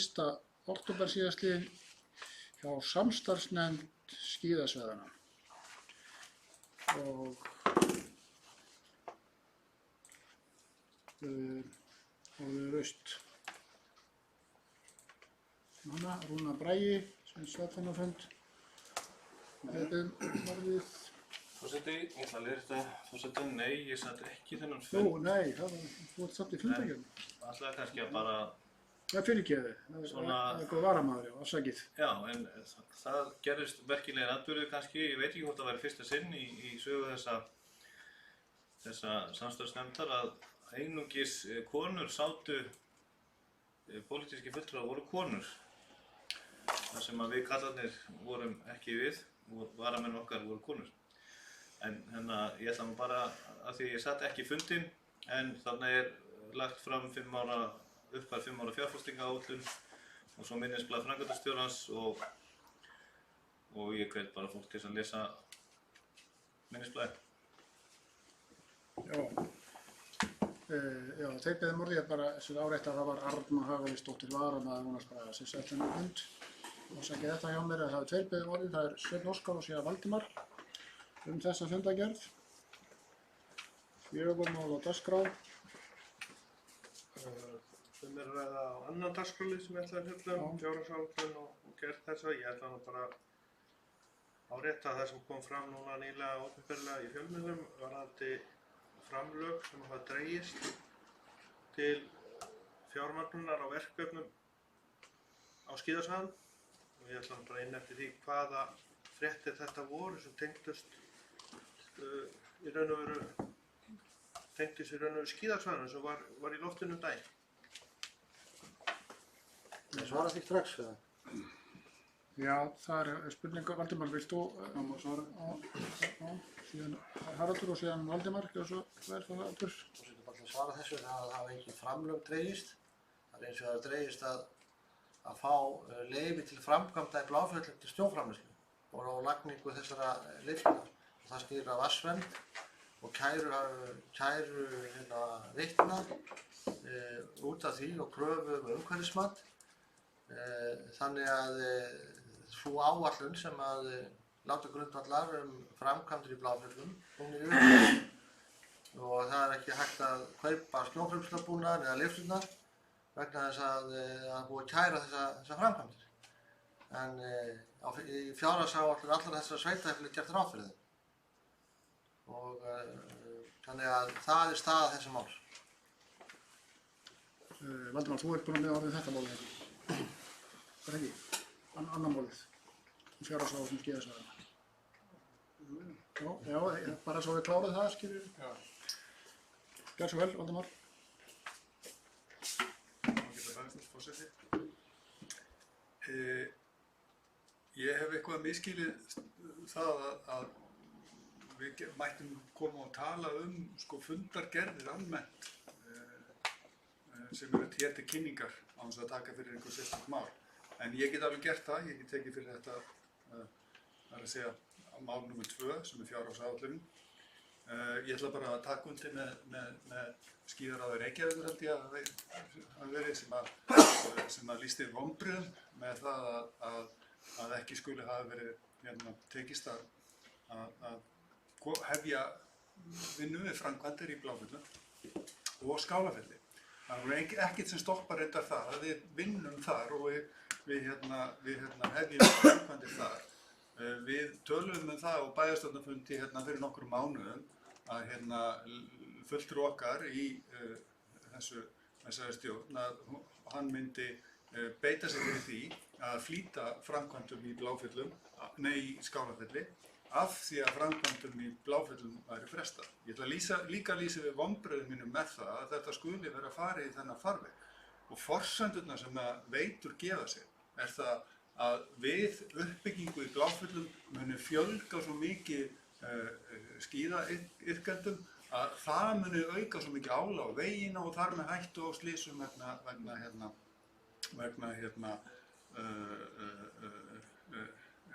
vatnsverndar.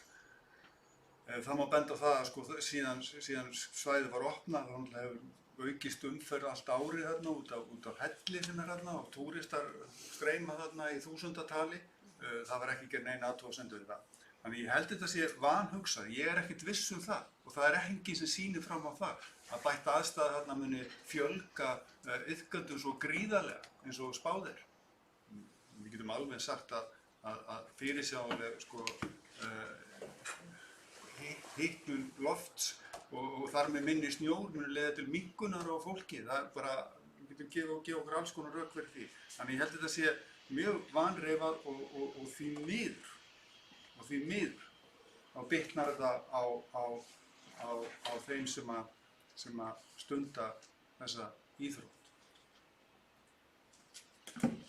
Já, aðeins það sem bæjarfulltrúi Valdimar vék að áðan með að það var heimilt að ræða fundargerð í heild sinni eins og allir heyra á máli mínu þá þann áttin á að afgreiða hvert mál fyrir sig og þá sögunni, en það geta auðvitað komið upp þannig að fólk vil tjá sig fundargerð í heild sinni, til dæmis að fundargerðir séu ekki og ítarlegar, þá er sjálfsagt að opna á slíka. Má ég spyrja forseta? Östu. Já. Þá tæmist þessi kvóti bæjarfulltrúans mjög fljótt ef að fjalla. Ég ætla ekki að tjá mig hérna frekar svona yfir borðið, við skulum bara halda áfram með fundinn. Það er hérna, við erum að ræða annað mál ennþá. Er einhver sem vil ræða það? Já, frá Brún. Já, svo vel.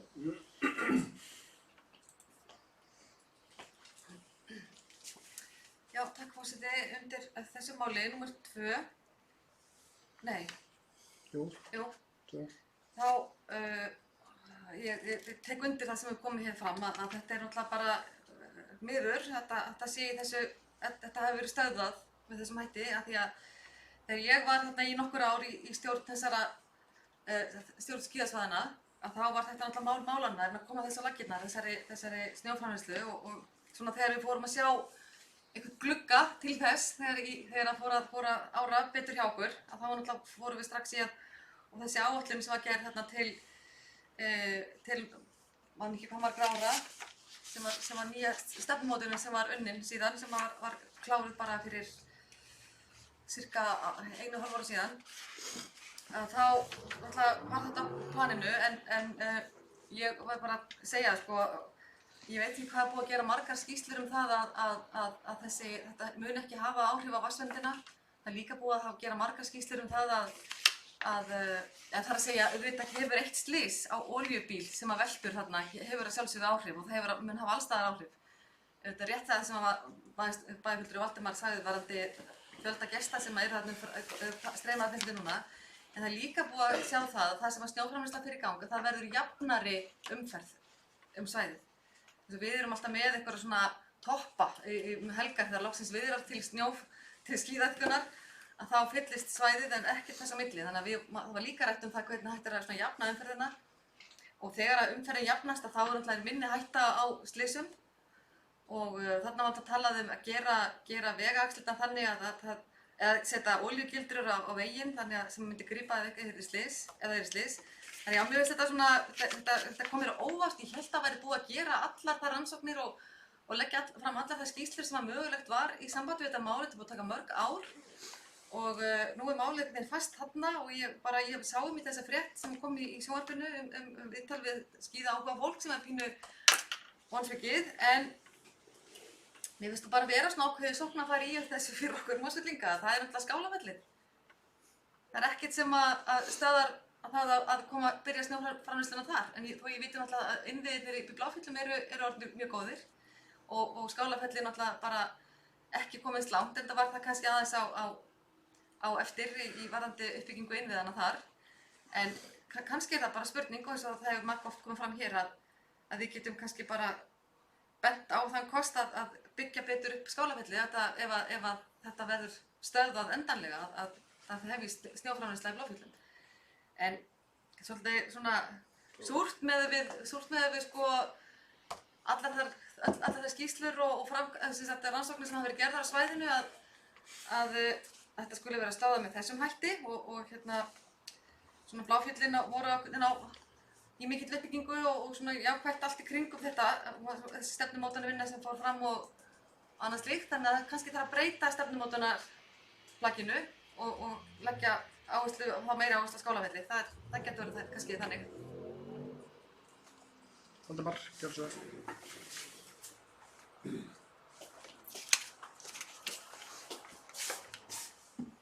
Það er örstutt ábending til fulltrúa okkar í hvað heitir þetta? Stjórnskiðasvæðina? Stjórnskíðasvæðinu á höfuðborgarsvæðinu. Það er gert ráð fyrir því að sem sagt, snjóframleiðsla í Skálafelli hefjist 2021. Þá bara leggir það til aftur að við beitum okkur fyrir því í þessari nefnd að því verið flýtt til ársins 2020. Það er gert ráð fyrir endurnýjun stólalyftu. Hún hefjist sem sagt 2020, þessu næsta ári. Þannig að við getum ekkert flýtt því vantanlega. Það verður bara að hafa sinn gang sko og klárast á 2021. Þannig að ég legg það til að við leggjum það til að flýta snjóframleiðslu í Skálafelli. Haraldur hefur beðið nú við, síðan Rúnar Bragi. Það var stutt sko. Ég bara upplýst það, ég á hverjum einasta fundi sem skíðasvæði höfuðborgarsvæðina hafa komið til umræðu nefnt þetta með Skálafelli.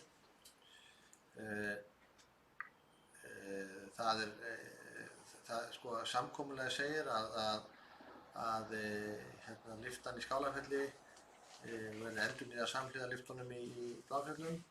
Það sé fyrsta áfanga lyftunum í Bláfjöllum. Það er enda gert ráð fyrir notaðri lyftu í Skálafelli en nýju lyftum í Bláfjöllum. Sko tregðan, bara svo segir það alveg eins og tregðan hjá samstarfssveitarfélögum okkar í þessu máli er sú að þau vilja þetta sé sameiginlegt útboð allra þessara lyfta en ég hef bara sagt að það kom ekki til greina að einhverja tafir á endurnýjun lyftna í Bláfjöllum eiga að hafa áhrif á það að seinka endurnýjun lyft í Skálafelli. Og ég treysti bara því að fólk átti sig á því. Varðandi snjóframleiðsluna er samkomulagið þannig sem var undirritað fyrir 1,5 ári síðan cirka bát að það er gert ráð fyrir fyrsta áfanga í snjóframleiðslu sé í Bláfjöllum og svo er samkomulagið tekur það ekki á því hvort að næsta skref sé snjóframleiðslu í Skálafelli eða annar áfangi í Bláfjöllum. En mér skilst nú að menn séu að komast inn á þá niðurstöðu að næsti áfangi eftir fyrsta áfangi í Bláfjöllum sé sem sagt Skálafelli að hefja snjóframleiðslu þar. En okkar verkefni núna hlýtur að vera ef þetta er að tefjast vonurviti, þannig að þessi snjóframleiðslu í Bláfjöllum að þá er fyrstu áfangi snjóframleiðslan í Skálafelli.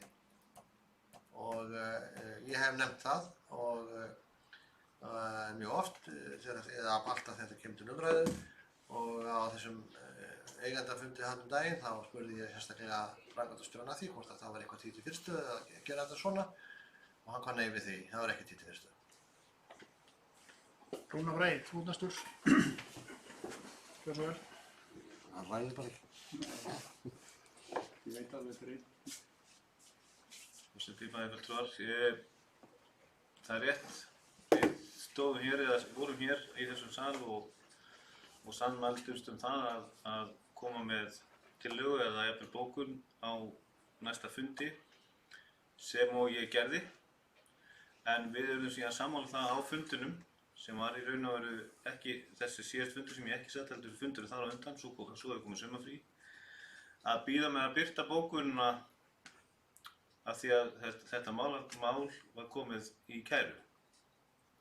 En bókunin var á þá leið að við skildum hefja snjóframleiðslu fyrr í Skálafelli en á sama tíma var í raun og veru framkvæmdastjóra skíðasvæðanna falið að kanna jarðveginn að því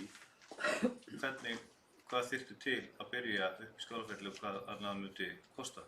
Þannig að ég er sannfærður það að þessi sama bókun muni koma og verða birt á næsta fundi skíðasambandsins. Nú, fleiri hafa ekki hvatt sér hljóðs þessa fundargerð. Fundarstjórn forseta. Hvað segirðu? Ræða fundarstjórn forseta. Já, gjörðu svo vel.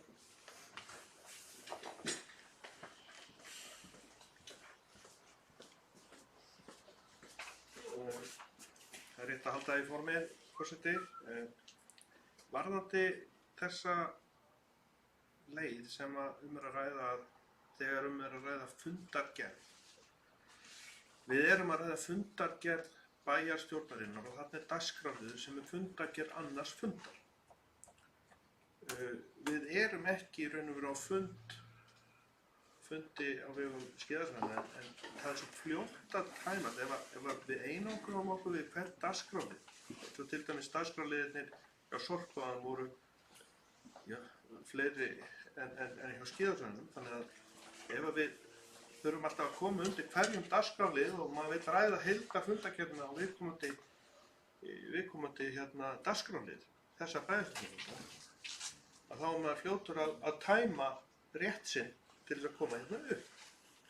Og þetta er bara takmörkun á málfrelsi okkar sem bæjarfulltrúa, að mínum mati. Og við erum bara að ræða einn dagskrárlið bæjarstjórnarfundarins og það er fundargerðin. Og ég tel ekki að þetta sé með eðlilegu móti að hafa þetta með þessum hætti, forseti, að fara í hvern einasta lið og megi ekki tala aðra liði eða fundargerðin í heild sinni. Ég vil bara árétta þetta með þetta í huga og vil fá endilega skýringar á því hvers vegna við erum með svona takmarkaða heimild og enn takmarkaða þegar við erum inn í fundargerð byggðasamlaga eða annara hjá öðrum aðilum sem við erum að ræða. Já, ég kýsa bara að svara þess að sæti mínu. Sko, við erum að ræða núna fundargerð til kynningar. Því það er ekki greitt atkvæði með það, en að öðru leyti gilda bara sömu samþykki bæjarins. Það er að segja að bæjarfulltrúar geta tekið tvisvar til máls hvert mál, nákvæmlega eins og þegar við erum að ræða fundargerð bæjarráðs eða einstakar nefnda. Það er bara nákvæmlega þannig. Þannig að það er ekkert öðruvísi þó að við séum að ræða fundargerð frá samstarfsnefnd skíðasvæðina eða eitthvað þannig. Síðan eins og ég kom inn á áðan, þá getur komið það upp að einhver bæjarfulltrúi vill ræða almennt fundargerðina. Þá er ekki að tala einstök mál lið fyrir lið. Þetta er bara almennt eins og ég gerði grein fyrir áðan að það verður stuttar fundargerðirnar eitthvað slíkt. Þá er það að sjálfsögðu fyrir utan þennan kvóta svokallaða. En það heyrir held ég frekar til út undantekninga.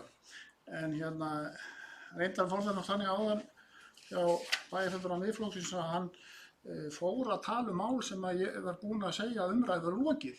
Það var einhver misskilningur þarna á milli, það var að segja þegar við vorum að ræða Sorpu. Hann ræddi fyrst annað mál sem var búið að ræða, bæði Kolbrún og Valdimar. Og þá var ég búinn að segja að lýsa því að umræðu var lokið, svo ég geri bara hefum bara ræða fundargerð bæjarráðs og einstakar nefnda. Og síðan fór bæjarfulltrúi Miðflokksins í að ræða fjórðamál og það er ekki það sem hægt er að leyfa. Það sé hægt að fara svoleiðis á milli. Þetta eru tvö óskild mál en hins vegar mátti hver einstakur fulltrúi koma tvisvar undir máli númer 2, úttekt á verkferlum og fyrirkomulagi, klára það og síðan koma aftur undir máli númer 4. Þannig að þetta er alveg skýrt og þetta er ekkert öðruvísi heldur en bara þegar öllum fundarsköpum, bara eins og samþykkt bæjarins eru. Þú voru að taka aftur til máls fundarstjórn forseta. Já, gjörðu svo vel. Ég þakka forseta fyrir þetta.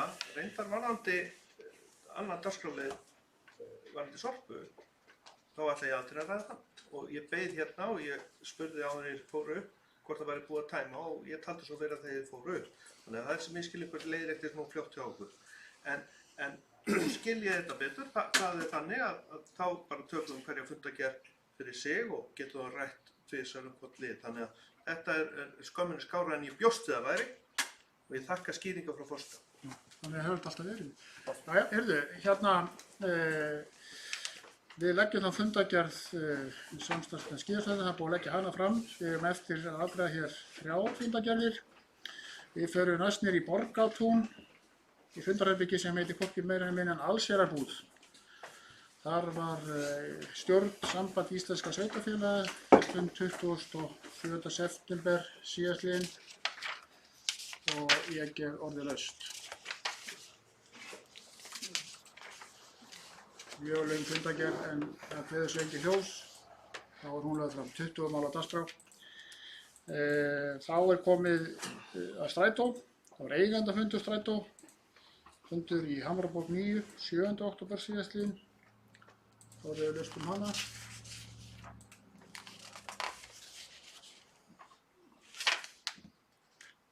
bara eitt mál á dagskrá þar.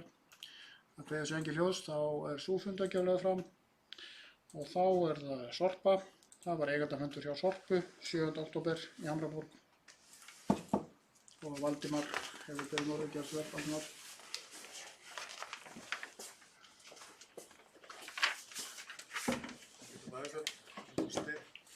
Ég kem undir lið nr. 2, heildarlausn í úrgangsmálum.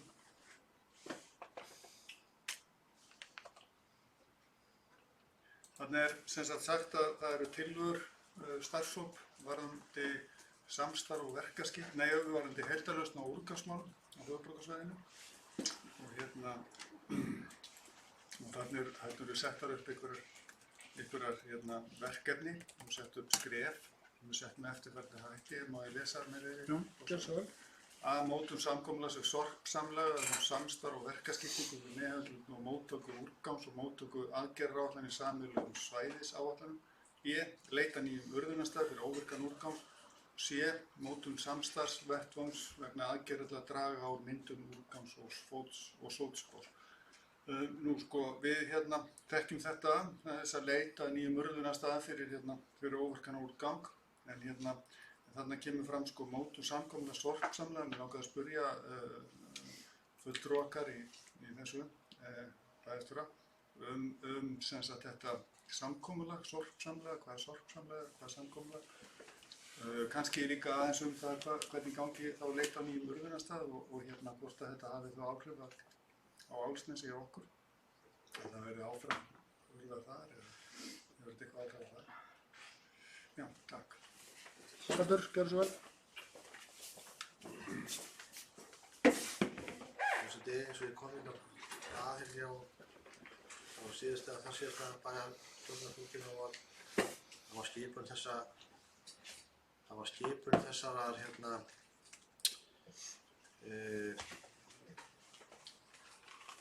þessar starfshóps kynnt.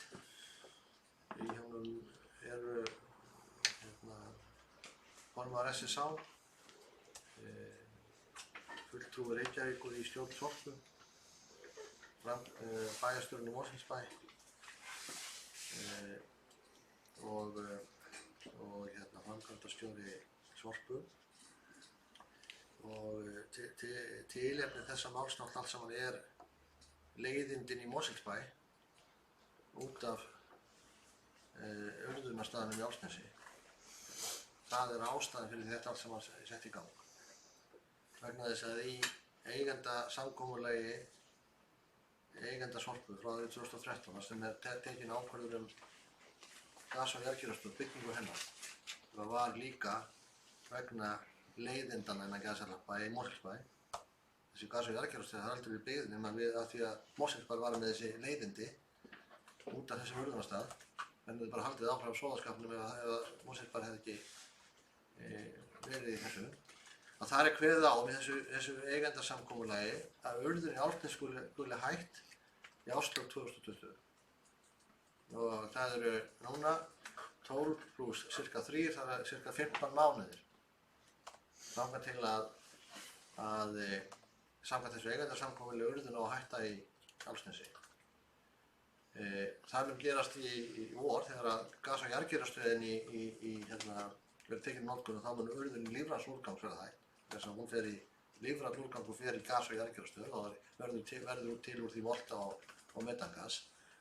En það meira en lífræn úrgangur sem urðar, það líka urðar óvirkur úrgangur og þetta eigendasamkomulag kveður það að urðun skuli hætt bara alveg farið í Álfsnesi og það starfsleyfi þessara urðunar, þessar urðunarstaðar, það sé urðunar partsins af þessum stað rennur út á sama tíma á eigendasamkomulagi.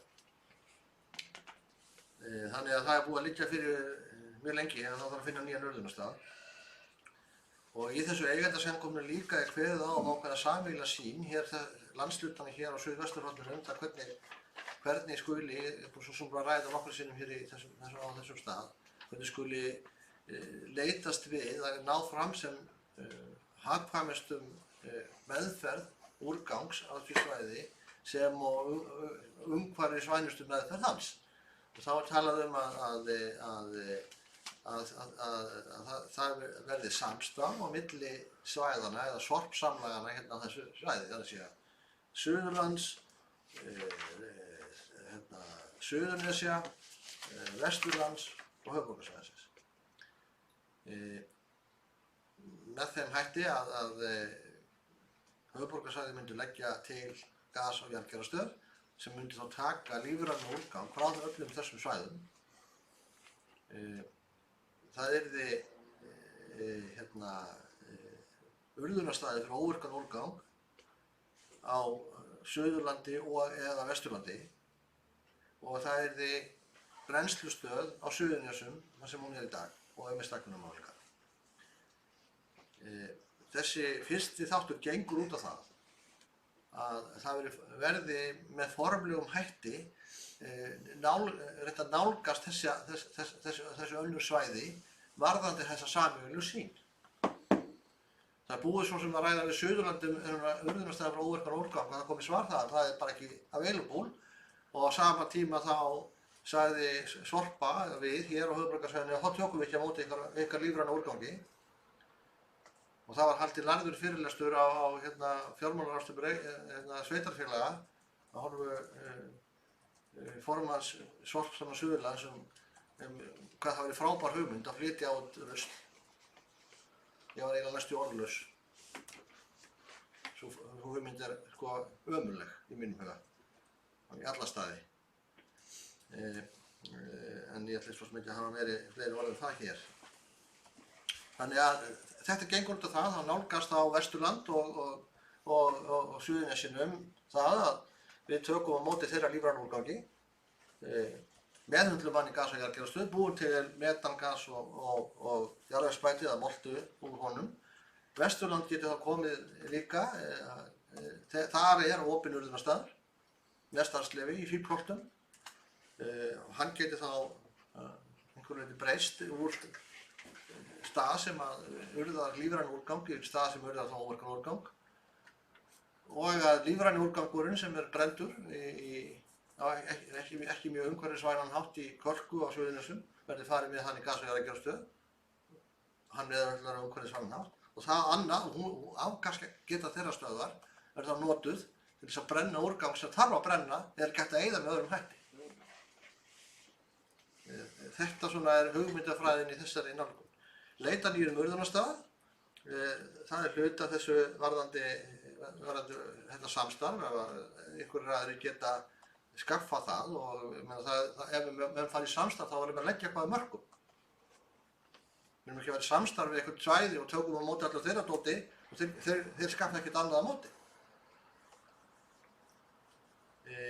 En það er svona ýmsar hugmyndir í gangi urðunarstað sem er kannski ótíðanbart og viðkvæmt að nefna á þessu en á þessu stigi en allavegana og það er ánægilegt og samþykkti þessi eigendafundur að þessa tillögur, þessa verk- og tímaáætlun, það gerir ráð fyrir það að þessu ljúki fyrir áramót, það er að segja vinnu þessa hóps. Hann reyndar félur verkefni hófna að starfa áfram með þetta leiðarljósi og að eigandavektorinn sé sem sagt upplýstur reglulega. Þannig að eigendur eru búin að samþykkja það að leggja í þessa vegferð með þessum hætti. Það er ánægilegt. Það er hins vegar ekki lausnin. Lausnin hlýtur að hún er ennþá ekki fundin almennilega. Og ég hef bara sagt að Mosfellsbær alfarið mótmæla og leggjast algjörlega gegn framhaldi starfsleyfis í Álfsnesi. Það væri hugsanlega hægt að ræða einhverja eftirgjöf því að það þurfi að liggja fyrir mjög skýr framtíðarsýn og áætlun um það hvernig við ætla þá að leysa hlutina. En í dag er þetta bara þannig. Eigendasamkomulagið gerir ráð fyrir því að urðun í Álfsnesi var hætt fyrir árslok 2020 og starfsleyfi fyrir urðun þar er líka bundið þeim tíma. Og þetta verður mjög erfitt fyrir Sorpu að fá framlengingu fyrir starfsleyfi ef það kemur neikvæð umsókn á Mosfell. Valdimar, gjörðu svo vel.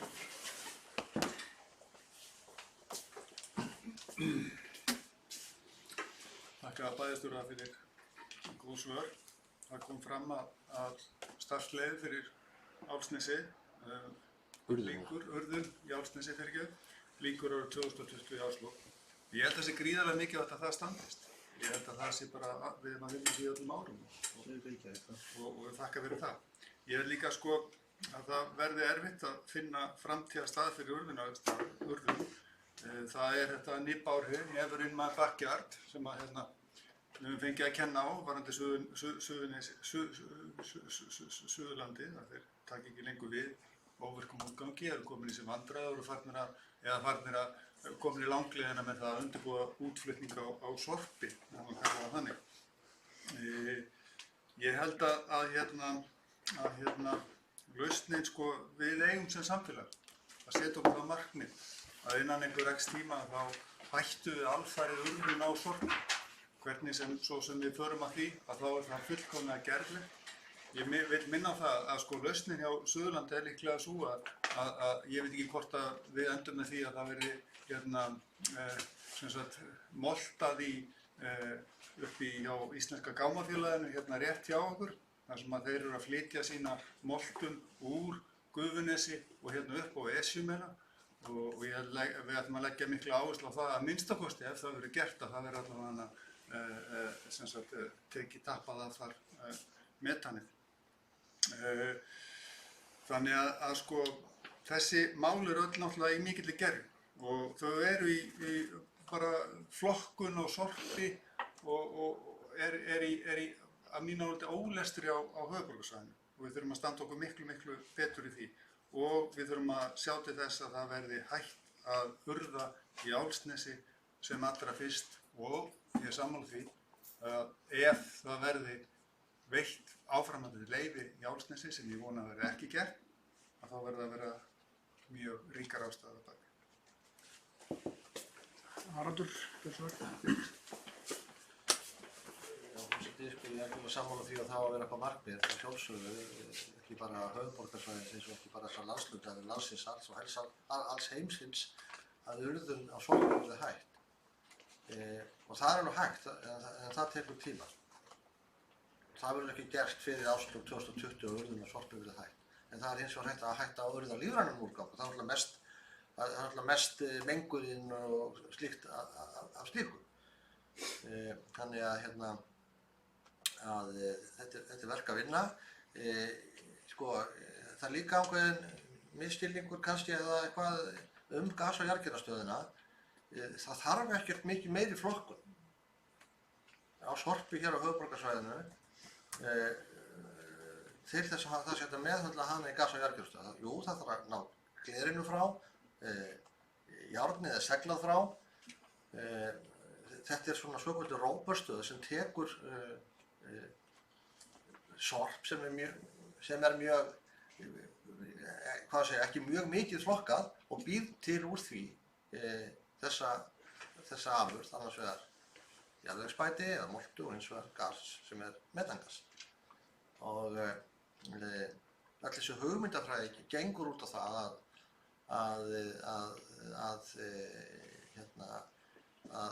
það sé gert með þessum hætti, þar að segja að við erum að taka pappírinn og pappan frá, við erum að taka plastið frá, það þarf að segla járn frá ef það er í sorpinu og við þurfum að losna við gler. Hitt fer í gas- og jarðgerðarstöð og verður af þessu.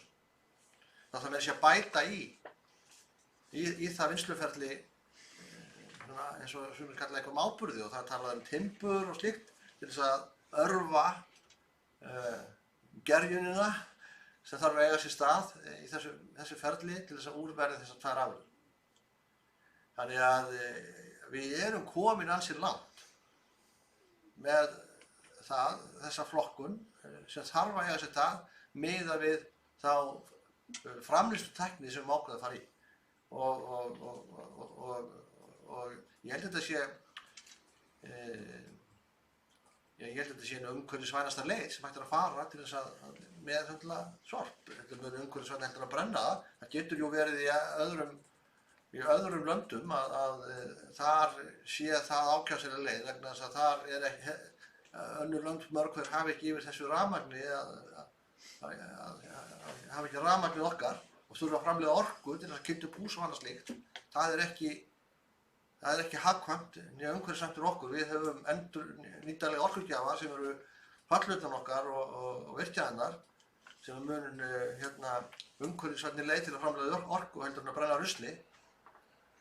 En það er sumt úr þessu öllu sem þeir bara ekki hægt að eyða öðruvísi en að brenna. Minnst miðað við þá tækni sem hann hafa verið yfir að ráða í dag. Þannig að við þurfum á þeirri tækni líka á að halda en í miklu minni mæli heldur en aðrir vegna þess að við erum að fara þessa gas- og jarðgerðarleið og ekki til þess að framleiða orku. Vegna þess að við erum miklu ódýrari og betri og umhverfisvænni orku. Þannig að já, ég held að við séum komin vel áleiðis í þessu. Við þessari hugmyndafræði allar saman. Gas- og jarðgerðarstöðin verður sú stærsta bylting sem að orðið sem átt hefur sér stað meðhöndlun úrgangs á landinu fram að þessu. Það leiðir hvað svo framkvæmd hefur fengið svona neikvæð umræðu gegnum þessi mistök hjá stjórnendum Sorpu. Sú framkvæmd á þá umræðu ekki skilið. En auðvitað er vont líka að menn gera svona mistök, þannig að það er bara annar mál. En ég held að við séum á réttri leið. Við þurfum að halda áfram á henni og við þurfum að ná glerinu frá, eins og ég nefndi áðan. En þetta mér finnst oft talað mjög neikvætt hvernig höfuðborgarsvæðið er að meðhöndla úrgang og ég á þeirri skoðun að við séum komið miklu lengra í því heldur en að umræðan oft á tíðum segir til. Vegna þeirra ákvarðana hvaða tækni og aðferðafræði sem að nota við meðhöndlun. Já, ég er búinn. Gerður. Annars segir ég bara. Heildarlausn í úrgangsmálum. Örlítið bara ræða þetta og taka undir það sem að hefur komið fram varðandi urðunarmálin að kannski langar bara að bregðast við vegna þess að bæjarfulltrúi Valdimar talaði um það að flokkunin væri ólestri. Ég held að kannski kosturinn við þessa vondu umræðu gas- og jarðgerðarstöðina var svo að nú að vita fleiri gas- og jarðgerðarstöðina. Það kannski fengum við eitthvað út úr þessu gott að fleiri vita og fekk heilmikla umfjöllun. Þannig að vonandi meiri sé að Sunnlendingarnir fara nú að sjá að sér og sjáum nú kostum við það að jafnvel fara í svona samvinnu við okkur hérna á höfuðborgarsvæðinu. En ég er ekkert hissa á því að fólk sé hálfruglað varðandi flokkunina. Við förum aðeins yfir það. Við erum þarna í byggðasamlagi. Við sitjum þarna fulltrúar allra sveitarfélaganna á höfuðborgarsvæðinu við þetta borð og erum verið að samræma flokkunina í öllum sveitarfélögum. Það voru allir, við vorum alltaf með það að leiðarljósi að við varum að fara að byggja gas- og jarðgerðarstöð upp á marga milljarða. Það voru allir á því að fara þessa leið, alltaf samþykkt og flokkunin sem við, til dæmis Mosfellingar, stundum núna, það dugir. Við erum komið við bláutunum undir pappírinn, við erum með lífrænna-sorpið og plastið í einni tunnu saman. Eina sem við þurfum að taka frá sjálf núna er að forða glerinu og textíl. Textíl má heldur ekki fara í sorpið. Gler og svona grófari úrgangur og það fer það bara í móttökustöðar. Þannig að flokkun á heimilissorpi, það er að segja að taka á móti pappírinn og lífræna og svo plastið í þetta lífræna. Það dugir okkur til að runni eins og staðin í dag, til að nema það sem að sveitarfélagið allavega sækir heim að dyrum bara í flokkuninni. Hitt er náttúrulega svona verið að nýta móttökustöðarnar, eða endurvinnslustöðarnar. En svo náttúrulega er Reykjavík öðruvísi og Kópavogur líka öðruvísi. Við gátum ekki komist að samkomulagi það við borðið hvernig við ætluðum að haga þessari móttöku á lífrænum úrgangi heima við hús. Reykjavíkurborg hefur það háttinn á að hafa sértunnu sem fólk velur að fá kaupir til að þannig að fólk auðvitað botnar fólk ekki í þessu, það Reykjavík einhvern veginn svona sker sig úr í hvað þetta varðar. Og Kópavogur líka með það að setja plastið í pappírstununa. Sem við töldum að vera ekki skynsamlegt þar sem bláa tunnan er yfirleitt stútfull. Hún er svo tunna sem kannski fyllist mest af pappír. Það var samkvæmt rannsókn var það, eða svona könnun, var það séð að bláa tunnan er alltaf, og við hræddum það yrði á kostnað pappírsins í bláa tunni ef plastið færi að fara honum líka. Og ég get alveg staðfest að líka það er þannig við mjög mér, að það bláa tunnur alltaf full og hitt svona lífræna og plastið saman. Þannig að við meðum ekki tala um að flokkurinn sé ólestri, en mér þætti rosalega vænt það að Reykjavíkurborg og Kópavogur myndi kannski bara ganga í takt við hin sveitarfélögin þannig að allir á höfuðborgarsvæðinu vita nákvæmlega hvernig við erum að gera þetta. Þetta var samkomulagið, en Reykjavíkurborg haggaðist ekki og Kópavogur fór þessa leið. Þannig að, ok, en ég hugsa með mér, ef við værum ekki að reyna að búa til eitthvað svona konsensus um þetta og hvert sveitarfélag væri bara hvert fyrir sig að flokka einhvern veginn, hvernig væri þetta þá? Ég veit það ekki. Þannig að ég vona að einn daginn sjáum Reykjavíkurborg og Kópavogur ljósið þannig að allir sé að gera þetta eins með því að taka á móti lífræna og þetta fari upp í gas í Argerastöð. Plastið fer líka blásið á honum Kára niður í Gufunessi og við bara heimili fyrir sig fer með glerið á sinn stað, textíl á sinn stað og það eru náttúrulega þessi litlu gámar í grendargámarnir sem er mikið rætt hvernig við eigum að haga þeim. Þannig að við erum svona að nálgast svona lokamarki eða svona markmiðið okkar í hvernig við getum, náttúrulega þegar að þetta verður komið allt á einhvern endapunkt með urðun á óvirkum úrgangi. Við erum vonandi að ná að loka hreimum. Þetta sem ég vildi segja varandi. Og svona það verður við bara að minnka sorp. Það er kannski númer 1, 2 og 3. Við erum bara dálítið gróf í því að en við erum aðeins síðan samt sem að fara niður og við sjáum það á endurvinnslustöðvunum okkar að það er svona, þetta er aðeins að jafna sig, þessi mikla sóun, mikla rusl sem að fór á allar stöðarnar sem voru algjörlega að springa hér allt höfuðborgarsvæði, þessi sem eru til. Þannig að þar getum við líka sem íbúar bara hver á eitt lit í einn barn. Takk fyrir. Já, fleiri hafa nú ekki kvatt sér hljóðs með þessa fundargerð sem var síðasta fundargerðin sem verður hér til umfjöllunar. Fleira liggur ekki fyrir þessum fundi. Ég þakka bæjarfulltrúum fundarsveitanna og segi fundi slitið.